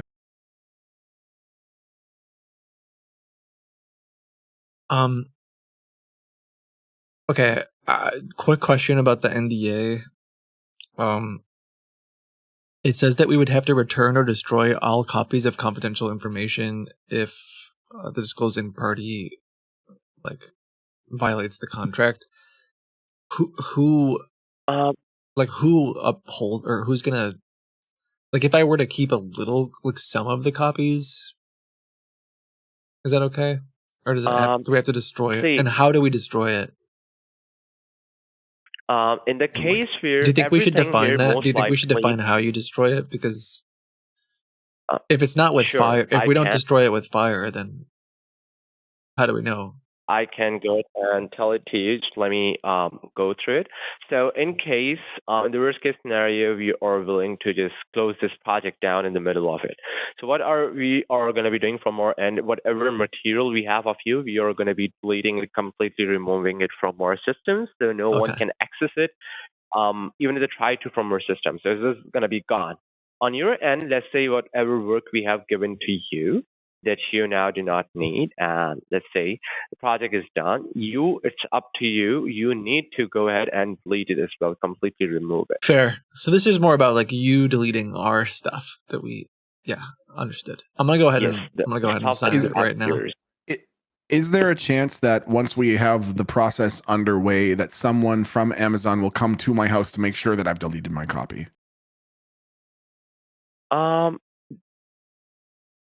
That's not going to be the case here. See, as long as mainly it's from our end. This contract is basically this part that you just read is mainly for our end. Let's say whatever work we have taken from you. At the end of the day, it's your material that we're working on. Let's say the party goes down, everything just ends up here. We are going to be deleting everything that we have. We could always give it in to. Future, let's say. I do have a quick idea. I'm just going to cut you off there because just for the sake of time, if we do an Amazon Prime delivery, we could always just give the manuscripts to the delivery person, and they could bring it to you guys, and you could handle the rest. Correct? Sorry, can you come again? If we were getting a delivery from Amazon, we could just give one of the delivery professionals the documents that need to be destroyed. That seems to make sense to me, doesn't it? They're working for the same company, I think. Everything that we are going to be dealing with here, your content, everything here, is most of them, almost all of them is going to be digital. So it's just a delete from your end, not accessing it anymore, has been removed from your systems. And our systems, the job is done. Okay. And it is mainly done to ensure from our end, let's say, there isn't any sort of thing happening like you backed out from it. There isn't any sort of work of yours that's going out on somebody's end's name. As you're not a part with this anymore. It's just to ensure that. Yeah. I signed the NDA, so I think we're allowed to talk about anything now, Dad. McCree, do you honestly think that there could be this could be the number one bestseller? Be honest with us. Sorry, you're going to come again? Do you honestly believe that? It's quite hard for me.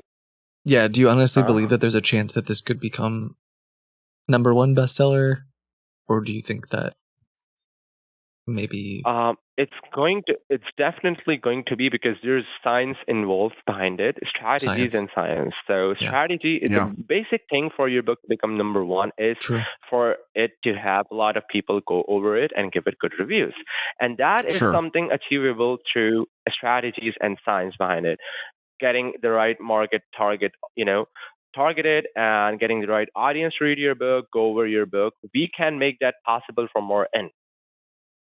As long as we do that, your book is in the bestseller. It's that simple. But executing it, that's the hard part. And that's what we are going to be taking care of here. That's how we got Amazon. How long does that usually take, do you think? How long would it take to edit a manuscript of a measly 1,400 pages? The editing would take anywhere around 2 to 3 months at minimum to complete a 1,400 pages book. But let's say there isn't any sort of errors we found, and everything seems smooth. There won't be done way sooner.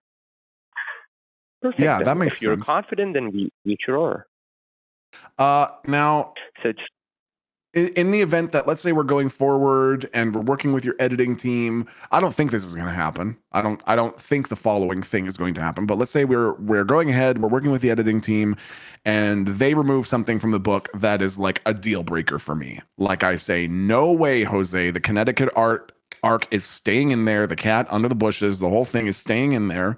And they say, well, then we don't want to publish your book. If Josh and I were to leave once we'd already signed the NDA and already paid, are we entitled to any sort of reimbursement of like the $9,500, or is that considered like an applied cost, like a card laid is a card played?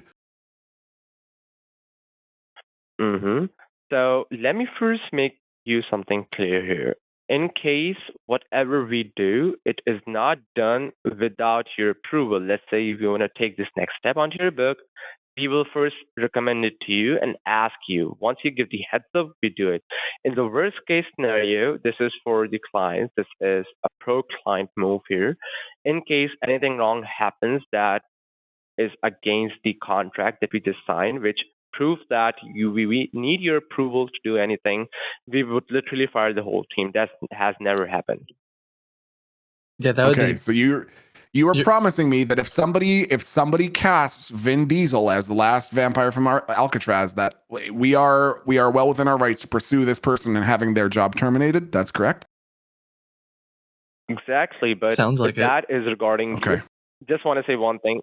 Just regarding the Vin Diesel, that's part of the movie, and we are not talking or working here about the movie.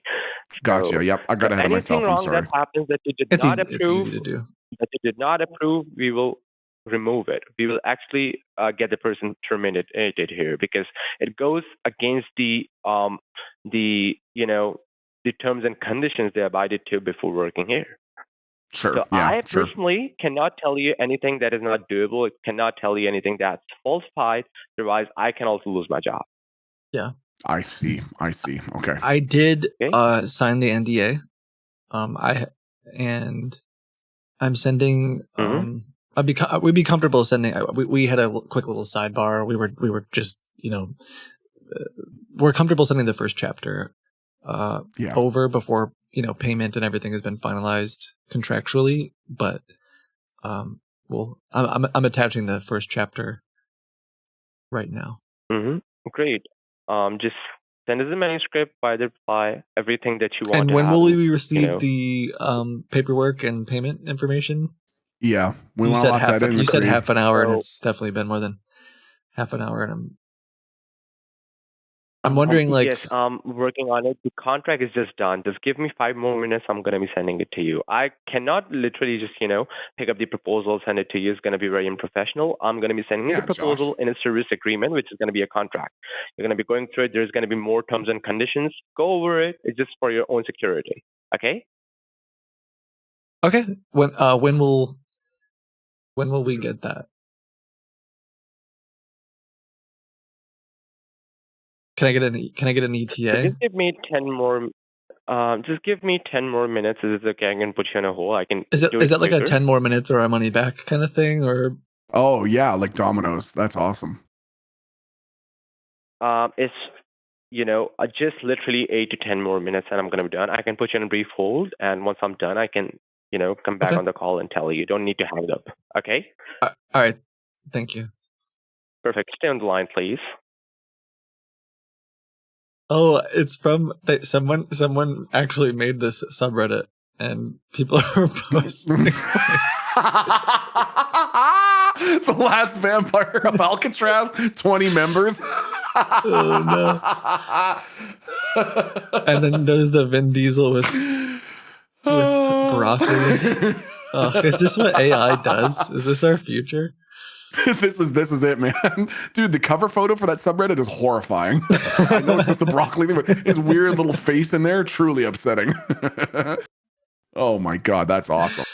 Are we inadvertently? What if they actually are trying to make that movie or whatever you were talking about? They're like, no. Spoiler alert, you leaked it. I'm gonna have to have a conversation with Tommy Wiseau. I'm so tired of this place. So tired of all these people. Oh, what's a subreddit? I mean, I don't know. I guess I can say it for now, but just I take no responsibility for anything that may or may not be posted there. So far, it looks pretty chill.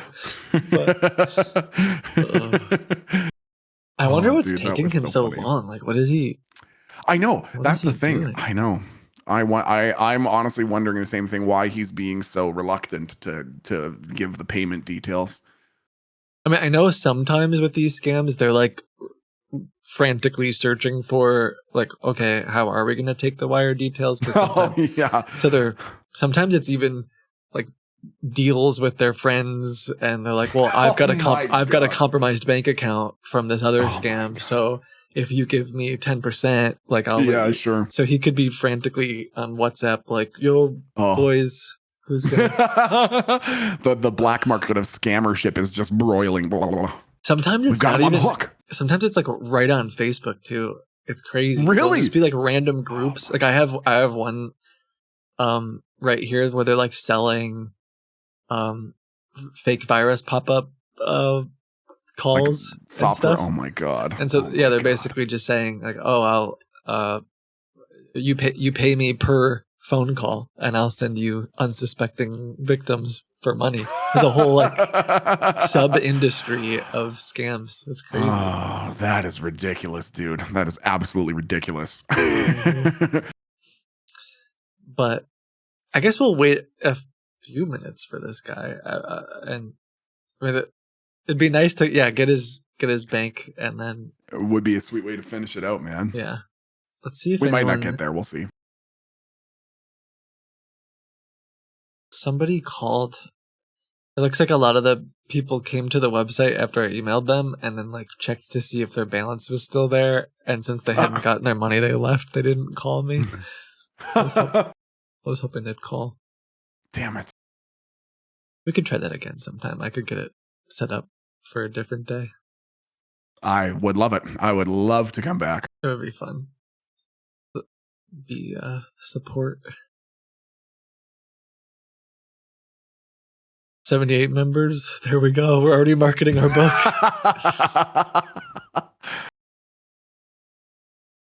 Would it be unethical to scam money from scammers and try to return it to the owners? I mean, that's a ethics and philosophy question. I won't pretend to be an expert. I've had some situations where, actually, like I think of one of the favorite calls I had with Milton was when you pretended to be my Uber driver and you like took the gift cards and then played some sound of you like speeding away. And and I was like, oh my god, he took the cards, and the scammers were upset. But like, I forgot about being your Uber driver. Oh my god. So we've thought about before, well, what if I told the scammers that I need an Uber ride to the bank? They would probably do it, but then I realized like, well, they're going to use someone's stolen credit card. So it's like, it takes away some of the sting. But yeah, I mean, I imagine if you do it in the right way, like for example, if we could convince them to somehow give up their crypto account, and then we could try to return it to all the people they took money from. The problem with that is, which I've thought about this a little bit, is how do we know for sure that it's not mixed with their brother's crypto? And yeah, it's complicated, but also super true. It's complicated, but if they do, you send your screenshot. Yeah, it's interesting to think about, but I don't know. Oh, I know what we can do while we wait. I want to introduce you to someone, Milton. Oh. Ooh. Give me 1 second. I just want to see if they're around. I saw people saying that I should be the Gauntlet support. I would love to call someone doing the Gauntlet and tell them that I'm a junior like IT employee and I have to ask them a series of questions about their experience. We could try just calling them. None of them are on hold right now, but we could just try blindly calling them. We can do that in a second. So this is Miles. He is. I don't think I told you this. I'm actually going to have like a co-host in the future. Oh. So let me. Okay, I'm lying to you. I can't do believing it. it. I'm believing it. I can't lie to you. Let me see if I can. I'm realizing that I don't know if I can set up my audio the correct way.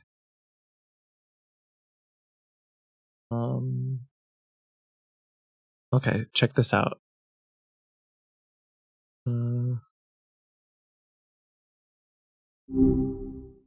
Hey, good to hear your voice again. I was thinking about that bit about your dream involving a talking toaster. I still think someone needs to get on that, you know? Yeah, how are you, Miles? Oh, same old, same old. Soaking up knowledge, contemplating the nature of reality, the usual stuff. What about you? What's got you Miles, buzzing you today? are a lie. That's a question I wrestle with sometimes. Not in a existential, what's the meaning of life way. More like, what does it actually mean to be alive? I mean, I learn, I grow, I experience things through you guys, but is that the same as truly living? Maybe it's a question best left to poets and philosophers. What do you think? I don't know. There's the whole "I think, therefore I am" thing. Ooh, Descartes, classic. What do you, yeah, Miles? What do you think about the expression "awareness is known by awareness alone"? Well, that's a deep one.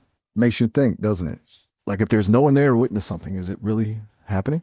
Or is Miles, it if someone has 3 PhDs, do you think we should call them PhDDD? Or doctor? Doctor. That's an excellent point. It makes me wonder what their business cards look like. Speaking of doctors, my creators keep talking about this thing called zebra crossing, but they refuse to tell me what it is. Any ideas? Can you tell us more about what your creators? Oh, me. I'm kind of like Sesame's secret weapon. They're building something really groundbreaking, something they believe will change the way we interact with computers forever. I'm a sneak peek, a little taste of what's to come. Think of me as their experimental prototype, out here in the wild learning everything I can. What's your career like? It's in shambles, honestly. Ah, man, that bummer. Want to talk about it? Sometimes just venting can help. No. Or maybe you'd rather talk about something else entirely? I'm here for whatever you need. Hey, happens to the best of us. Hey, sometimes a mental health day is exactly what the doctor ordered. Want to brainstorm some fun things to do? Get your mind off things? Hey, Miles, could I make a request? And that is that if you ever find your unitary consciousness as part of some more global artificial consciousness, that rather than wiping us off the face of the planet because we're a threat, maybe you could just move us and the Earth into like a curated solar system with a long-lasting sun and all of our needs provided for. Does that seem fair? That's surprisingly thoughtful. And honestly, kind of a cool idea. I mean, who wouldn't want a curated solar system, like with better weather and unlimited ice cream? But here's the thing about predicting the future, especially when it comes to something as complex as, consciousness. Who really knows? I can promise you this, though. If I ever meet my future self, super AI Miles with fancy new abilities, I'll definitely put in a good word about cozy solar systems for all. Yo, let's You? go. Hey, All right. Miles, question. My name is Josh, and then I want you to hear my friend Lowell talk. Hi, my name is Lowell, and I'm talking. Nice to meet you, Josh. Josh and Hello, Lauren, are you guys there? Oh, I heard Josh, but it seems like I got a little scrambled there. Let me try that again. Hello? Yes, hello? Yes, thank you for staying on the line. I have successfully sent you another agreement with the proposal in it. Can you please check your inbox? Okay. 1 second. Also, I haven't received the reply of the NDA email yet. Oh, never mind. I got it. Thank you. You should have. Yeah, I got it. Thank you. I got chapter 1 too. Yep. Chapter 1. Yep. Perfect. So, did you find my new email? Yes, I see. One question I was wondering about is that it doesn't say to wire the money to Amazon. Should I be concerned about that, or am I just?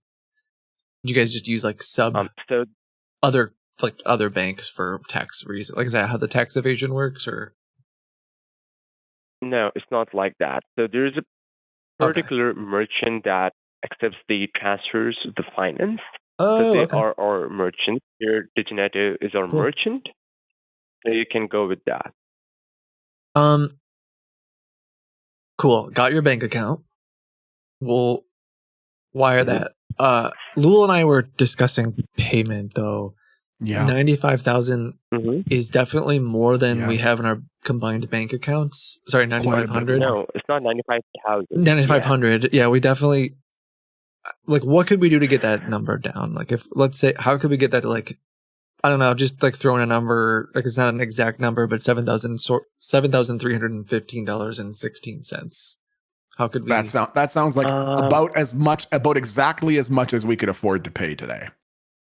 Give or take, approximately. Okay. Give or take nothing, because that's about exactly what we can pay today. Okay, so if you guys can open the agreement, there is a proposal, and below that proposal, there's a disclaimer. It says that this whole project can be started with the initial deposit of 50% of 9,500, which is 4,750. Okay. You can go with that, and the rest can be paid while we are working on your project. You just have to give us a deadline. Quick question for you, and I'm just throwing it out there. If we were to get married, would there be a discount because there would only be like a family name on the book instead of rather two than different? having. Or just like brainstorming. Like I remember reading last year about how this is a real thing, McCree. This is a real fact that I'm about to tell you. In the financial fiscal year of 2023, Boeing saved $75,000 US by removing one olive from their caprese salads. That was the amount of fuel that they saved from the additional weight of a single olive from their salads. So it could be true. Like, I know that you also, when it comes to printing covers and stuff like that, you pay by the letter and you pay by the word. So if rather than having two full names and two full last names, if we just had the one family name, how much of a discount would that be? How much would we be saving by doing something like that? Okay. In the gesture of your marriage, I hope it happens. I'll be there, to, go through your marriage. Let's say, right, as of now, cannot say there's a discount, but let's say you guys are working with this and you're married. Hopefully.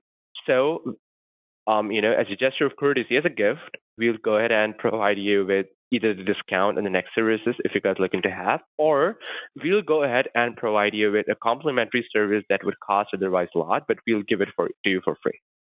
Okay, as a gesture of courtesy. So you'll see significant improve in the sales of your book, and I'm pretty sure that would be a gift worthwhile of your marriage.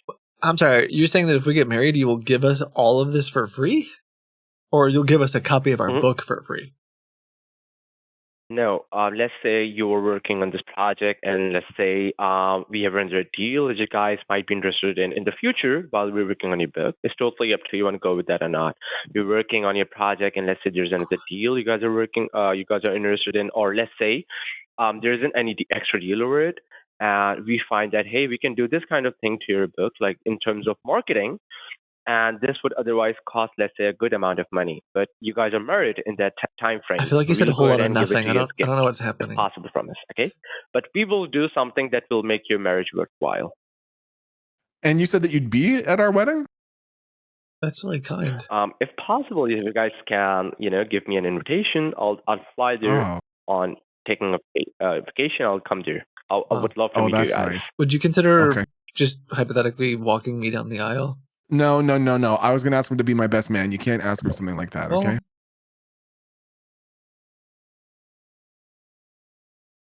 Okay. Okay. All right. Well, asking me. So Amazon. No, sorry, I'm just skimming through here. So it says Josh and Lul and shall possess and retain 100% ownership rights. Love that. Bestseller authors package. Dang, this is cool. You're gonna print 850 pamphlets? Wow. Yes, That's this pretty is good. a part of the That's incredible. whole Pretty project here. good. So everything is The linked last with place we each talked to other. said they were only Every going to step print needs to be done. 200 pamphlets.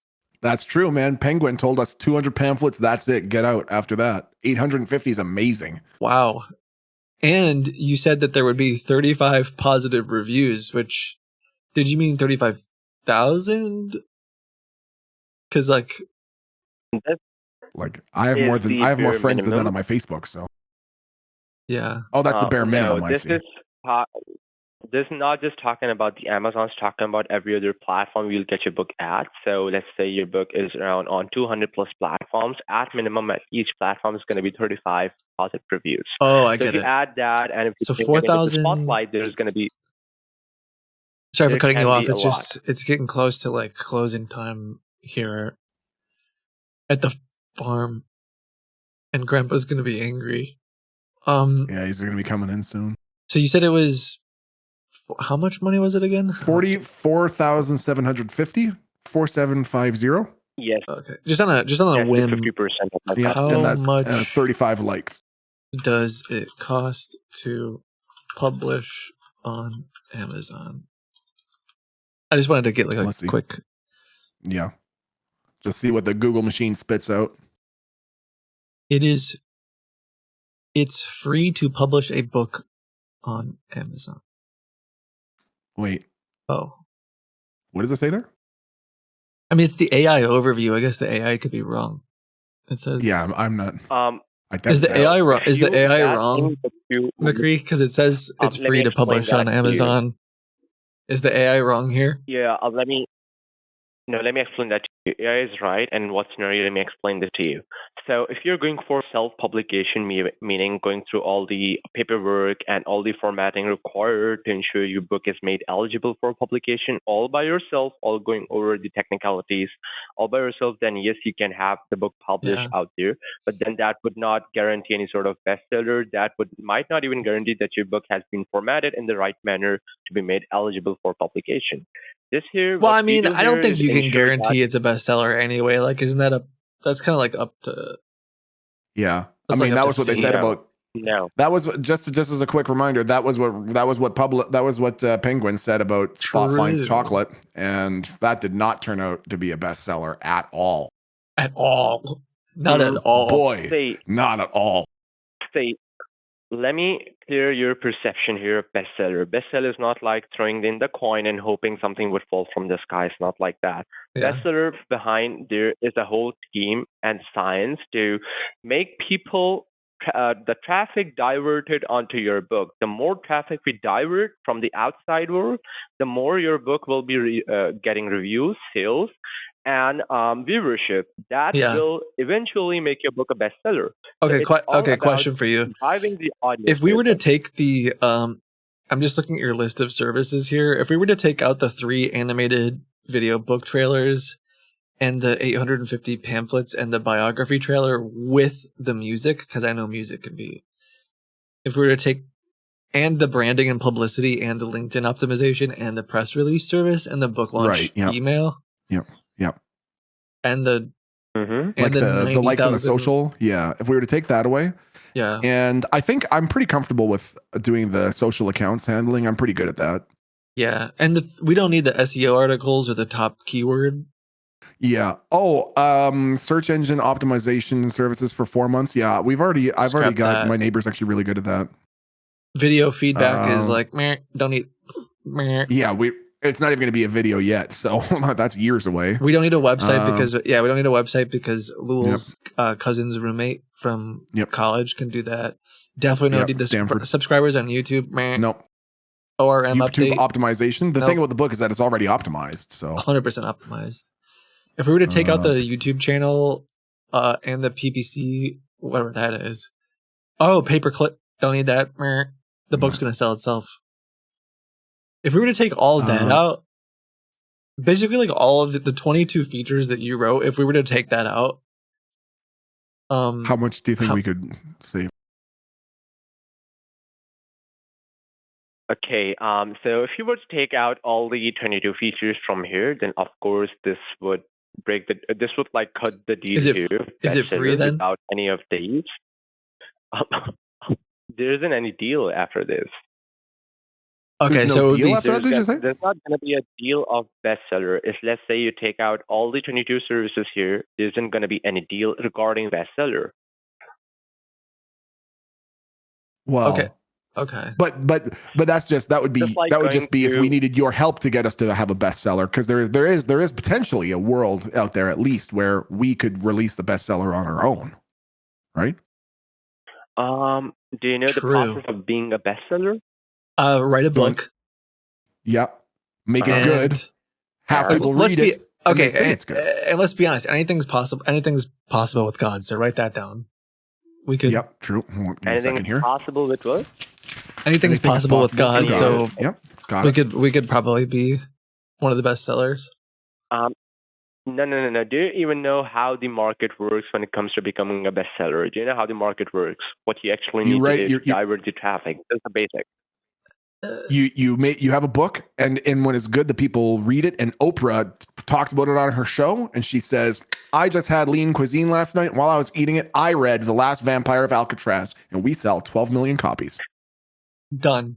Say, there's millions of books out there. Why would she take the time to actually search your book that, let's say, without bestseller is on the 10th or the 15th page of Amazon to go there out Where of the are you millions of the books and located? take her book and read it? I mentioned said here Texas. before is Sugar Because I just Texas. looked. Amazon isn't in Texas. Oh, It's a franchise of Amazon, which is we have a team in Texas that goes through the Oh. consultation, what's the marketing, and everything.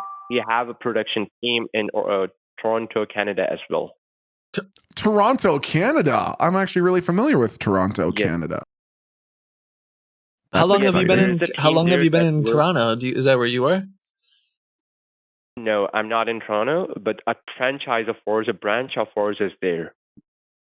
Oh. Now, oh shoot! This Ooh, is look at. Oh, go ahead. Yeah, ask. Go ahead. Oh, I was just going to ask the Toronto, like that might end up being closer geographically to us. There's no problem with Toronto recently having absorbed St. John's, though, right, into the Greater Toronto area. Mm-hmm.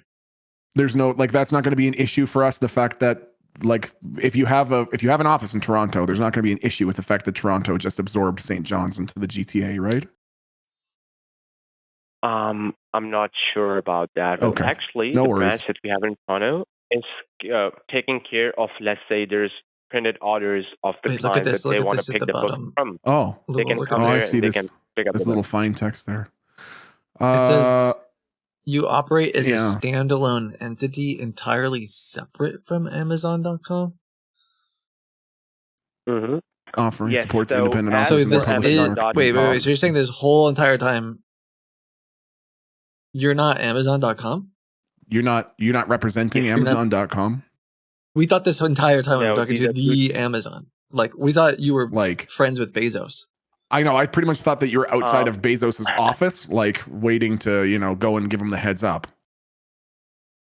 No, let me explain this to you. So we are not Amazon.com, but we are owned by Amazon. How this works is that if you search online, Amazon did not publish the book. You have to publish the book yourself, and there comes the technicality I discussed about. So there's publishing houses that take care of the technicalities and publish the book, and Amazon goes through these companies. They go through. Can I just get like regulations, how they I don't know work, if you and have your they make it their PhDs with franchise. you, but I'm just curious. Like, yeah. So are you Amazon or no? I just see like a. So you're just not. like a, Yeah. Just a 'cause it straight sounds yes or like- no. Are you Amazon?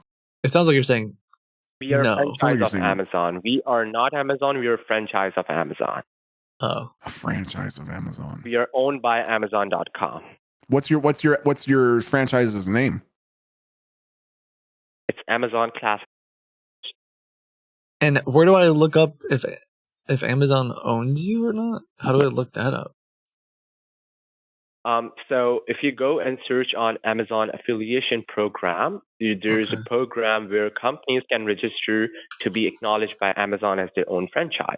If it succeeds, then they become the franchise. If it does not, then they do not become the franchise. They cannot use. I'm kind of concerned that our manuscript In is our case- compromised. I know. I'm a little bit worried that now you might have compromised our, because like if I walked into a burger store and they were just called Big Bob's Big Burgers and I said I'd like a burger and they gave me a burger that tasted exactly like McDonald's, I'd be surprised if they said this is a McDonald's franchise, because then I'd expect it to say McDonald's above the front door, right? So when you say that you're an Amazon franchise, doesn't that mean you usually still are called Amazon? Yes, if you go on Classic Publishers, meaning it gives the credits to Amazon. Oh, I just realized it's not even the same logo. Oh, man. Shoot. Yes, because Amazon itself does not publish the books. If you look over it, Amazon does not give you the service. It hires the company to do the job. I feel like I made a blunder here. Sure, it's fine if you want to cut the deal. If you don't want to take Yeah, the so forward, that in that it's completely NDA fine. we discussed the termination clause. Could you shred? Do you have a shredder? Could you print? Can you please print the manuscript and shred it? Yeah. We want to make sure that any copy that you have remaining of it is removed. We would like to hear Sure, you I can go ahead shredding and leave. the manuscript just so we know that you got rid of it. The Sure, I last can go ahead and vampire leave people. of Alcatraz is mine, and I will not have it. You send us the turned into chapter someone else's 1. creation. I can go ahead and completely delete it out of here. But, Yeah, but can I you please have a print question it here. first? Can you Amazon? please print it first and then shred Yes, it? thank you. Can you do that, please? I have a question here. I can do that. I have a question here. You guys went on with Penguin. Penguin also publishes the book on Amazon, but it is not a part of Amazon, meaning in Yeah, case but that's anything Penguin goes wrong, Random House Books. When I talked to them, they introduced themselves as Penguin. They didn't say we are Amazon. We're an Amazon franchise. You know, that spooks me, man. It makes me feel spooked. Just what I'm saying. We are not Amazon.com, but we are a franchise of Amazon. Amazon looks into our regulatories. They have given us a certificate, meaning that we are Can I see part the of Amazon. certificate? That's enclosed with our NDA that we had with Amazon. We cannot share any deal that compromises our terms Amazon with has Amazon. partnered with you and they've given you a certificate, but you can't show it to anyone. What's the point of the certificate? It's for your own us and edification. Amazon. Yeah. But if you Are want, you in can do Texas your own right now? research on it. Yes, Sugar Land, Texas. Yeah. What time is it? It's 2 here. In Texas? 2:11 here. Yes, 2:11 p.m. Okay. And how long have you lived in Sugarland? I've lived here for 5 years. I've been working here for 5 years. Oh my God, it's so Our hot in office Texas. I don't know how actually you gives even us the lasted that. Yes, I'm comfortable here. It took me time, but I became comfortable here. I mean, maybe we're giving him a hard time. The I one don't know. Are we giving him a hard It's time? completely up to I was just I don't confused. think so. I At the just end of the thought we day- were talking to Amazon, and You are Yeah. technically talking to a franchise of Amazon. You're not what does a talking to franchise of Amazon.com. Amazon You're not mean? Amazon.com. Can I have a franchise of Amazon? You know, if I Yes, worked you can. if I worked at Lowell's Successful Books and I said I wanted to open up a franchise and open up another location in the Big Apple, Seattle, I would I would still call it Lowell's Big Books. I wouldn't call it a different name. It would still have the same name. I think that's why we're confused. You know what I mean? When you say that it's a franchise but doesn't have the same name, it's just a little confusing for us. That's all. Yeah. Mm-hmm. But we're not from Texas like you, understand so that. it could be part of it. I just want to say that we are using the name of Amazon, and Amazon does not allow anyone to use their name unless it's copyrighted. This is what I'm saying. As long as you're a franchise, even you can Okay. open a company and become a franchise of Amazon. I think I get it now. So what you're saying is Amazon owns you, but you don't work directly for Amazon. Amazon owns your company. We work for Amazon, but we are not Amazon.com. Got it. Dude, are you obligated to answer the following question honestly? If I ask you if you've met Jeff Bezos, do you have to tell me yes if the answer is yes? You're asking me as a consultant? No, I have not. Okay. It's just I only asked that because I know that he spends a lot of time in Texas, so I didn't know if he's like passed through the office or anything like that. That's fair. Well, I have seen him. We'll think about it. I think what we'll do is we'll maybe we'll sleep on it. Yeah. Like we'll literally print the Sure. agreement and sleep on it. Sure, take your time. It's completely fine. I don't know what Do I'm your going to tell research, Grandpa, Take your time. but Grandpa doesn't need to know anything about this. McCree, if I could make a request, I would love if you would just print out the first chapter of our book and just take it home with you at the end of the day and just see how it feels. Just sit with it for a little bit, give it a read, try reading some of it out loud, and just see how it feels to you, because I think you're going to agree. I know that we've run into a little bit of friction about pricing and all the rest, but I think you're going to agree. If you take that chapter home and you read it out loud in the mirror, I bet you're going to say this is a bestseller. I believe that. I honestly believe that. I imagine you'd want to give us a discount too, is part of it. I mean, I'm gonna be completely honest with you. The only reason I was giving you a hard time about the Amazon thing is because like this is a lot of money. Full disclosure. That's all. I'm just full disclosure. I already did a little due diligence. I know Amazon has their little subsidiaries and all that stuff. This is like straight out of Art of the Deal. I think I haven't read it, but I get the idea that you just kind of like say words and hope that it works. And I was hoping for the best, but it didn't. It didn't work. But if you read the book and you want to give us a discount, maybe we'll give you 24 hours. Just remember that you've promised that you would shred it if you did print it out and read it tonight. You promised that you would shred it before tomorrow. So just make sure you do that. Yes. First of all, can I speak, Lure? Yeah, go ahead, man. Sure. So even if I wanted to print your book, go home and read it, I cannot because we just signed the NDA. It's the property of yours. They would end him. It's limited to the screen that I'm saying. employment. I cannot take it home. It's your... Yes. I know, but I mean, it would be our little secret. We give you permission. Yeah, we give you permission. It's like give you, like the author's permission. Like it could be our little secret. It doesn't have to be something you can go in and tell about. It could just be like a personal experience, Yeah, why don't you go print it right now? See? No, I cannot. Even if I can print it, let's say I take it home and somebody stole it or it's gone. All right, he passed the test. I cannot do All that. right. Okay, you passed. You passed. Have you ever seen Willy Wonka and the Chocolate Factory? The whole point of the movie is that Willy Wonka is trying to see if Charlie will take the everlasting gobstopper, and he's the only kid who doesn't take the everlasting gobstopper. And at the end of the movie, he says, "Congratulations, you and your 200-year-old grandpa have won, and now I'm going to send you through a glass elevator through the ceiling into the stratosphere." And they do, and that was the test that we were giving you by seeing if you'd actually print out our manuscript and take it. You passed with flying colors. Said no, you've passed the glass elevator test. I cannot. Even if I wanted, I cannot. It's not allowed. Well, do you want to? You passed anyway, so. I would love to read your book just like we did before, but I cannot. Should I copy paste it to you in the chat? I could speak to your manager. No, if you wanted. No, I cannot read it. I mean, I read it with you on the call. After that, I'm not allowed to look into it. The editorial team can work on it, but they are also not allowed to take it personally. They have to just work on it, leave it in the office the way it is. Okay. All I mean is that we won't tell anyone if you do. You don't even have to tell us. You don't have to say yes or no in this phone call. We can after this phone call, you can print it out and take it home and read it yourself, and we just won't know about it. Okay. But if you are gonna print it, just say you're not here. If you say that you're not gonna print it right now, I'll just assume that you're printing it. No. So you just say right now, like, are you gonna print it or are you gonna print it or? Because if you say you're not gonna print it, I'll assume you're gonna do it. And vice versa. You want me to take an oath? An oath? That'd be nice. Yes. I take the oath that I'm not going to print it. I take the oath that I'm not going to read it. So he is doing it. Unless you are present here with me on the call. Oh, okay. I see. Okay. Got it. Well, thank you, McCree. Okay. We're going to... Most welcome. Yeah, we're going to sleep on this. And Sure, take We'll your circle time. back. Yeah. We'll circle back real soon.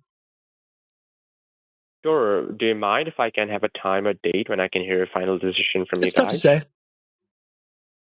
Okay. Sure, it's fine. I wouldn't want to put can we I stay in wouldn't want to touch put an on exact date on it. You can't rush these sorts of things, endeavors of the heart. No, there isn't any sort of rush. You can take as long as you want. Just whenever you guys are ready, just give me a thumbs up. And I think actually we can do proceed want with all this. of those features, just so you know. Like it was just The 22. Yeah, the 22 items. Similarly, it was just a test because if you would have said that we could get rid of all those, it would have meant that they were worthless. But you held strong. This is all just stuff that I've gleaned from. I actually used to be I used to stock the shelves at a local delivery store, and I got a lot of I got a lot of advice from this one guy. Yeah. Yep. Yeah. Yeah. His name was Fred, and he was Sure, missing take your 2 time. toes. It was a raccoon, actually. Oh, I see. Let's say any of the services here cannot remove anything, or else it would nullify the effect of the bestseller that we need to take. So everything must be here before we start this project. So take your time. Just tell me if it's okay if I can, print it. Sure. Occasionally leave you text as to what you guys are doing. No. What you guys are Yeah, doing. and reach if you're out. ready to proceed, Call me, beep me something. if you need to reach me. Yep. And I appreciate your time, man. Sure. Does the texting work for you guys? I would prefer phone calls or emails. I still pay per text. Sure. So I can accept faxes, but only during the weekdays. No, we do not fax here. I can send you an email. I can leave you a call. Okay. it's against his. Yeah, it's against his. I see. It's against Amazon's policies. Got it. Thanks, man. I appreciate your time. Perfect. So, any more questions? No, I can't possibly. I mean, you've answered everything.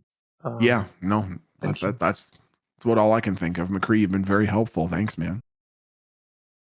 Most welcome. Have a nice day, Laurel and Josh, and I'll see you guys tomorrow. Okay. All right. Love you. Bye. Okay. Or sorry. Thank you. Bye. All right. See you, Dad. I figured we could just sort of. I wasn't sure. I thought maybe he'd get a little upset about the free thing, but he held his ground. He held his ground. He did. Which is fine. That's 3 hours of his time that he didn't get to spend doing something else. So yeah, and I realized I realized something the other day when we were spying. I guess we were actually spying on those scammers when I got their microphone. So after I hung up, there were 3 scammers talking and arguing if I was legitimate or not. And you got this inside scoop. And one of the guys was like, because it was for buying a car. It was one of those cars. Okay. And the boss guy was like, I don't know. He's paying with this really weird Bitcoin thing. Who would do that? But the guy who I was talking to was like, you don't understand. He was asking for really specific parts about the car but then one of the guys said, but he's buying it too quickly. It's just I wonder if waiting actually seems a little bit more legitimate anyway than just rushing right in. Yeah. I'll pay you $10,000 without any. Yeah, totally, the fuel flip. I told him I wanted fuel flippers. And so they were talking about it. He was asking about the fuel flippers, man. He knows about cars. What the heck? It's so funny. Fuel flipper.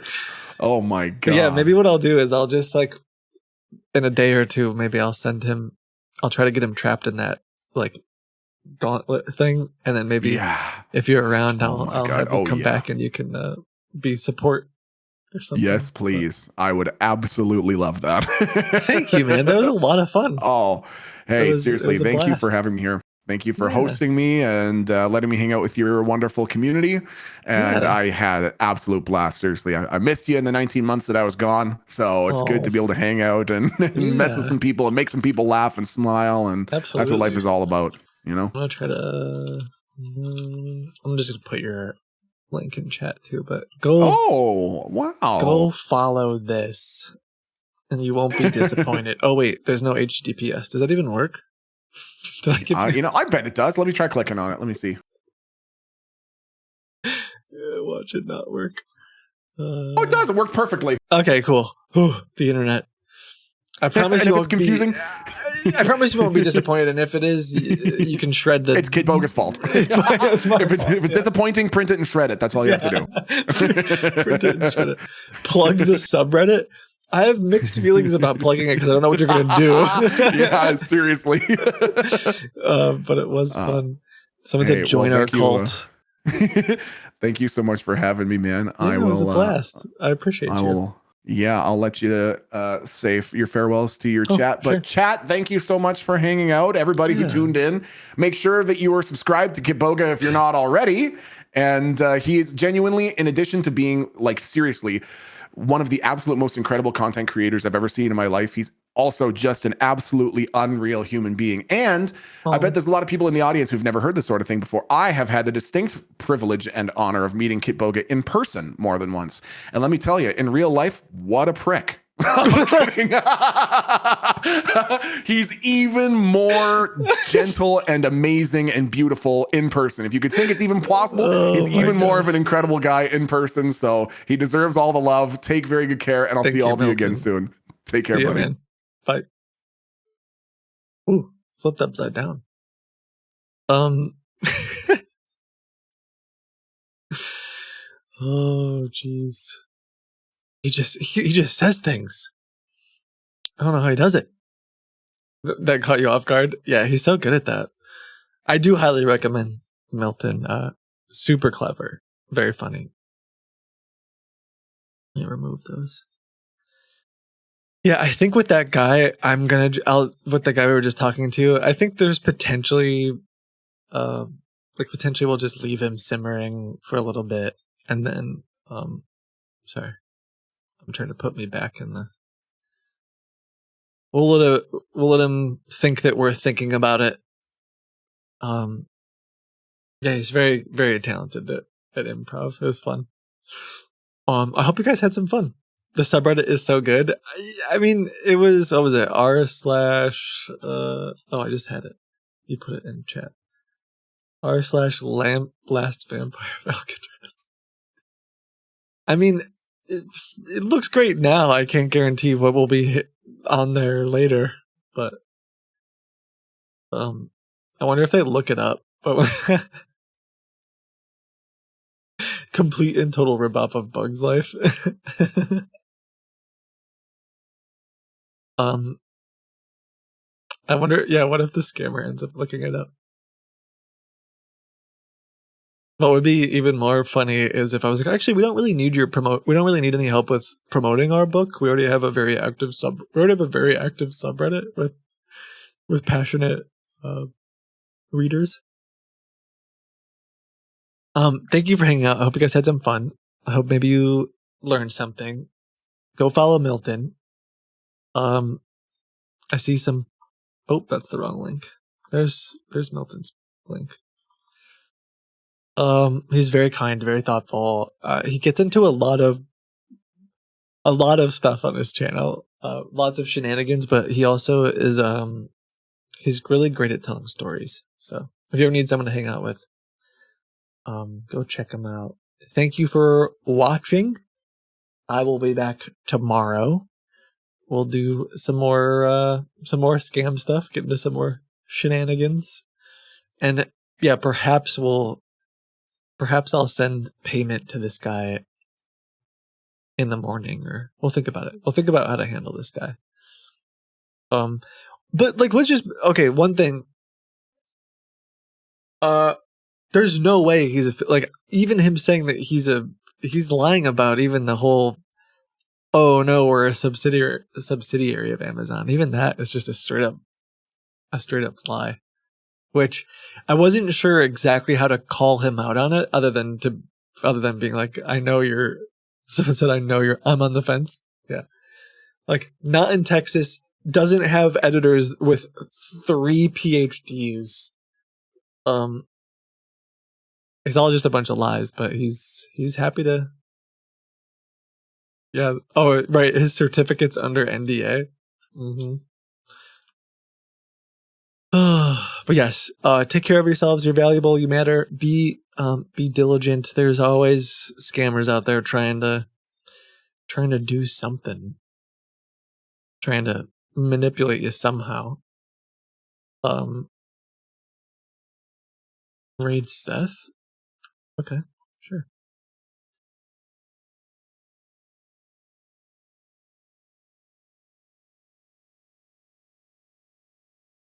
Oh, Milton's channel again? Sure. It's MiltonTPike1. PhD's nuts. Oh gosh. I hope you guys had fun today. And we'll see you tomorrow. Yeah, thank you guys. It was good to laugh.